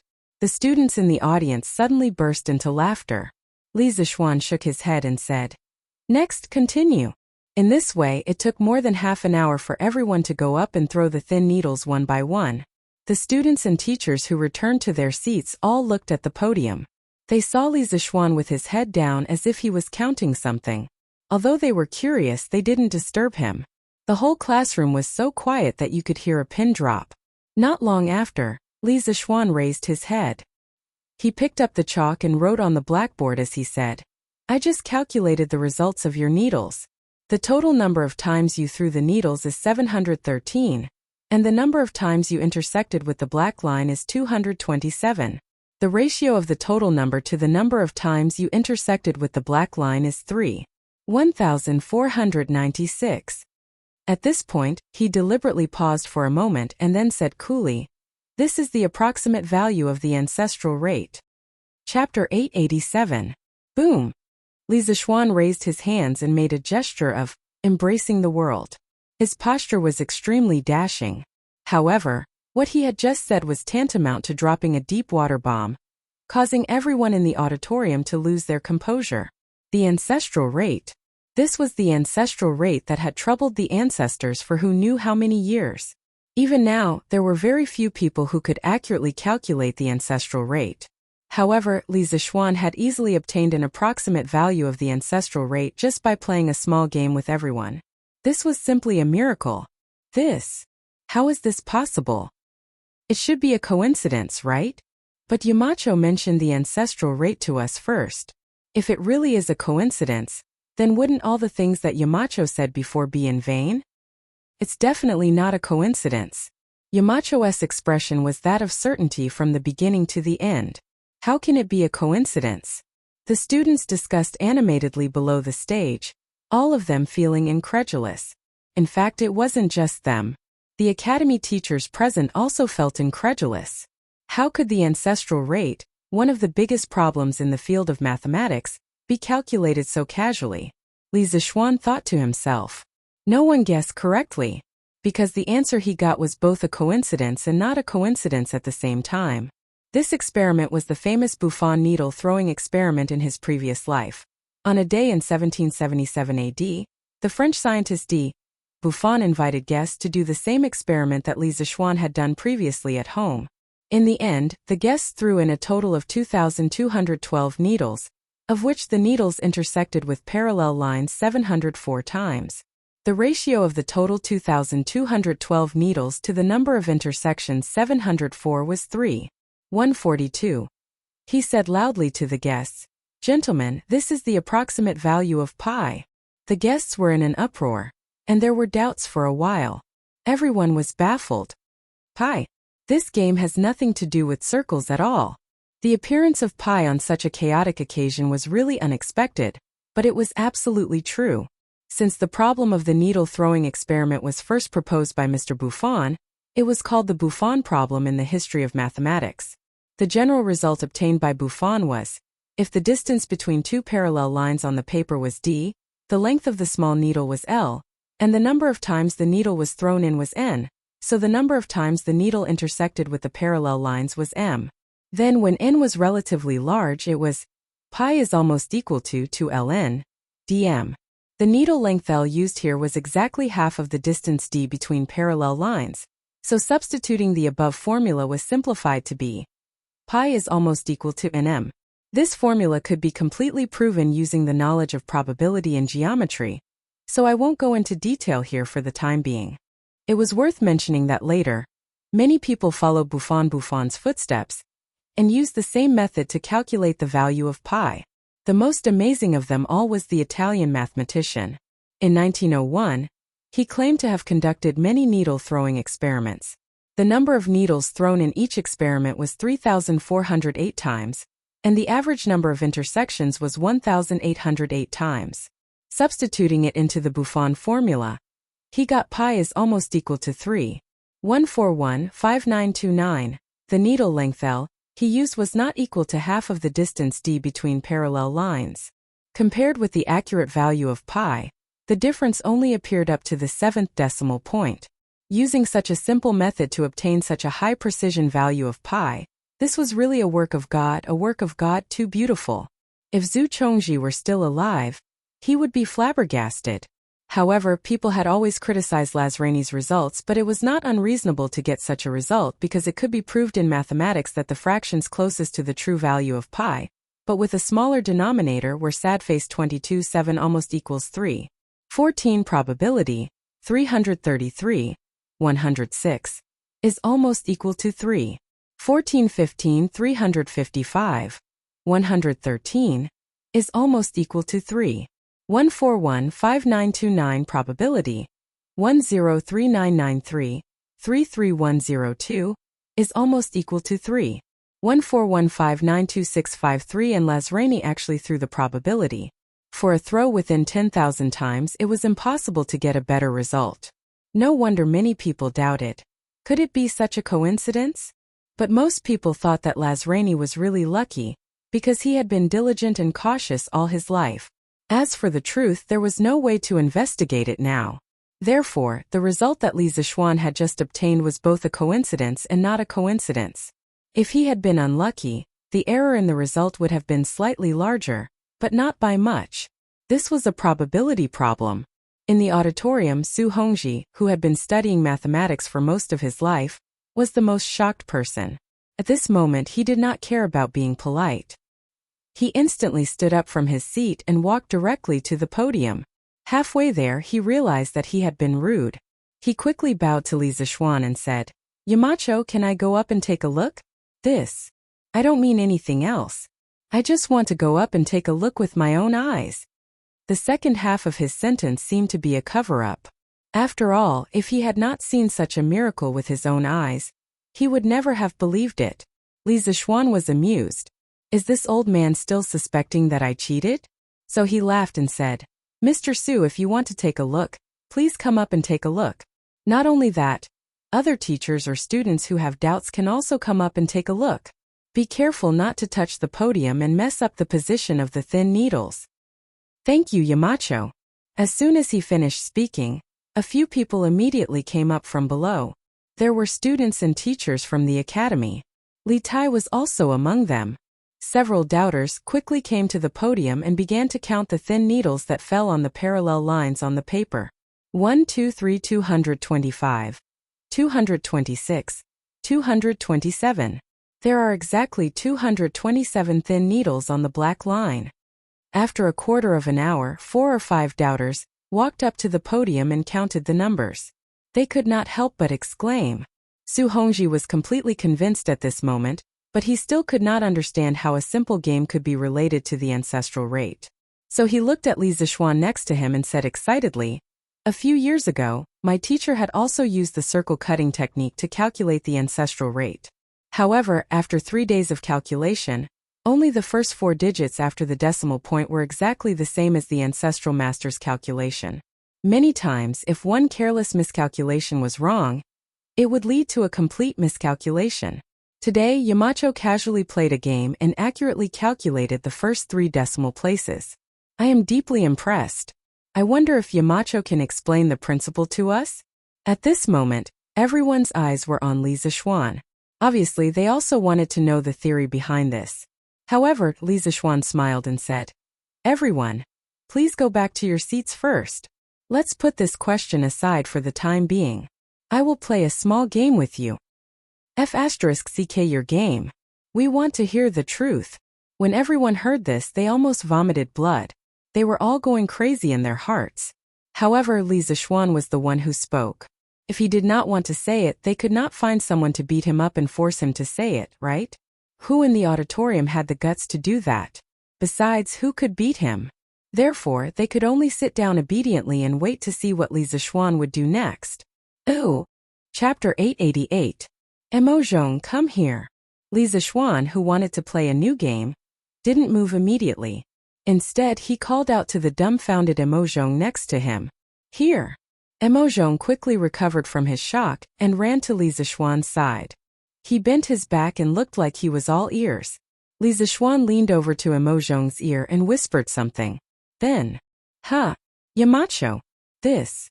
You're not joking with me, right? Emozhong's eyes widened.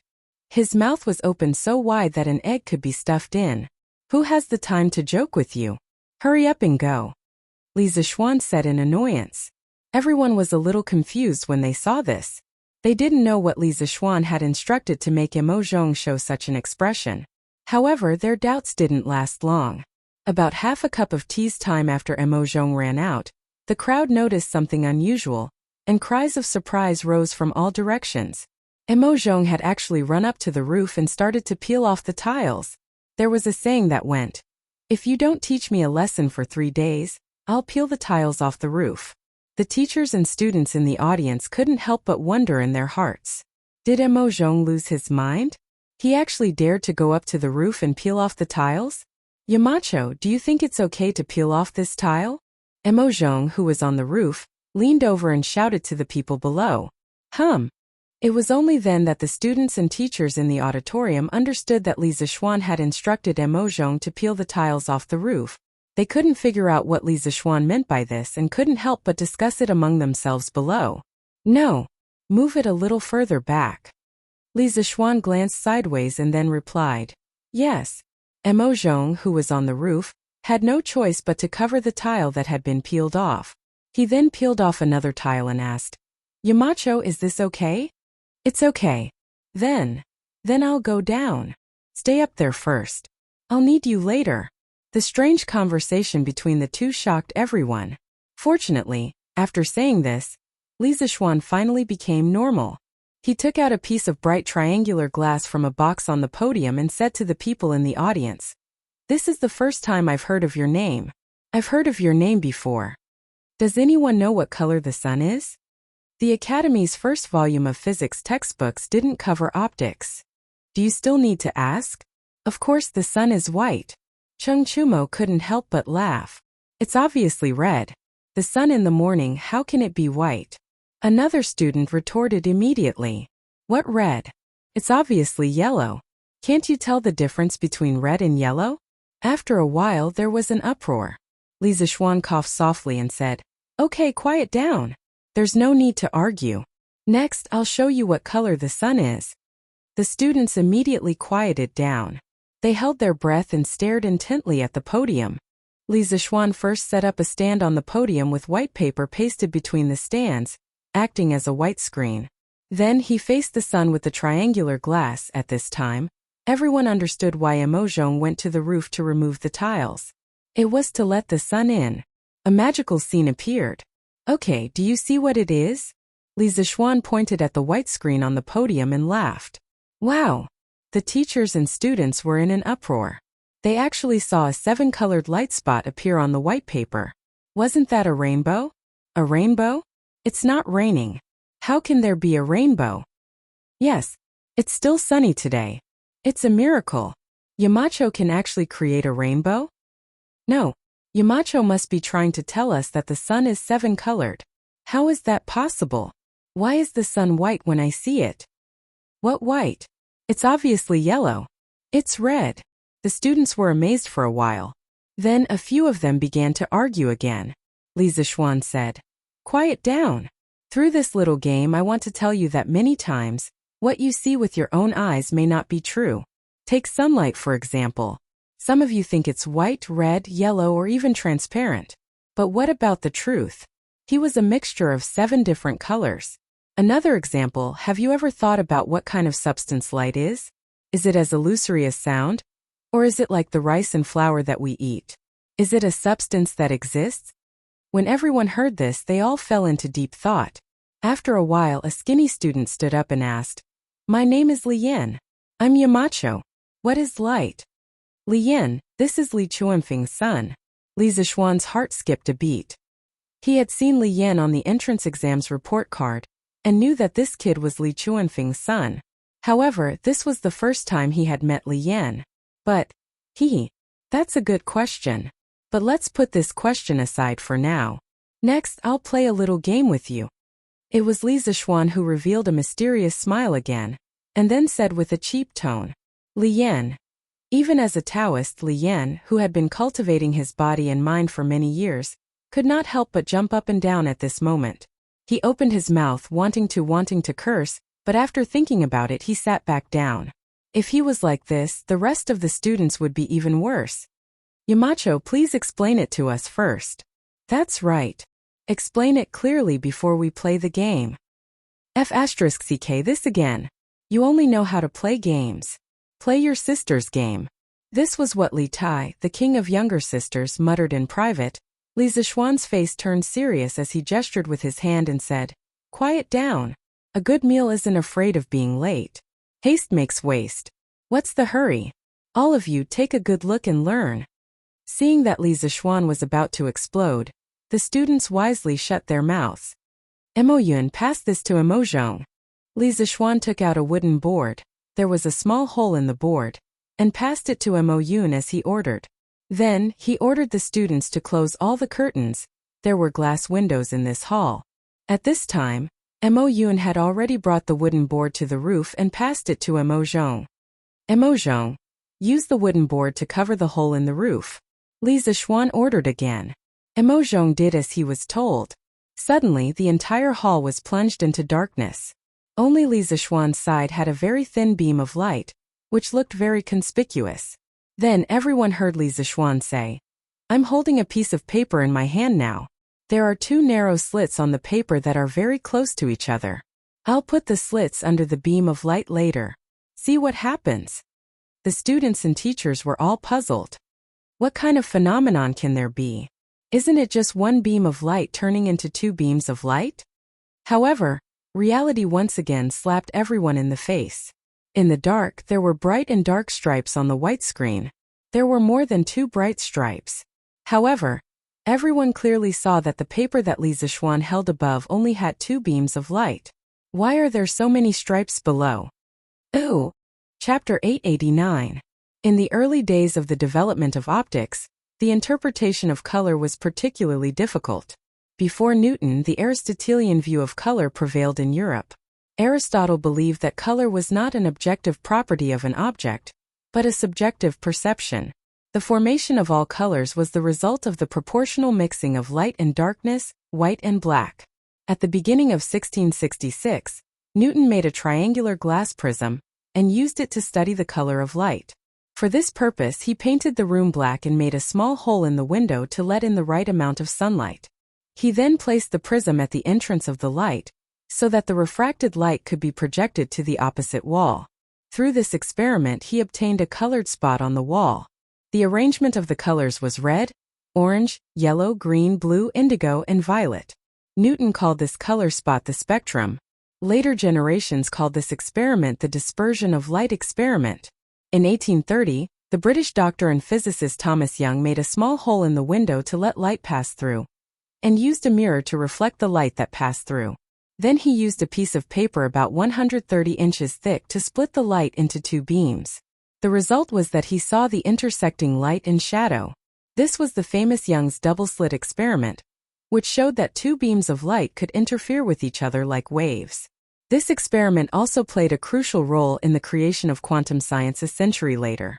Li Zixuan moved these two experiments to the Tang dynasty, to let the students of the academy understand that the sunlight they saw every day was not as simple as it seemed. Light was a very mysterious substance. Understanding its inner workings would give rise to many amazing things. At this moment, the curtains in the auditorium were drawn, but most people were still in a daze. They could not understand why there were only two beams of light, but it seemed like there were many beams of light shining on the paper. How did Li Zixuan do it? Yamacho, how did that just... A student could not help but stand up to ask the truth, but halfway through, he stopped because he felt that Li Zixuan would definitely beat around the bush like before. Sure enough, Li Zixuan waved his hand and said, "Let's put this aside first, I'll take you. Let's play a little game." Before the last few words could be said, all the teachers and students in the audience had already helped Li Zixuan say it in unison. Moreover, their voices were so loud and so angry that Li Zixuan, who was on the podium, could only feel a strong sense of resentment rushing towards him. Ahem. So you all knew.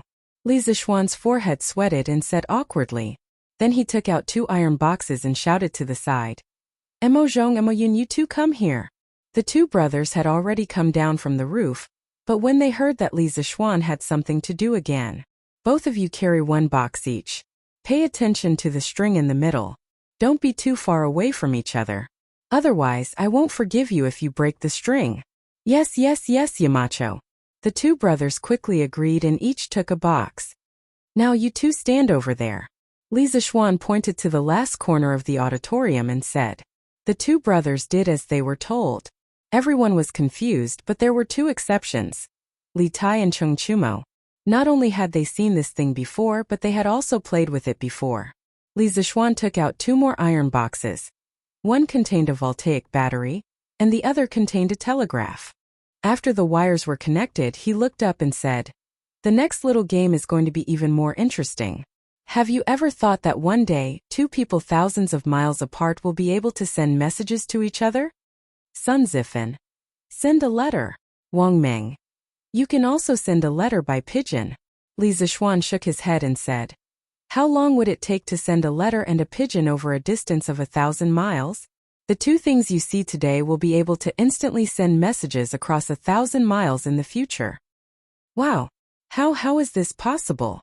Instantly sending messages across 1,000 miles? Isn't this the work of an immortal? The audience was in an uproar again.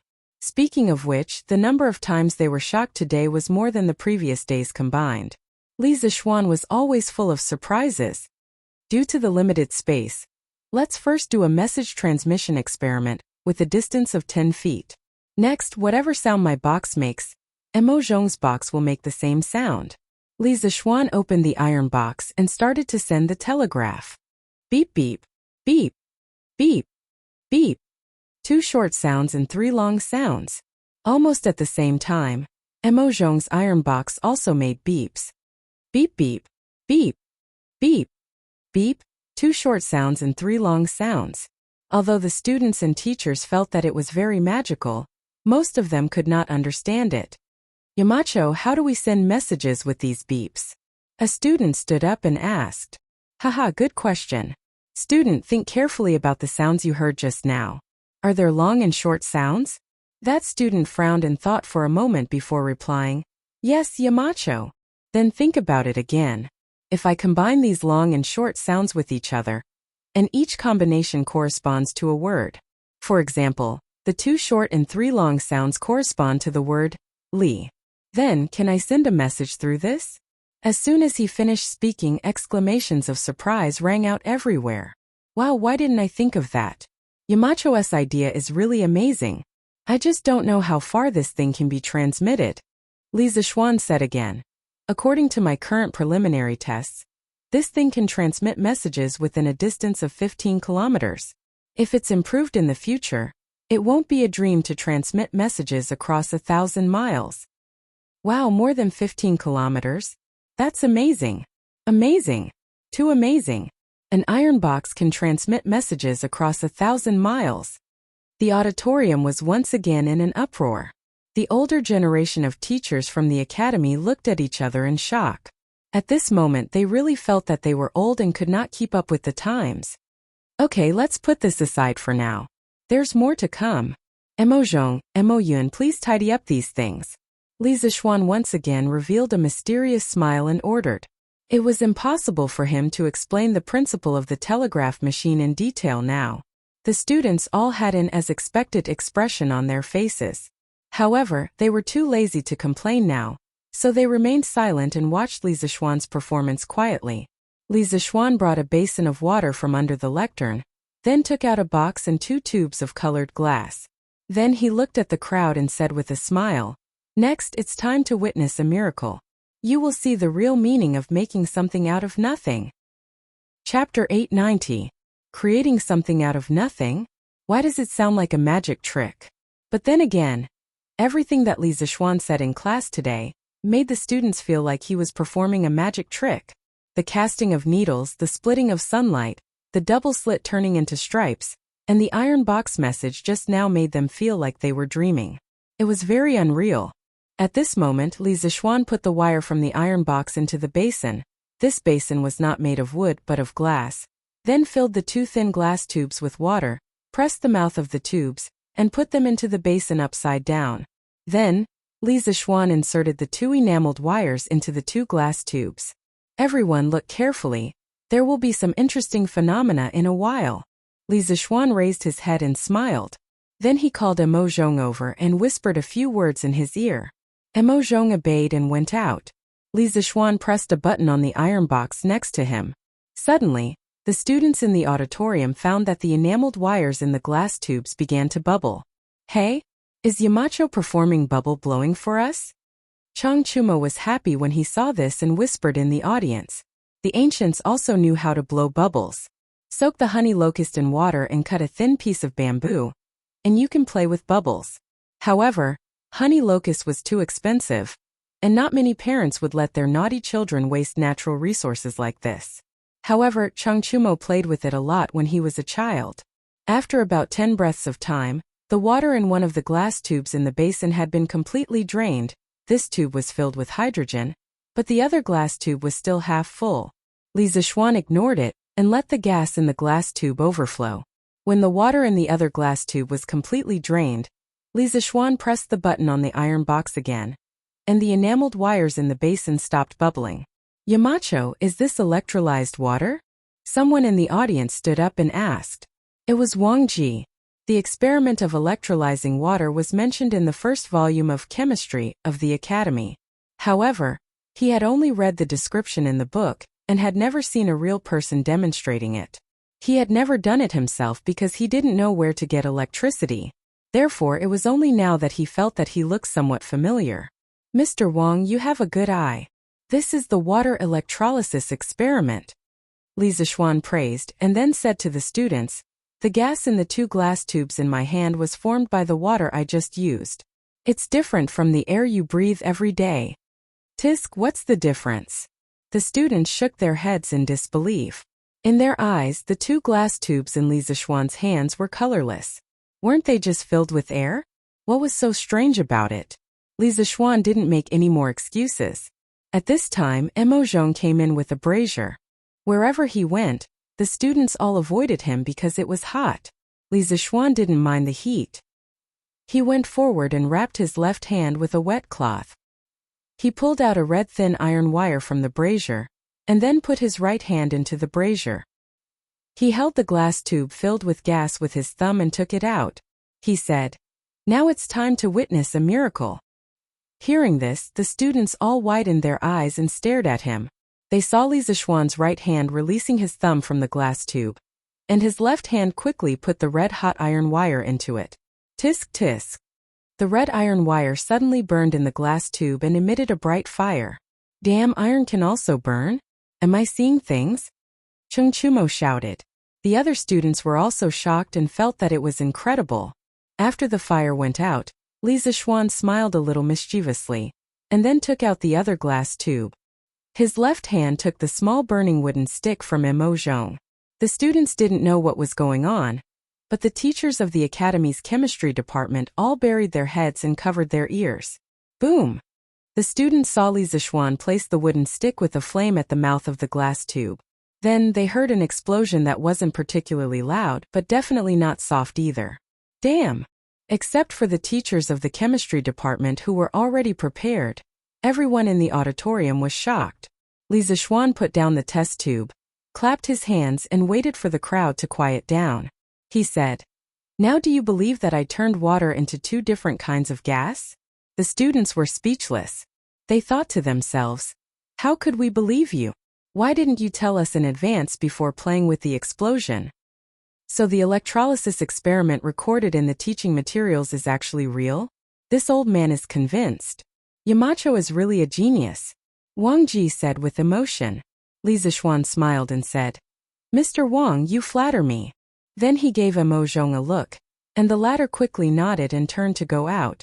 A moment later, Emozhong moved in something half the height of a person, covered with a red cloth. Emozhong moved this big treasure to the podium and left. Li Zishuan stood on the podium and said to the audience, "Well, that's all for today's games. Next, I'll show you something good." After that, he lifted the red cloth and a big blue ball, supported by a bracket, stood on the podium and suddenly appeared in front of everyone's eyes. What is this? It's 2 times bigger than a football? Boy, you only know about football. The students were talking about it, but Xiao Dian from the geography department stood up shakily and said, "Yamacho, this is..." Li Zishuan nodded and said, "Mr. Xiao, that's right. This is the Earth. It should be said that it's a model of the Earth. I call it a globe." After that, he looked at the students and said loudly, "Students, the Earth under our feet is not flat. The saying that the sky is round and the Earth is round is nonsense. We all live on a big ball like this. As for the details, your teacher will tell you later. From now on, I will put this globe in front of Guanghua Building.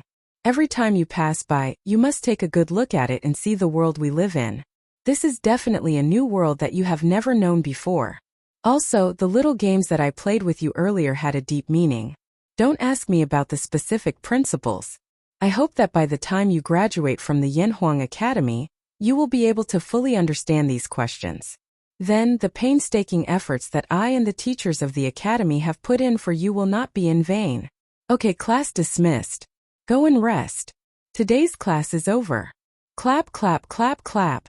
At this moment, all the teachers and students couldn't help but stand up and applaud Li Zishuan. Today's class was destined to go down in history. Moreover, this class had given them too much shock. It made them feel extremely lucky that they chose Yanhuang College in the first place. Otherwise, where would they go to learn such advanced knowledge? Chapter 891.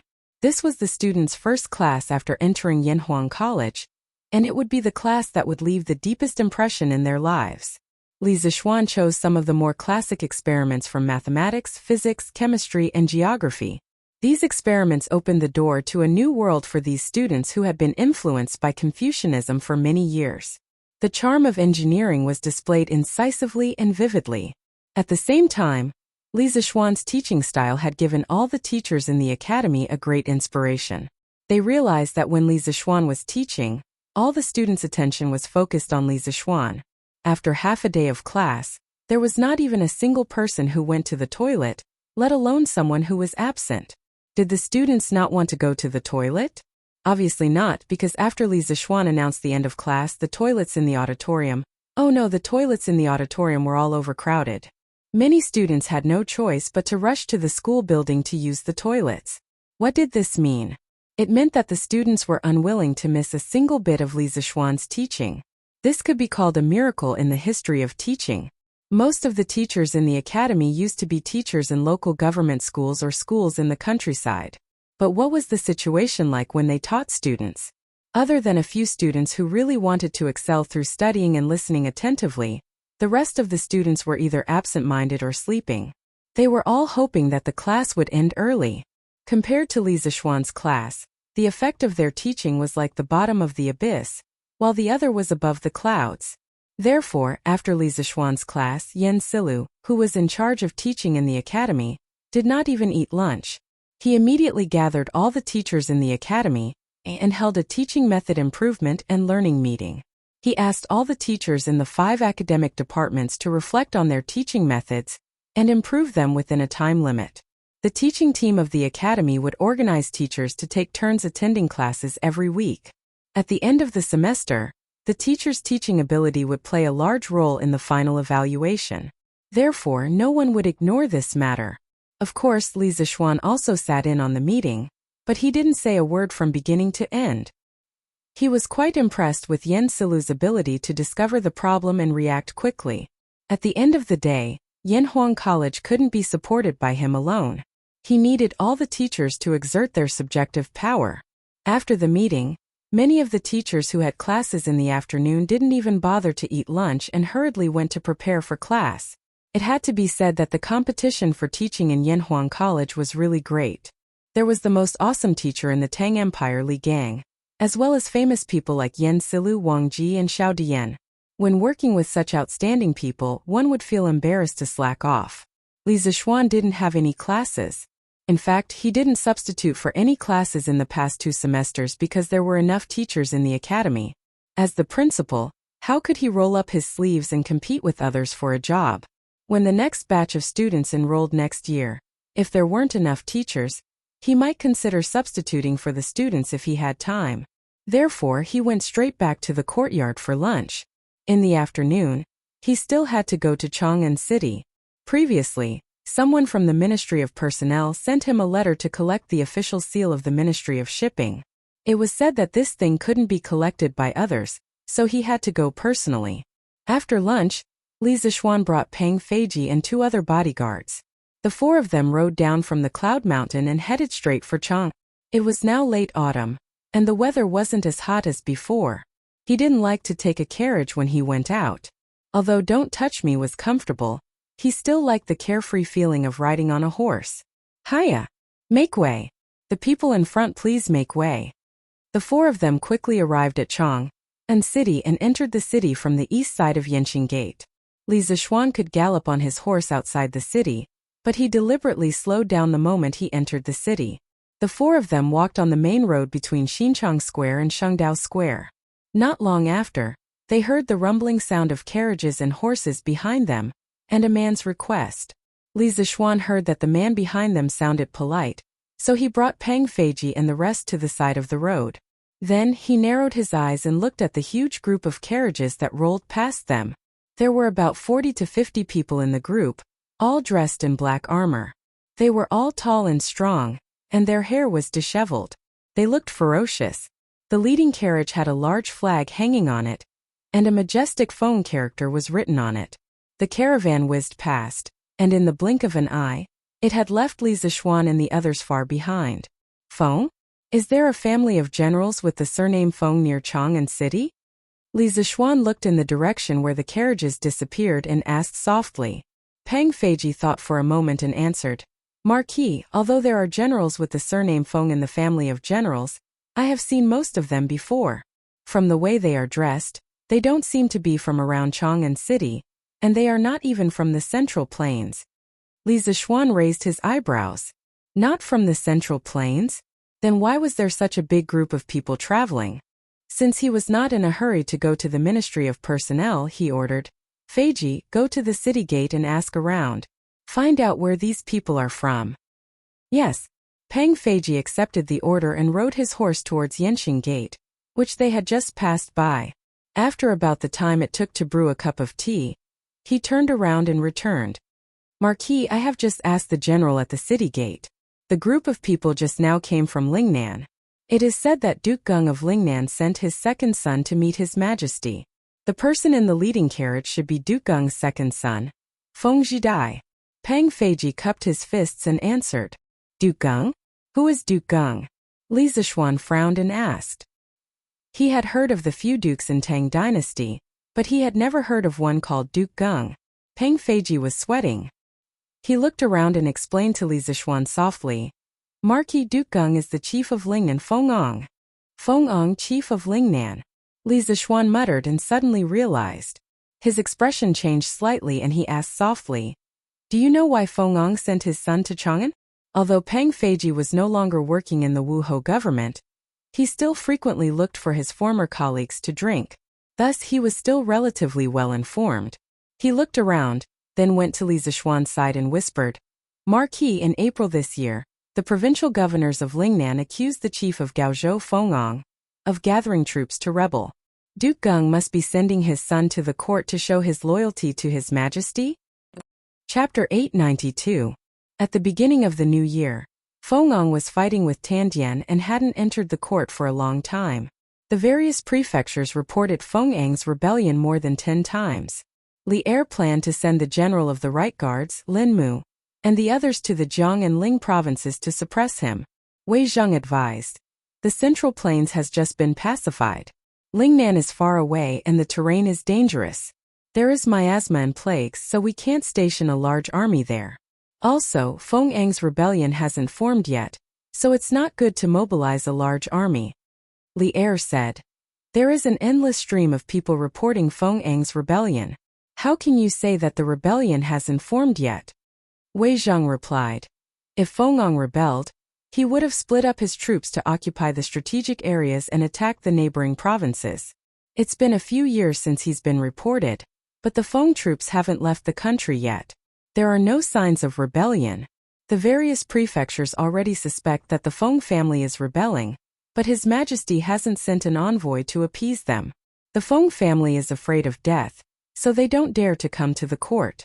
If His Majesty sends an envoy to show his sincerity, the Feng family will be happy to avoid trouble. This way, they won't have to use the army to make him obedient. Thus Li Er ordered the troops to withdraw. At the same time he sent Wei Shushuan and Li Gongyan to Lingnan to express their condolences to Fengong. At the end of the 10th month, as Wei Zheng expected, Fengong sent his second son to the capital to show his loyalty. In essence, he used his second son as a hostage to express his intention to surrender. After asking about the cause and effect of the incident, Li Zixuan mounted his horse and slowly moved forward. He fell into deep thought. Li Zixuan, who had read a few transmigrating Tang novels in his previous life, knew a little about Fengong. This person was the undisputed king of Lingnan.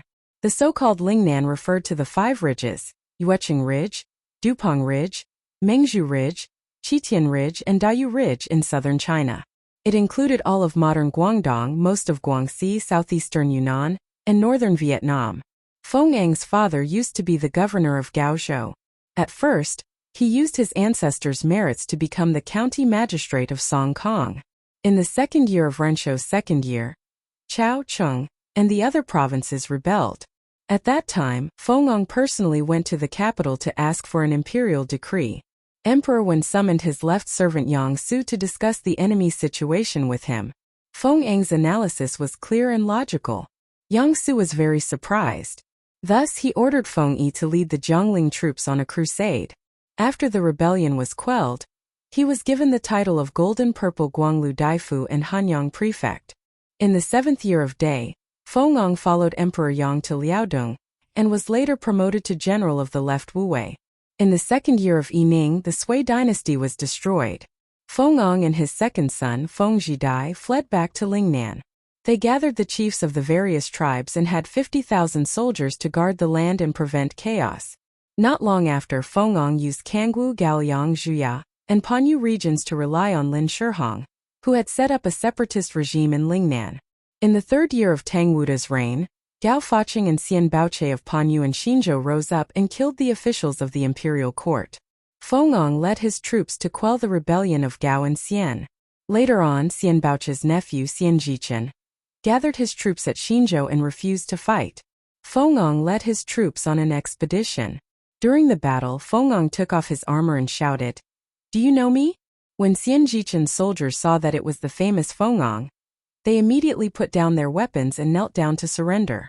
Xian Baoche, Xian Jichen, and the others were all captured by Fengong. From then on, from Panyu to Kangwu, Guangxi, Wuzhou, to Zhuya Lijiu Peninsula and Hainan Island, they all submitted to Fengong. Fengong proclaimed himself to be the chief steward. He ruled over 20 prefectures and thousands of li of land. His territory was even larger than Zhao Tuo's, martial emperor of South Yu, Qin dynasty's southern sea dragon Chuan commander, founder of South Yu Kingdom, and former Qin dynasty general. He was the undisputed king of Lingnan. Not simple. This matter shouldn't be as simple as it seems on the surface. Li Zishuan sat on his horse and muttered softly. Heroes were born in troubled times. For Fengong to be able to rule Lingnan and govern it well, he was definitely not an easy person. It was not an exaggeration to call him a hero of a generation. Li Zishuan believed that such a person would not be as cowardly as Wei Zhang said to Li Zishuan. Li Zishuan did not believe that Madame Feng was afraid of death, and did not dare to come to the imperial court. This time when Fengong sent Feng Zhidai to the capital, in the eyes of others, it might be Fengong showing his loyalty to Li Er by sending his son over as a hostage. However, in Li Zishuan's eyes, this move might not be without the intention of spying on the imperial court. Li Zishuan had always disdained those who sent their sons to the capital as hostages to show their loyalty. A few hundred years later, Zhu Di sent his sons to Jinling as hostages to the Jiangwen emperor. Was that enough to show his loyalty? In the end, he still usurped the throne. If someone really wanted to rebel, they would not stop just because their sons were in someone else's hands. Moreover, Li Zishuan had heard that Fengong had more than 30 sons. If he really wanted to rebel against the imperial court, would he give up his throne for a son? Obviously not. Li Zishuan was not measuring the stature of a gentleman with his own yardstick. It was just that in this feudal era, he felt that there were very few people in the world who had no ambition like him. There were even fewer people who had great power but no ambition. Lingnan was a dangerous place, and the emperor was far away. Li Zishuan did not believe that Fengong did not have the slightest bit of ambition in his heart. Your Majesty, Fengong has sent his second son to Chang'an. He is now outside the palace and asking for an audience. In Ganlu Palace, Li Er had just finished his afternoon nap. Zhao Song hurried in and bowed before he could even warm his seat on the dragon bed. Li Er was shocked. He narrowed his eyes and muttered to himself, "They're finally here."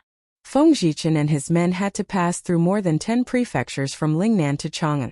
As the supreme ruler of the world, there was no way that Li Er did not receive the news in advance. Summon. After a few breaths, Li Er came back to his senses and ordered, "Yes, Your Majesty." After a while, a bronze-skinned, tall and strong young man walked in. Although he was tall and strong, his clothes and hair accessories made him look like a Han Chinese scholar.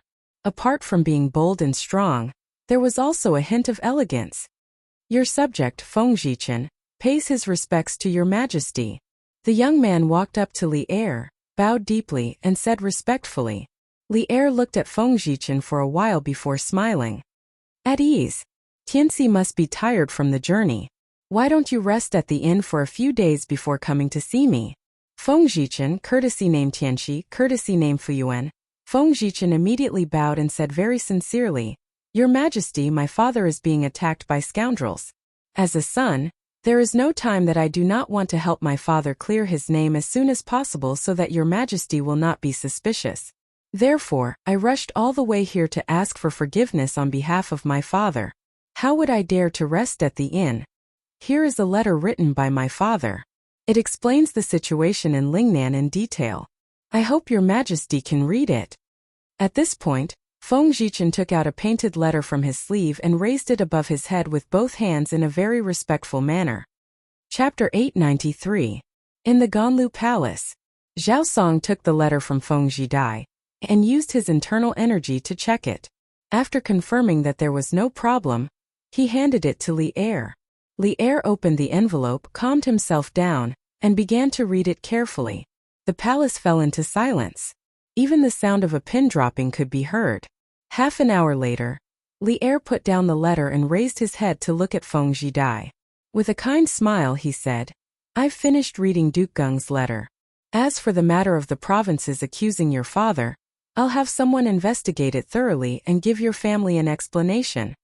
In fact, the content of the letter was not important. It was enough that Feng Ang was willing to send his son to Chang, and to show his loyalty. The rumors of rebellion would be dispelled. Feng Zhidai cupped his hands and said, Thank you for trusting my father, Your Majesty. Li Er waved his hand and smiled. Hai Duke Geng is loyal to the country. He guarded Lingnan for many years and made hundreds of thousands of people in Lingnan live in peace. His contributions cannot go unnoticed. I'll remember all these. Tianxi, you must be tired from your long journey. Go to the post house and have a good rest. I'll arrange a position for you tomorrow morning. Feng Ang's letter clearly stated that Feng Zhidai would stay in Chang and accompany Li Er from now on. Feng Zhidai did not show any surprise. Obviously, he already knew about Feng Ang's arrangement. He quickly cupped his hands and said, Thank you for your concern, Your Majesty. I'll take my leave. He took the official seal from the Ministry of Personnel Affairs and asked someone to send the Kung Fu/non-Kung Fu football management rules that Li Er asked him to write to the palace. According to the type of game, there were strict rules on the behavior of the players. Anyone who violated the rules would be severely punished. It was considered a regulation of the Tang Empire's football to reduce malicious behavior on the football field. When he returned to the academy, the bearded man reported, Yamacho, after the Datong Daily was sent out today, 28 people came to register their teams and receive their football. Li Zishuan had asked Zhang Zhongjian, the PE teacher of the academy, to manage the affairs of the football association. This bearded man looked rough and uncouth, but if one talked to him in detail, one would find that he was not only uncouth, but also proficient in the art of war and strategy. Which uncouth from Jianghu could be better than him? Li Zishuan personally poured a cup of wine for the bearded man because he knew that the bearded man did not like to drink tea like himself. In comparison, the old man preferred to drink strong alcohol like drunken immortal. However, where would Li Zishuan's office have such a thing? The bearded guest took the wine glass. Li Zishuan then said, I didn't expect so many people to have formed their teams today. The bearded man grinned and said disdainfully, Hey, from what I see, these people are most likely here for the football. They formed a team, came here to take the football at a cheap price, and then took it out to sell. They can make at least 50 strings of cash. Then they can just find a reason to disband the team. Wouldn't they be making 50 strings of cash for nothing? Yamacho, I see that your method doesn't seem to work. You should change it. Otherwise, wouldn't you be benefiting those villains for nothing? Scalpers. When the bearded man said this, Li Zishuan instantly thought of the scalpers in his previous life. He did not expect that there would be such annoying people in ancient times. 50 strings of cash for a football. The workshop would still make a lot of money, but Li Zishuan did not want these scalpers to make his money and thus disrupt the market. Then in Mr. Zhang San's opinion, how should we prevent these people from maliciously reselling the football? Li Zishuan asked modestly. Recently, when he had nothing to do, he had chatted with the bearded man many times.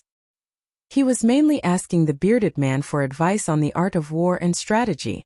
The master of this body, spiritual master Ling Su, had taught him some military tactics, but it was not comprehensive.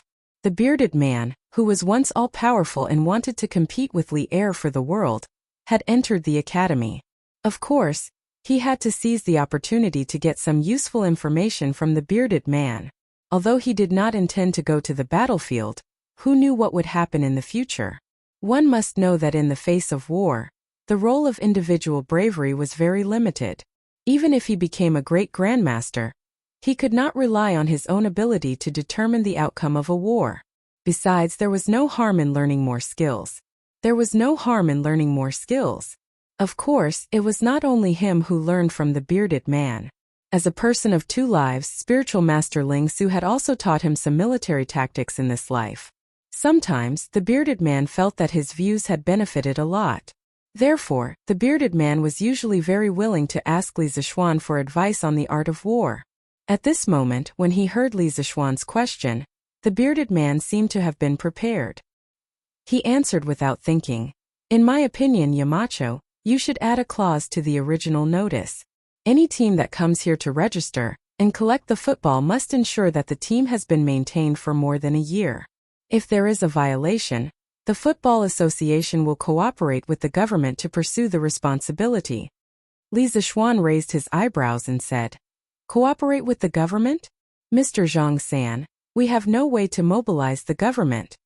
The bearded man chuckled and said, "Yamacho, His Majesty personally issued a decree for the Football Association to manage all the affairs of the Tang Empire. The local government naturally has the responsibility to cooperate. Even if they don't cooperate with Yamacho's current imperial favor, it is easy for you to go to the palace and ask for an imperial edict. Besides, I don't think that the government will deliberately offend you for such a small matter." After that, he rolled his eyes and said in a low voice, "Since ancient times, the people have been afraid of the government. We can scare away most of the businessmen who want to speculate by just saying that. The deterrent power of this notice is greater than its meaning."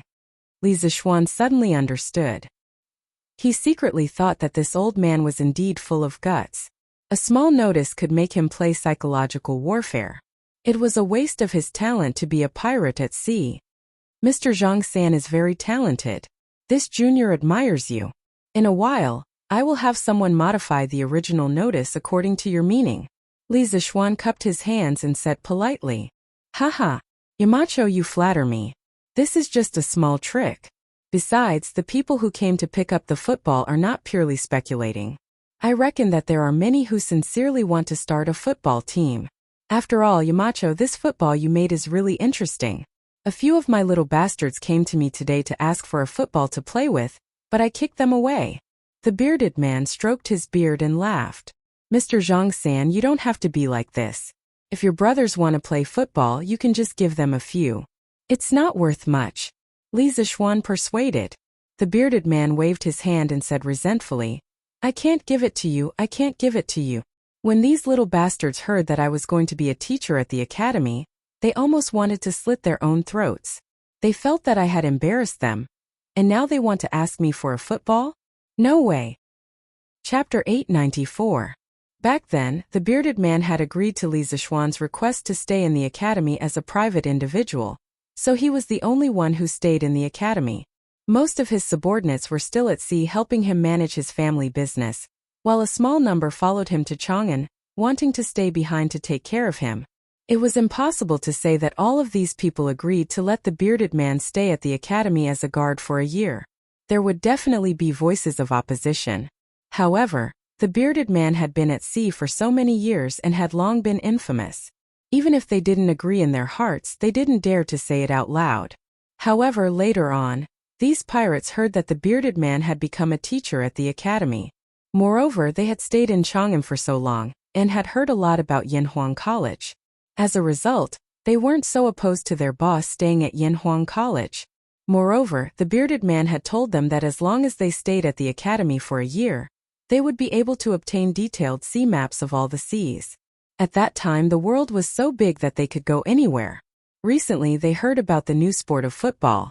Moreover, the bearded man was a manager of the Football Association, so they thought of coming over to ask for a football to play with.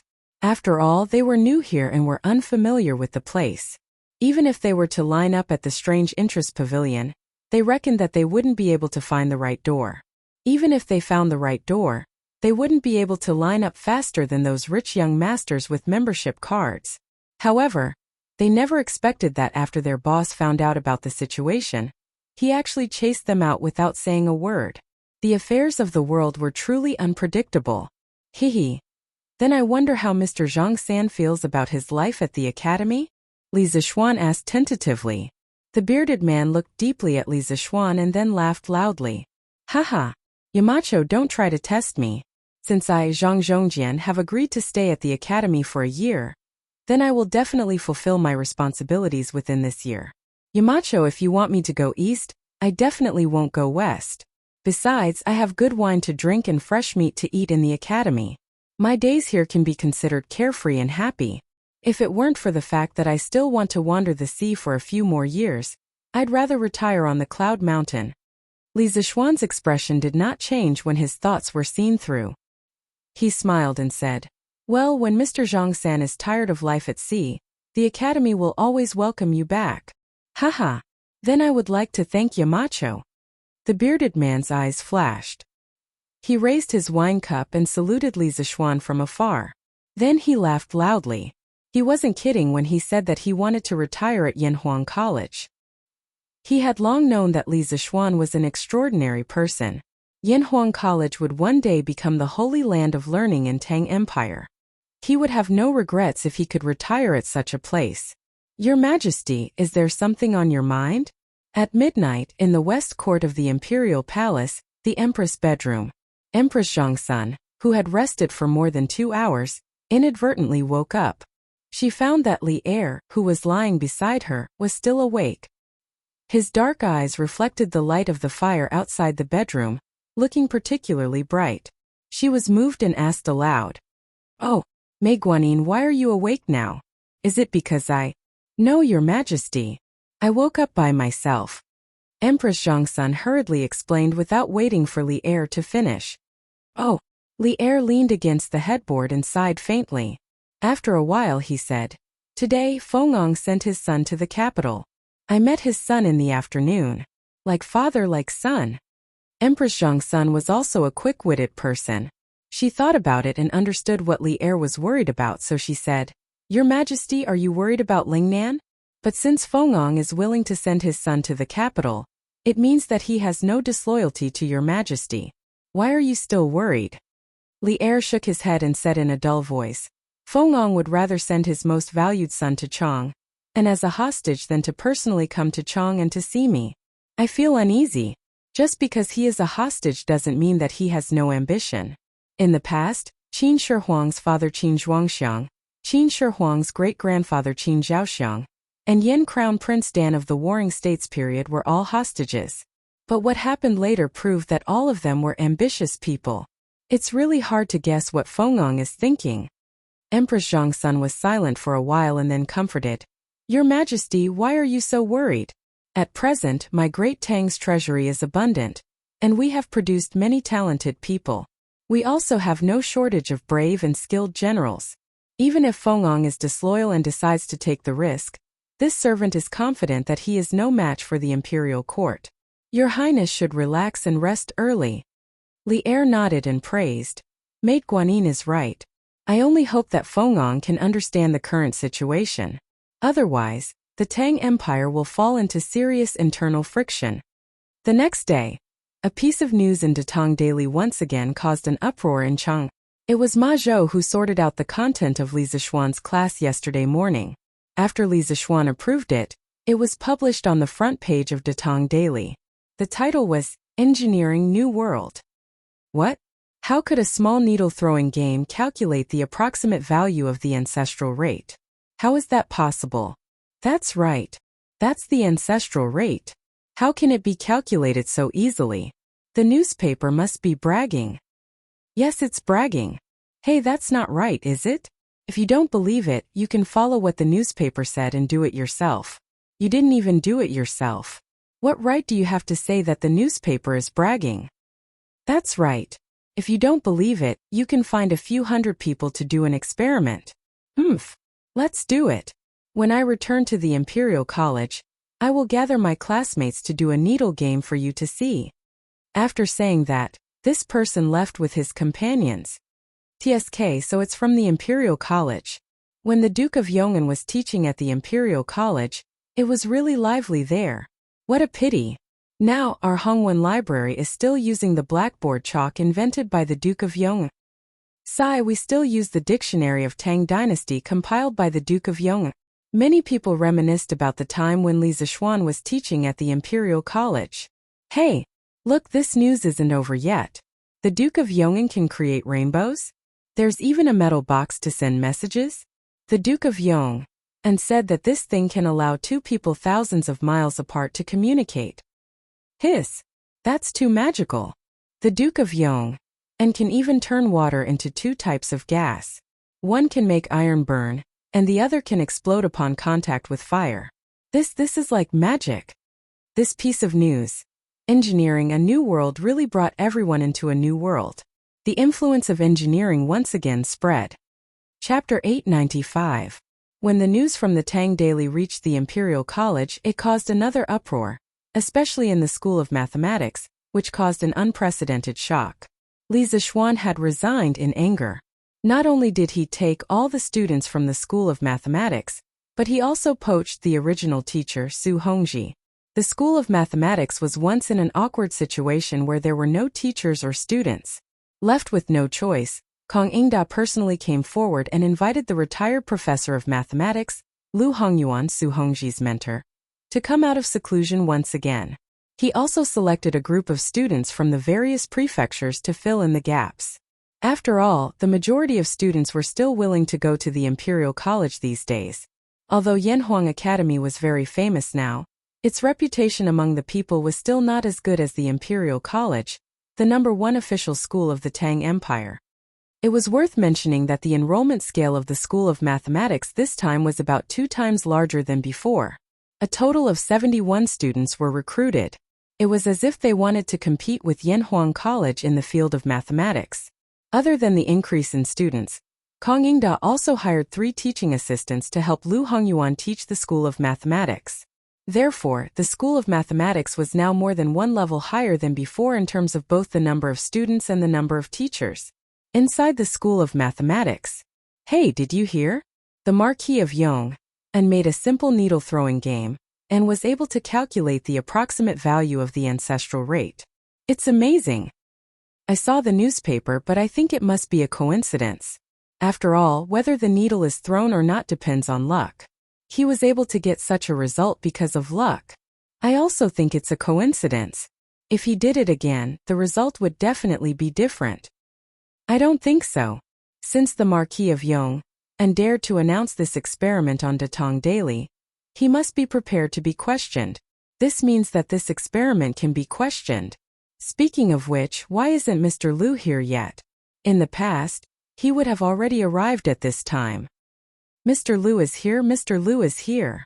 Just as the students were discussing, an old man in white clothes made of rough cloth came in. Together with his white hair, he looked inexplicably weathered. There were 3 middle-aged scholars following behind the old man. They all deliberately stayed half a step behind the old man to show their respect. The classroom, which had been noisy just now, suddenly became quiet. Haha, this old man heard you all talking about the needle experiment in the newspaper just now. Presumably, you all want to know whether the results in the newspaper are a coincidence or not, right? The old man stood on the podium and chuckled as he looked at the students below. This old man was Lu Hongyuan. He had already reached the age where he could enjoy the rest of his life, but he was invited back. He had stayed in the Imperial College for more than 10 years, so he was still reluctant to leave this place. No students responded. After being in the Imperial College for so long, they all knew that the majority of the teachers in the Imperial College did not like students discussing matters related to Li Zixuan. This was already an unspoken fact. Although they couldn't make a sound, the students' eyes were all shining as they looked at Lu Hongyuan. Lu Hongyuan did not have any prejudice against Li Zixuan. On the contrary, he had bought a copy of Li Zixuan's new mathematics textbook and studied it. Seeing that the students wanted to speak but did not dare to, he smiled and said, "Actually, it's not just you all who want to know. This old man also wants to know whether the results obtained by the Marquis of Yong are a coincidence." Before class, this old man prepared a piece of paper with lines drawn on it and a bag of thin needles. The distance between the lines and the length of the needles are exactly as described in the newspaper. Thus today, our Imperial College will also conduct a needle experiment to see if the results in the newspaper are a coincidence. As Lu Hongyuan spoke, he took a gray cloth bag from an assistant teacher. Inside was a piece of paper with lines drawn on it and a bag of thin needles. The reason why he was late for class today was to prepare these two things. When the students heard this, they could not help but whisper among themselves, "Wow, we are also going to conduct a needle experiment? Mr. Lu is really open-minded. Hey, if we can prove that the results in the newspaper are a coincidence, won't our Imperial College become famous this time? Haha, in my opinion it is most likely a coincidence. Haha, I don't think so." Lu Hongyuan patted the table and signaled for the students to be quiet. Then he said, "There are a total of 71 students in the Imperial College of Mathematics. The number is still a little small. In order to match the total number of needles in the newspaper, you will all come up in order to cast the needles. Each of you will cast 10 times. Be careful not to use too much force and throw the thin needles out of the paper. The 3 teachers and I will help you count the number of times you cast the thin needles. Yao Yuanhe, come up. We will start with you." Then, Lu Hongyuan spread out the paper and instructed a student sitting at the door. "Yes, Mr. Lu." The student responded and ran up excitedly. The other 3 assistant teachers took a pen and paper and stood behind Lu Hongyuan, ready to take notes. The verification experiment of the needle-throwing experiment was officially launched in the Imperial College of Mathematics. The whole experiment lasted for more than an hour before it was announced to be over. Since it was a real-time count, the assistant teachers immediately counted the number of needles cast by the students each time they cast the thin needles.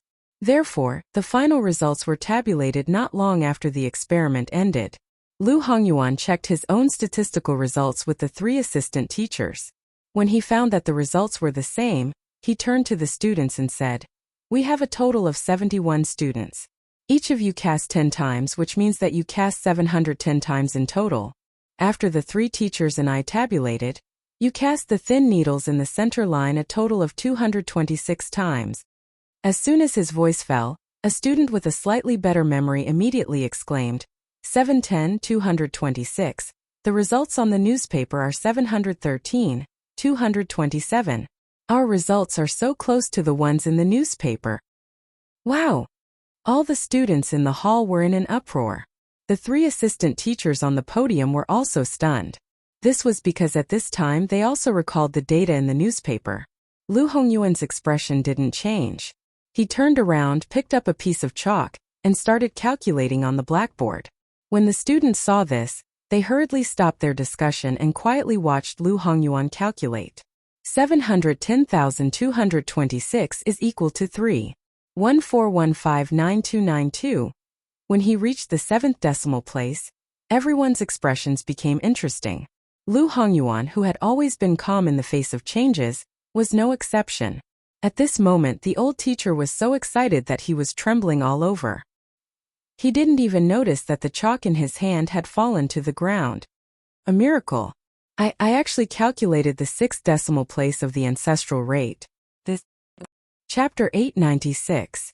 The results of the Institute of Mathematics and Mathematics shocked the entire Imperial College. The professors, teaching assistants, and Confucian scholars who were unhappy with Li Zishuan and mocked Li Zishuan for getting such a result were all slapped in the face by the results of the Institute of Mathematics and Mathematics. Didn't you say that Li Zishuan was lucky to get the approximate value of the ancestral rate to 3 decimal places? Then Lu Hongyuan used the same method to get the ancestral rate to 6 decimal places. What should you say? This could completely prove that Li Zishuan's calculation of the ancestral rate of the needle experiment was reasonable. Those who understood the key points were all scared silly. One of the biggest problems in the history of mathematics, ancestral rate, was actually able to get the approximate value through a simple needle game. The circle cutting technique was simply too weak in front of this. Perhaps if Zhu Chongji was alive, He would be shocked speechless for a long time after hearing such a seemingly absurd method of calculating ancestral rate. It was terrifying to think about. If even a needle could be used to calculate ancestral rate, then wouldn't it be true that Li Zixuan used a glass mirror to create a rainbow, double slit to create stripes, iron box to communicate, and water to create two gases? What kind of knowledge was engineering? How could it be so magical? At this moment, even the Confucian scholars who had been influenced by Confucianism for more than 10 years were a little shaken in their hearts. They felt that engineering seemed to be more advanced and useful than Confucianism, but they didn't dare and didn't want to say these thoughts out loud. Because they were the disciples of Confucianism, they were also the defenders of Confucianism, and they were also the beneficiaries of Confucianism. But just because the Confucian scholars didn't dare to say it, it didn't mean that the other students didn't dare to say it. In the Institute of Mathematics and Mathematics, as soon as class ended, Lu Hongyuan and the 3 teaching assistants stepped out of the classroom, and the students in the classroom immediately went into an uproar. Too magical. This experiment is too magical. Even with the circle cutting technique, it is very difficult to accurately calculate the ancestral rate to 6 decimal places. But this simple needle experiment actually did it. Yes, at first, I thought that the results recorded on Datong Daily were a coincidence. But not only did we do it, but the results we obtained were even more accurate. How is this a coincidence? This means that Marquis Yong's method can really be used to calculate the ancestral rate. This is unbelievable. The Marquis of Yong is truly a genius. I've also read his new mathematics textbook, and the content is amazing. Now, with this needle experiment, his achievements in mathematics are something that we can never hope to achieve in our lifetime. I really don't understand how the Marquis of Yong connected Zhu LV to the needle-throwing experiment. The two are completely unrelated. That's true. I didn't even see a single circle from the beginning to the end of the experiment. I don't know how the ancestral rate could be obtained through this method. I don't get it. The other experiments recorded in the newspaper are also very interesting. The students of Yanhuang College are so lucky. I want to go to Yanhuang College to see what the globe in the newspaper looks like. I want to go too, Brother Yanghe. This break coincides with Yanhuang College's weekend. How about we go together? Haha, let's go together. When the results of Lu Hongyuan's needle-throwing experiment were spread, it caused a huge commotion among the people. Li Zixuan's erudition and the magic of engineering once again refreshed people's understanding. Before Li Zixuan, who would have thought that a small game could solve one of the biggest problems in the history of mathematics? Who could create rainbows? Who could obtain 2 types of gases from water, one to burn iron wires and one to cause explosions? Li Zixuan, who had been quiet for more than half a month, once again created a big piece of news, pushing him, Yanhuang College, and engineering to the forefront of the storm once again. However, Li Zixuan had already expected this effect. The reason why he agreed to Ma Zhou's release of this news was because he wanted this effect. Confucianism had been developed for nearly 1,000 years and was deeply rooted in people's hearts. Wanting to shake its position was tantamount to a fool's dream. Li Zixuan also didn't want to shake the position of Confucianism in a short period of time. He wanted to let engineering appear in people's sight once in a while to make its presence known. As time passed, more and more people would naturally know about engineering. This was a process where dripping water could penetrate a stone. Li Zixuan wasn't very anxious. He was currently recruiting people for the Football Association. Until now, there were only 2 people in the Football Association, him and the bearded man. This wouldn't do. The Football Association was in charge of all the football competitions in Tang Dynasty, and the rewards and punishments for players. In the future, it would be necessary to set up a Football Association branch in various places. The number of people needed was far from what he and the bearded man could handle. Moreover, the bearded man was only temporarily helping the Football Association. This old fellow would have to run away after a year. First of all, we need to recruit scholars. It doesn't matter if their articles are good or not, but they must be upright, hardworking, and not greedy. In the principal office, Li Zixuan found the bearded man and Ma Zhou, and was explaining the Football Association's recruitment principles to them. Why did he call Ma Zhou over? The main reason was that Li Zixuan trusted Ma Zhou's ability to judge people. Previously, the scholars that were recruited by the editorial department of Datong Daily were all recruited by Ma Zhou. Moreover, until now, there hadn't been any major problems. Therefore, now that the Football Association was recruiting people, Li Zixuan asked Ma Zhou to help the bearded man check. Lord Marquis, I can understand the first part, but is there a need for you to not be greedy? After listening to Li Zixuan's request, Ma Zhou was somewhat speechless. Li Zixuan answered without thinking, of course it's necessary.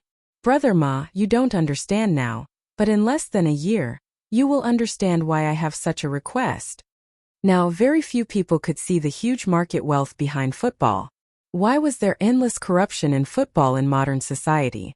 Wasn't it because of the money that could be made from football? Ma Zhou could only nod and agree. Then, he thought for a while and said, previously when the editorial department was recruiting people, there was a group of good scholars that were not recruited because of the limited quota. Why don't I let them come over again to solve Marquis' urgent need? Li Zixuan nodded and said, sure. As long as they can pass Brother Ma's eyes, then recruit them. Otherwise, how inappropriate would it be to leave such a big football association to Mr. Zhang San? Being trusted by Li Zixuan so much, Ma Zhou suddenly felt a lot of pressure. He secretly thought to himself that he had to check again later. He couldn't let evil people sneak in and ruin Li Zixuan's big plans. The bearded man laughed and said, haha, thank you for your understanding, Yamacho. Brother Ma, get them to come over as soon as possible. I've been so busy these 2 days that I don't have time to drink with old Wang Ji. When Li Zixuan and Ma Zhou heard this, they immediately laughed. Speaking of which, when these two drunkards got together, it could be said that they had met a bosom friend. Chapter 897. Brother Ma, after you recruit them, you must immediately organize them to undergo training on the rules of football, and select a group of people with excellent training results to be their coaches. Let's first set up the headquarters of the Football Association, and then find a way to set up the Football Association in the various states of the Tang Empire. In the office, Li Zixuan continued. Ma Zhou nodded and said, Marquis, don't worry. I understand what you mean. After that, he suddenly thought of something and smiled. Oh right, Marquis, after the content of your class yesterday was spread by Datong Daily, it caused a huge reaction in Chang'an City, especially your needle-throwing experiment. It is said that Dr. Liu from the Imperial College of Mathematics did it himself. He threw the needle 710 times and pressed the line 226 times. When the two are divided, it is equal to 3. 1% 1. 25 92. 92. It is even more accurate than the result you got last time. Li Zixuan was a little surprised. Density rate, this Dr. Liu actually got the density rate. Back then, Buffon proposed the needle-throwing experiment, and the Italian mathematician Lazzarini coincidentally used the needle-throwing experiment to get the density rate. Now, he proposed the needle-throwing experiment, and Dr. Liu got the density rate. It had to be said that history was always surprisingly similar. There were many coincidences in the unseen world. Oh, then this Dr. Liu is really lucky. Li Zixuan sighed with a calm expression. Ma Zhou continued excitedly, Marquis, after Dr. Liu's result was spread, the scholars among the people were more convinced by the other content in the newspaper. Now, the reputation of our Yanhuang College will be even more prosperous. After Ma Zhou finished speaking, the bearded man looked at Li Zixuan thoughtfully. No one knew what he was thinking. Marquis. At this moment there was a knock on the door in Pang Feiji's voice. Ma Zhou and the bearded man looked at each other and found an excuse to leave. They understood that Pang Feiji did not come in directly but chose to knock on the door. It meant that he had something to talk to Li Zixuan alone. Feiji, what's the matter? After the bearded guest left with Ma Zhou, Pang Feiji walked in. Li Zixuan looked up at Brother Chicken and asked. Pang Feiji cupped his fists and said, Marquis, I've received news that Feng Zhidai was conferred the position of Vice Minister of Guards by His Majesty during the morning court meeting. He was also given a mansion. It seems like he's really going to stay in Chang'an for a long time. Vice Captain of the Imperial Guard? Li Zixuan searched for relevant information in his mind and said softly, It seems that he really is here to be a hostage. The guard office was one of the 9 temples. Northern Qi established the guard office, and the guard was renamed the Minister of the Guard Office or Minister of the Guard. The deputy was called the Vice Minister of the Guard. During the Sui and Tang dynasties, it became a non-official position. It was mainly in charge of the palace ceremonies and ceremonial ceremonies. It lasted until the Southern Song dynasty when it was incorporated into the Ministry of Works. Li Er gave Feng Jidai such an easy job. Anyone with a little political brain could understand the deep meaning behind it. There's no need to pay attention to this person anymore. All we need to do is to take care of our own land. Li Zishuan recovered from his thoughts and said to Brother Chicken, Li Er was definitely not a stupid person. Li Zishuan believed that if he could think of something, Li Er would be able to think of it as well. Hence he felt that there was no need to worry about it. Peng Feiji replied, Yes, Marquis. Outside the palace. After the morning court meeting, Feng Jidai came out of the palace. The guards who followed him to Chong and quickly greeted him. Second young master, are you all right? The leader of the black-faced guards hurriedly asked. What can happen to me? Amu, aren't you making a fuss over nothing? Feng Jidai chuckled disapprovingly. The black-faced guard said seriously, Young master, we're in Chang'an now. It's not like Lingnan. I have to ensure your safety. Feng Jidai helplessly waved his hand and said, All right. Go to the inn and pack your luggage. We have a new mansion. The black-faced guard cupped his hands and agreed. On the way, Feng Jidai sat in the carriage and inadvertently heard that the pedestrians on the road seemed to be discussing the same thing. He opened the window and shouted to the guard outside. Amu, come here. Young master, what's the matter? The black-faced guard called Amu came to the window and asked. Feng Jidai said, What do the people on the road mean by the needle experiment? Why do I feel like everyone is talking about this? Amu frowned and replied, Young master, I've asked them earlier. They're talking about the content of today's Datong Daily. It seems like the Duke of Yong and has made an incredible discovery again. Datong Daily? Oh, isn't Chang'an the origin of Datong Daily? Along the way, Feng Jidai had seen the Datong Daily in other states.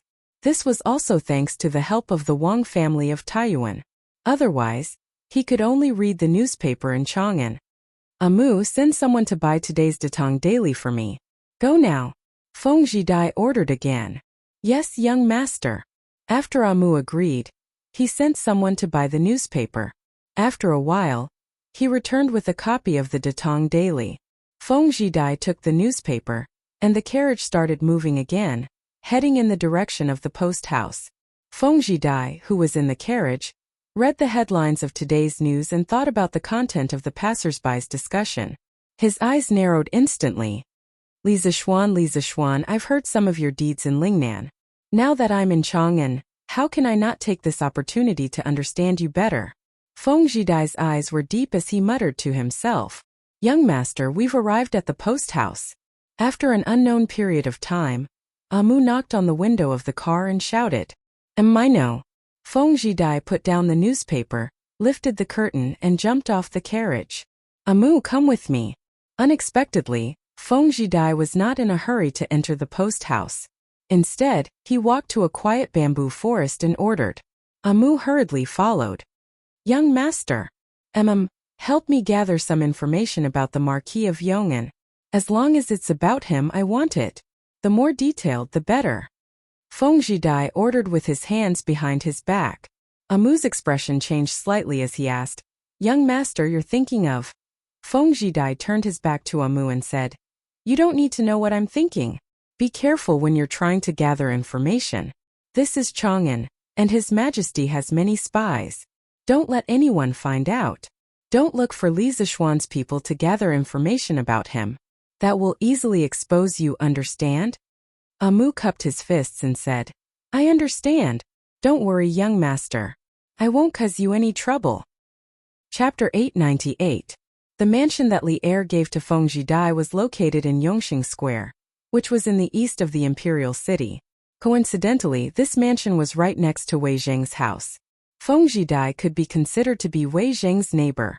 Young master, old master has some old friends in Chang'an. When do you want to visit them?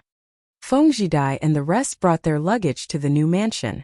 After settling their luggage, Amu came over and asked, Feng Jidai thought for a while and said, "No need to go first. We need to be clear about our current status. Rashly making friends with the officials will only be disadvantageous to us.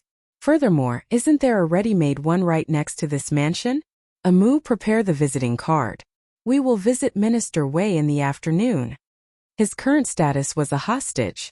As a hostage, if he frequently visited the officials, wouldn't he be looking for trouble? Furthermore, this would also expose his father's connections in Chang'an. If Li Er knew, wouldn't he be even more suspicious of his father? Young master is wise. Young master, the royal prince is here. He is waiting for you in the main hall. This afternoon, Li Zishuan had just woken up from his afternoon nap when he heard Xiao Shi whispering to him. "Oh, I'll be right there." Li Zishuan shook his groggy head and replied. After a while, "Hey, Prince, you are here? How have you been?" Li Zishuan came to the main hall and saw Li Xiaogong drinking tea. He smiled and greeted him. Li Xiaogong put down his teacup and pointed at Li Zishuan.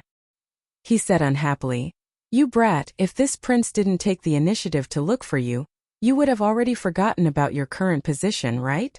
Since ancient times, there was probably only one official who was as lazy as Li Zishuan, to the point that his superior had to personally come and look for him. How could that be? Prince, you are wronging me. I just want you to rest in the mansion for a few more days. After all, you have been out at sea for almost half a year." Li Zishuan walked to the seat next to him and sat down, grinning as he passed the buck.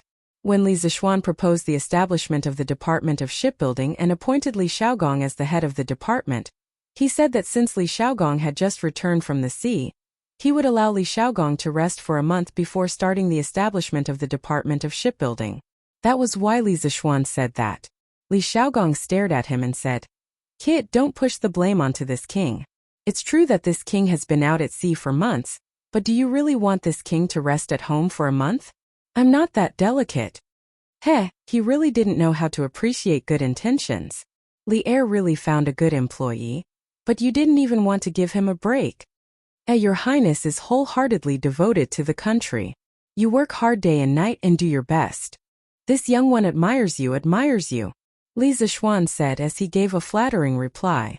Facing such a slippery kid, Li Xiaogong felt helpless. He sighed and said seriously, "The previous sea trade brought in a very rich income for the imperial court. His Majesty and the other officials in the imperial court are beginning to pay attention to the sea trade. Yesterday, the envoys from the Nanyang countries all left the capital. Before that, they all came to visit this king, hoping that this king can help them in the future sea trade." Saying this, Li Xiaogong paused. As if he knew what Li Zishuan was thinking, he chuckled and continued. "Although this king is usually a bit greedy, this king will definitely not accept this kind of money.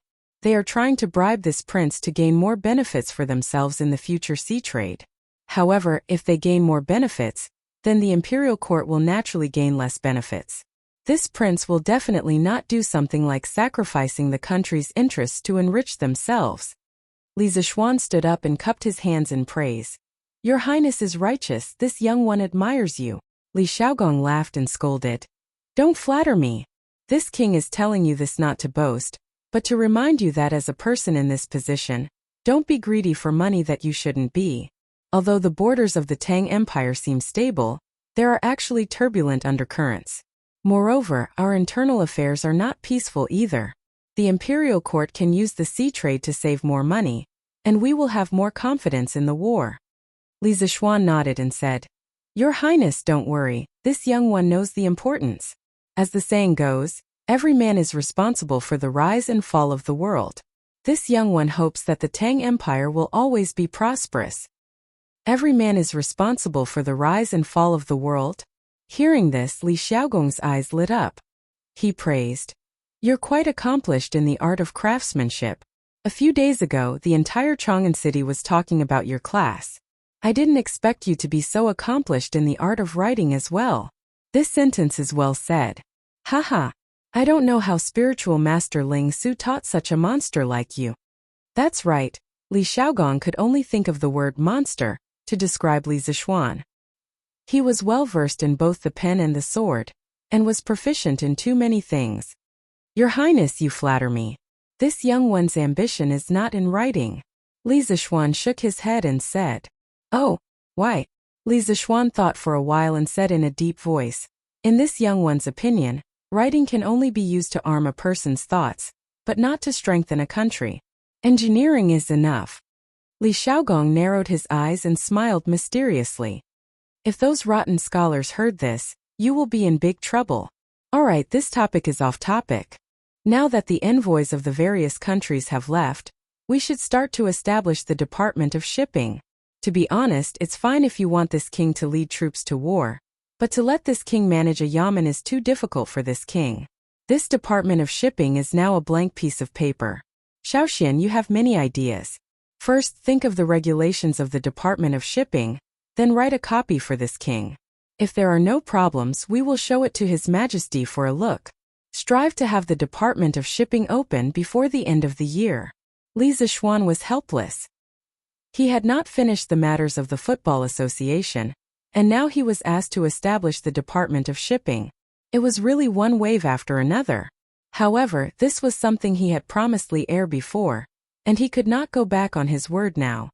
Yes, this young one will draft the regulations of the Department of Shipping as soon as possible. Your Highness, please wait for the good news. Although he was complaining in his heart, he still had to do what needed to be done. Haha, this king knows that you are unwilling, but you are being loyal to the country. In the future, this king will personally go to Guangdong. In comparison, the burden on you is still light. Li Xiaogong seemed to have seen through Li Zishuan's thoughts and could not help but laugh. Li Zishuan inexplicably shuddered. Li Xiaogong was right. He was only giving ideas in Chang'an, and it was far better than Li Xiaogong going to Guangdong for a long time on a business trip. To Li Zishuan, in this era where there were no trains or planes, he was not willing to go far even if he was beaten to death. Chapter 899. By the way, Xiaoxian, the football you've been working on seems to be quite interesting. I heard that His Majesty even came to Yanhuang College to play a game. If I didn't have to go south soon, I would probably form a team to play too. In the main hall of the Yunshan residence, after Li Xiaogong finished talking about business, he suddenly talked about the recent football. His face was full of regret. Obviously, he should have heard a lot about the 2 football games of the academy. Li Zishuan smiled and said, "Since your highness likes football, I'll give you 2. You can take them to the south to play. Besides, when everything is settled there, His Majesty will definitely summon you back." As a prince of the Tang Empire, Li Er would not let Li Xiaogong stay in the south for a long time. At most, he would be summoned back by Li Er after the business of the shipping department in Guangdong port stabilized. This was something that everyone could see clearly. Haha, then this prince will accept your kind intentions. You don't know that my subordinates have been drooling for this football for a long time. Li Xiaogong laughed heartily. He had an expression of disrespect, which made Li Zishuan feel that he had been deceived. When Li Zishuan first started to make football, he just wanted to play with it for himself. He did not intend to mass produce and sell it because there was no stable rubber supply at that time. The rubber in his hands was used up little by little. Later, after reaching a trade agreement with Zhenla and Piao, Li Zishuan had rubber supply. In addition, Li Zishuan also intended to promote football. Li Er then established the Football Association and decided to mass-produce football and promote it to the whole Tang Empire. Therefore, football now was not as precious as it was in the beginning. Li Tai had already asked for football from him. Cheng Chumo, Li Chengqian, and Iron Egg also got football as they wished. They did not have to wait until the top 3 in the monthly exam to get football.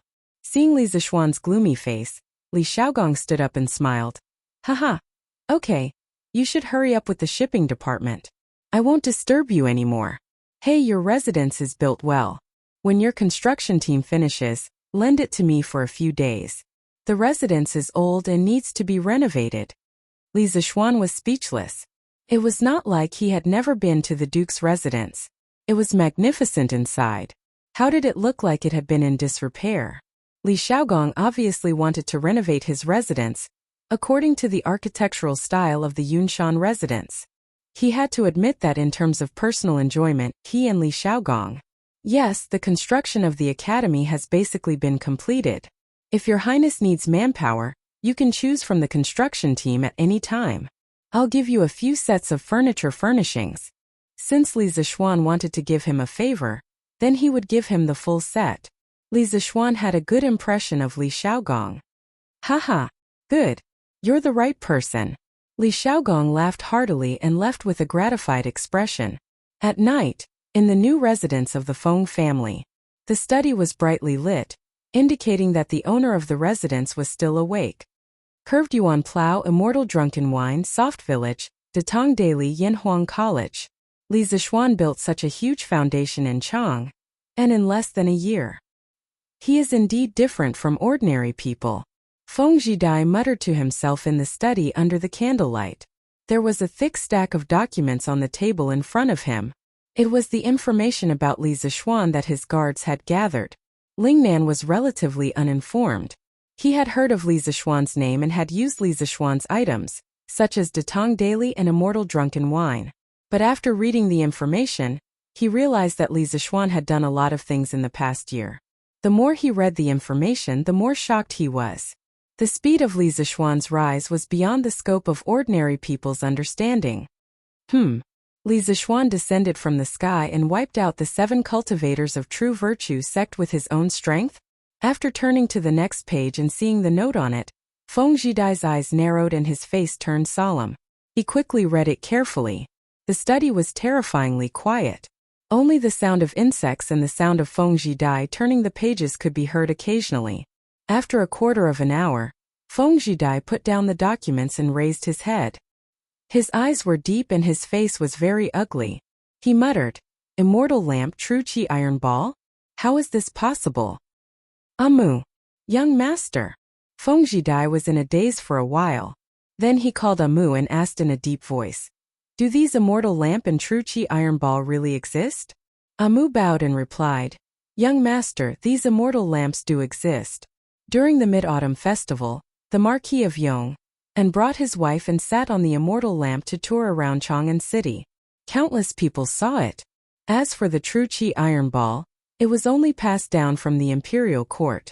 As for whether it is real or not, this subordinate has no way of knowing. There really is a divine object that can take people to the sky. Feng Zhidai's face showed a trace of disbelief.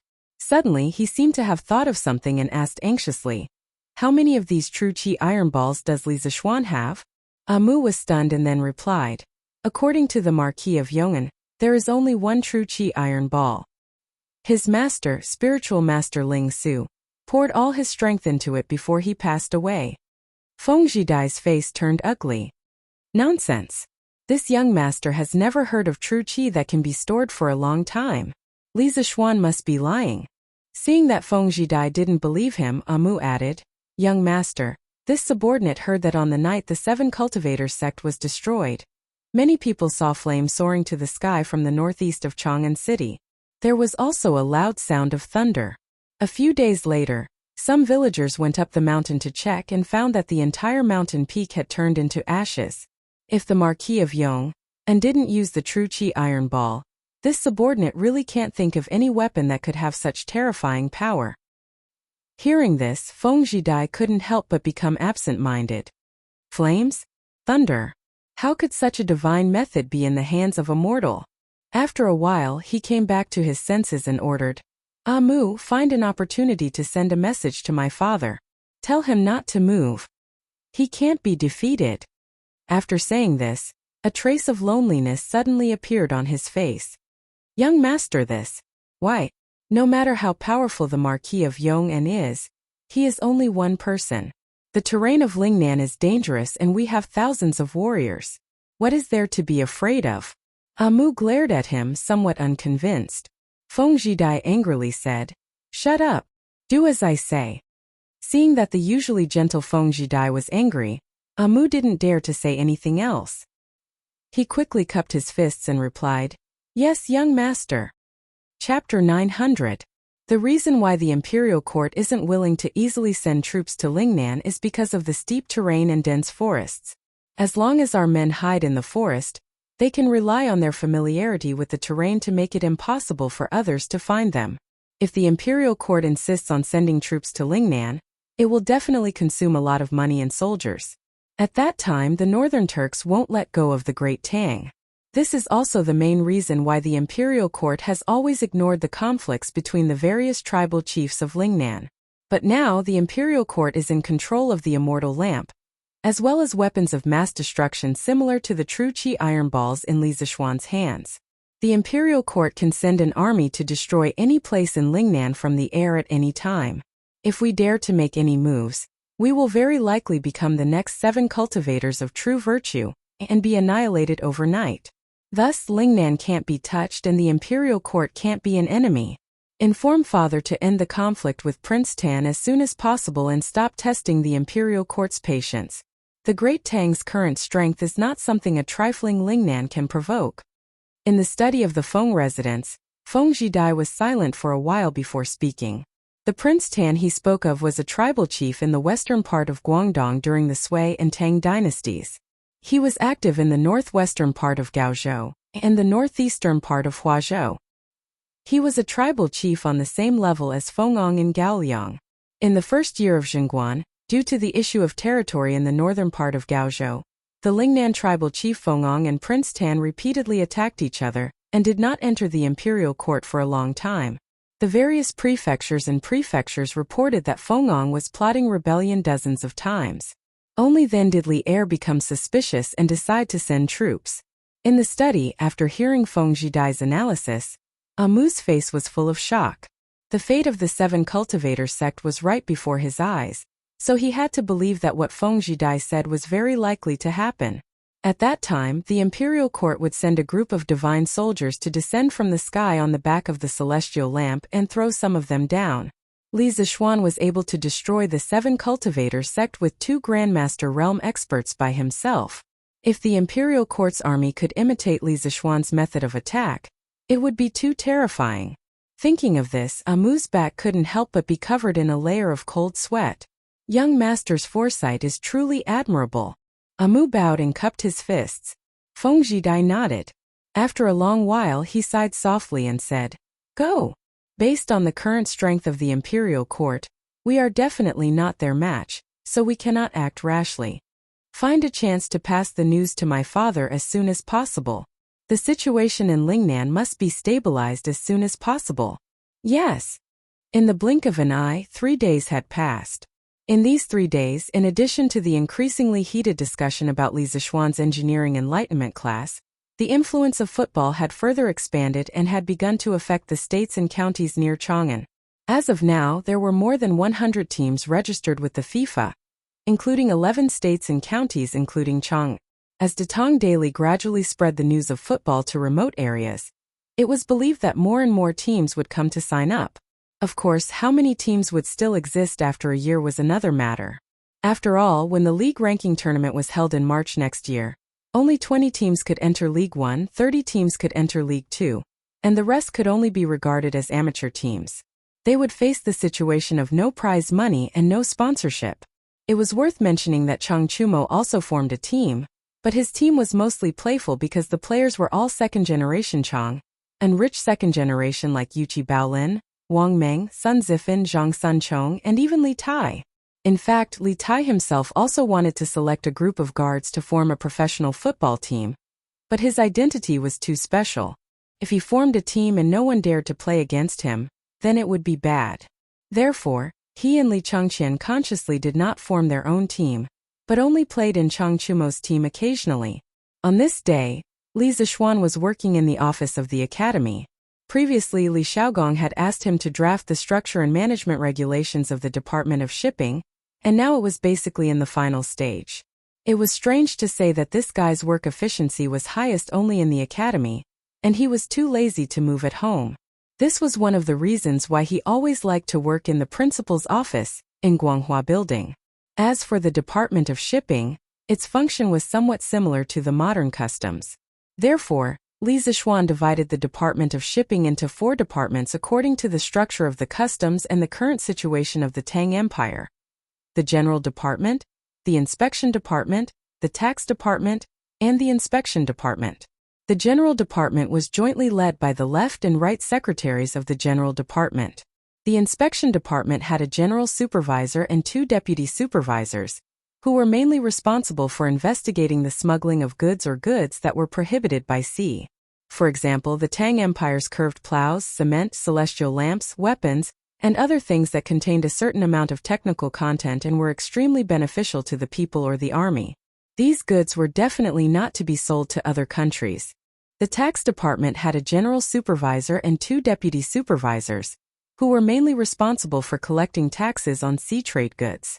Of course, these goods included both imported and exported goods. As for the tax rate, it was different for different goods, but overall the difference was not too big. Excluding the tax, the merchants were still very profitable.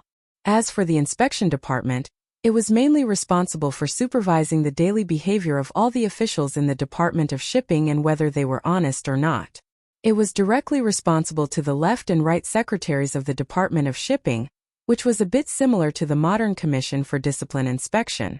In addition to building the framework of the Department of Shipping, Li Zixuan also sorted out some details, such as the list of prohibited goods, the import and export tax rate of various goods, and so on. He wrote down a voluminous 70 to 80,000 words, which was enough to fill a short story. Yamacho, Mr. Su is looking for you, he. At this moment, Mo Zhong pushed the door open and came in. Mr. Su reported, and then he hesitated to speak. What's the matter? Li Zixuan asked casually, and then put down the pencil, tidied up the regulations of the Department of Shipping he had just finished, and put it in a file bag made of craft paper. His current office was becoming more and more like a modern office, and basically had everything. Yamacho, Mr. Su also brought Dr. Liu from the Imperial College of Mathematics. What do you think? Mo Zhong said in a low voice. Having been in the academy for so long, he knew that Li Zixuan and the Imperial College had a bit of enmity, so he was not sure whether to let Su Hongji and Dr. Liu in. Li Zixuan was startled and then he laughed and scolded. When did you learn to be tactful? Quickly invite the 2 gentlemen in. Chapter 901.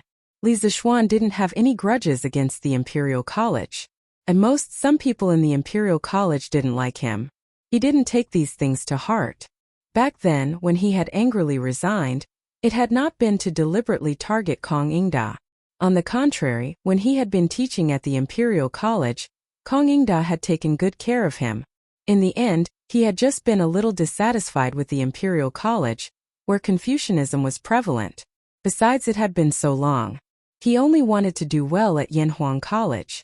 How could he have the time to care about these small grudges? Haha, Mr. Su, Mr. Liu. Come in and have a seat. Mo Zhong served the tea. Mo Zhong welcomed Su Hongji and Lu Hongyuan in. Li Zixuan hurriedly stood up and greeted them warmly.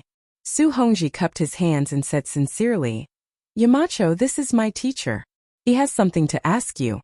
I hope you won't mind. Hey, Mr. Su, you're too serious. This is the first time I've met Dr. Liu. There's no such thing as past grudges. Come in and have a seat. Dr. Liu, please. Li Zixuan interrupted Su Hongji without waiting for him to finish. Lu Hongyuan looked at Li Zixuan appreciatively and followed Li Zixuan inside. He smiled and said, Marquis Yong'an is so young, but you have such a big heart. No wonder you can build up such a big business in just a few months. They sat down one after another. Li Zixuan smiled and said, Dr. Liu, you're too kind. You've been working hard at the Imperial College for decades, teaching and educating people. You're the role model of my generation. Li Zixuan knew that Lu Hongyuan was Su Hongji's teacher. He also investigated Lu Hongyuan's past deeds. He was a respectable teacher of the people. Seeing Li Zixuan's kind face without any displeasure, Su Hongji, who was still worried, was relieved. Lu Hongyuan said, Haha, forget it. That's all in the past. Don't mention it again. Today, this old man has come to find the Marquis of Yong, and because I have a request. The old man had been teaching for his entire life, but he did not put on any airs at all. His attitude was also quite humble. He was completely different from those rotten scholars. Li Zixuan admired him in his heart, but he quickly said, Old mister, you're too kind. If you have something to ask, just say it. There's no need to talk about asking for it. Isn't this too much for this junior? When Lu Hongyuan heard Li Zixuan's reply, he didn't bother to be courteous. His pale old face was now flushed red. He was probably very excited at this moment.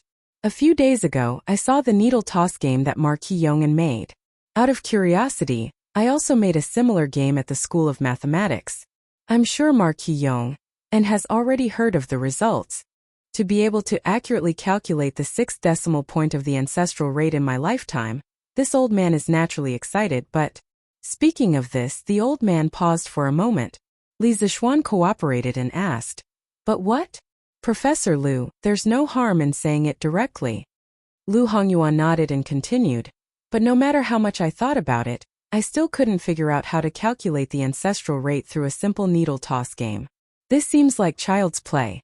This old man thought about it for 4 whole days and still couldn't figure it out. Thus, I shamelessly came here to ask Marquis Yongan for advice. I hope you don't blame this old man for coming uninvited. So it was for the needle toss experiment. After hearing this, Li Zixuan finally understood why the old man came. However, he couldn't help but feel that it was a little funny. To be troubled over a question for 4 whole days, this was really a stubborn old man. Actually, regarding the theory behind the needle toss experiment, many teachers from Yanhuang College, including Su Hongji, had come to ask him.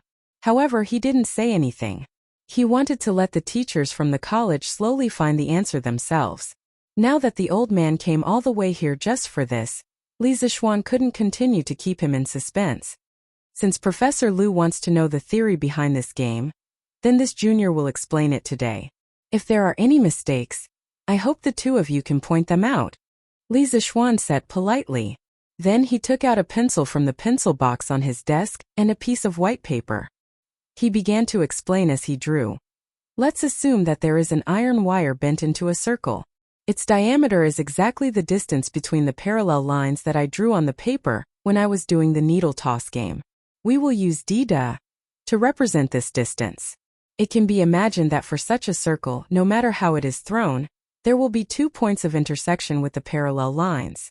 Thus, if the circle is thrown n times, then the total number of intersection points must be 2n. Cough cough, the people of Tang Dynasty didn't understand English, let alone the pronunciation of the English alphabet. Thus, when Li Zixuan set the unknown variables, he used Hanyu Pinyin to read it so that others wouldn't understand. To make it easier to read, there will be no additional labels for the letters. Lu Hongyuan and Su Hongji both nodded thoughtfully. Both of them had learned Li Zixuan's new mathematics and had read about equations in the textbooks, so they could understand Li Zixuan's method of setting the unknown variables. Li Zixuan continued. Let's now imagine that the circle is straightened. Then the length of the iron wire is pi d. Oh right, I usually like to use pi to represent the ancestral rate. After the circle was straightened, the situation of such an iron wire intersecting with parallel lines when it was thrown down was obviously more complicated than that of a circle. There might be 4 points of intersection, 3 points of intersection, 2 points of intersection, 1 point of intersection, or even no intersection at all. Since the length of a circle and a straight line are both pi d, according to the principle of equal opportunity, when they are thrown a large number of times and are equal, the total number of intersection points between the 2 and a set of parallel lines is approximately the same. That is to say, when a wire of length pi d is thrown n times, the total number of intersection points between the wire and a set of parallel lines should be approximately 2n. Now let's talk about the case of the iron wire length L. When the number of throws n increases, the total number of intersection points of the iron wire with the parallel lines, m, should be proportional to the length L, thus m equals KL, where K is the coefficient of proportionality. In order to find K, we only need to note that for the special case of L equals pi d, we have m equals 2n. Thus we get K equals 2n, pi d. Substituting the former formula, we get m is almost equal to 2ln, pi d, and thus pi is almost equal to 2ln, dm. When the length of the line is half the distance between the parallel lines, the above formula can be written as pi is almost equal to nm. These are the 2 needle throwing games we did before. There were some beyond the scope of the knowledge, so Li Zixuan forgot to explain. He didn't care whether they could understand or not, he just said it all.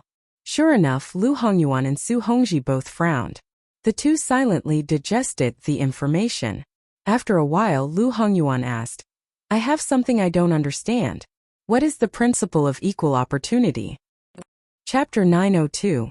In the office, when Li Zixuan heard Lu Hongyuan ask about the principle of equal opportunity, he couldn't help but rub his eyebrows. This problem was too complicated to explain.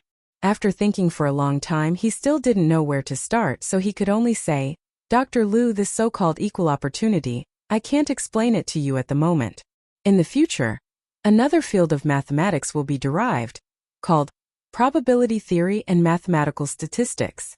After you finish reading that book, you will roughly understand what equal opportunity is. In addition, when mathematics is developed to a higher level, the same result can be derived through pure mathematics. That method is more complicated, so I won't take it out. In fact, the Buffon needle throwing problem could be completely proved using pure mathematics. Two mathematical abstractions were used in the middle. First, let the needle rotate around a point on the basic unit segment. Through definite integration, the ratio of the two areas was obtained. Then, let the needle translate on the basic unit segment. Using definite integration, the ratio of the two volumes was obtained. Finally, the relationship between the probability of the fine needle pressing the line and pi was obtained. However, this process required knowledge of trigonometric functions and calculus, so it would be more troublesome to explain. But then again, when a person reached a high level in mathematics, they wouldn't use such a stupid method like the needle-throwing experiment to find pi, because trigonometric functions and infinite series methods could be used to obtain a more accurate pi. According to records in 1706, the British mathematician Melchin used the formula pi equals 16 arctan 15 for arctan 1239 to calculate the value of pi, which broke through the 100-digit decimal mark. The value of arctanks could be calculated through the Taylor series. At this time, Lu Hongyuan couldn't help but be shocked. Listening to Li Zixuan's words, the new mathematics that everyone thought was very advanced was only in the beginning stage. In the future, there would be a whole set of advanced theories, and other knowledge would be derived. How old is Li Zixuan this year? How can there be such a terrifying amount of knowledge in his brain? Is he going to establish his own school of mathematics and become a founding figure in the field of mathematics? At this moment, Lu Hongyuan didn't care about the equal opportunity principle anymore. His heart was only filled with horror. He looked at Li Zixuan as if he was looking at a monster. Gulp! Su Hongji was stunned for a while and couldn't help but swallow a mouthful of saliva. When he first met Li Zixuan, when he was checking the accounts of the shop, he wanted to give Li Zixuan some pointers. Only today did he realize that he was not on the same level as Li Zixuan. The difference between them could be described as heaven and earth. Yamacho, have you mastered the advanced level of mathematics? Su Hongji came back to his senses and asked tentatively. Li Zixuan tilted his head and thought for a moment, then said, 70 to 80%. Back then, I wasn't interested in learning mathematics, so I only learned about 70 to 80% of it. What he said was the truth. When he was in high school and university, his math grades were not outstanding. At most, he was considered excellent. He could not be compared to those straight-A students who could get full marks every time.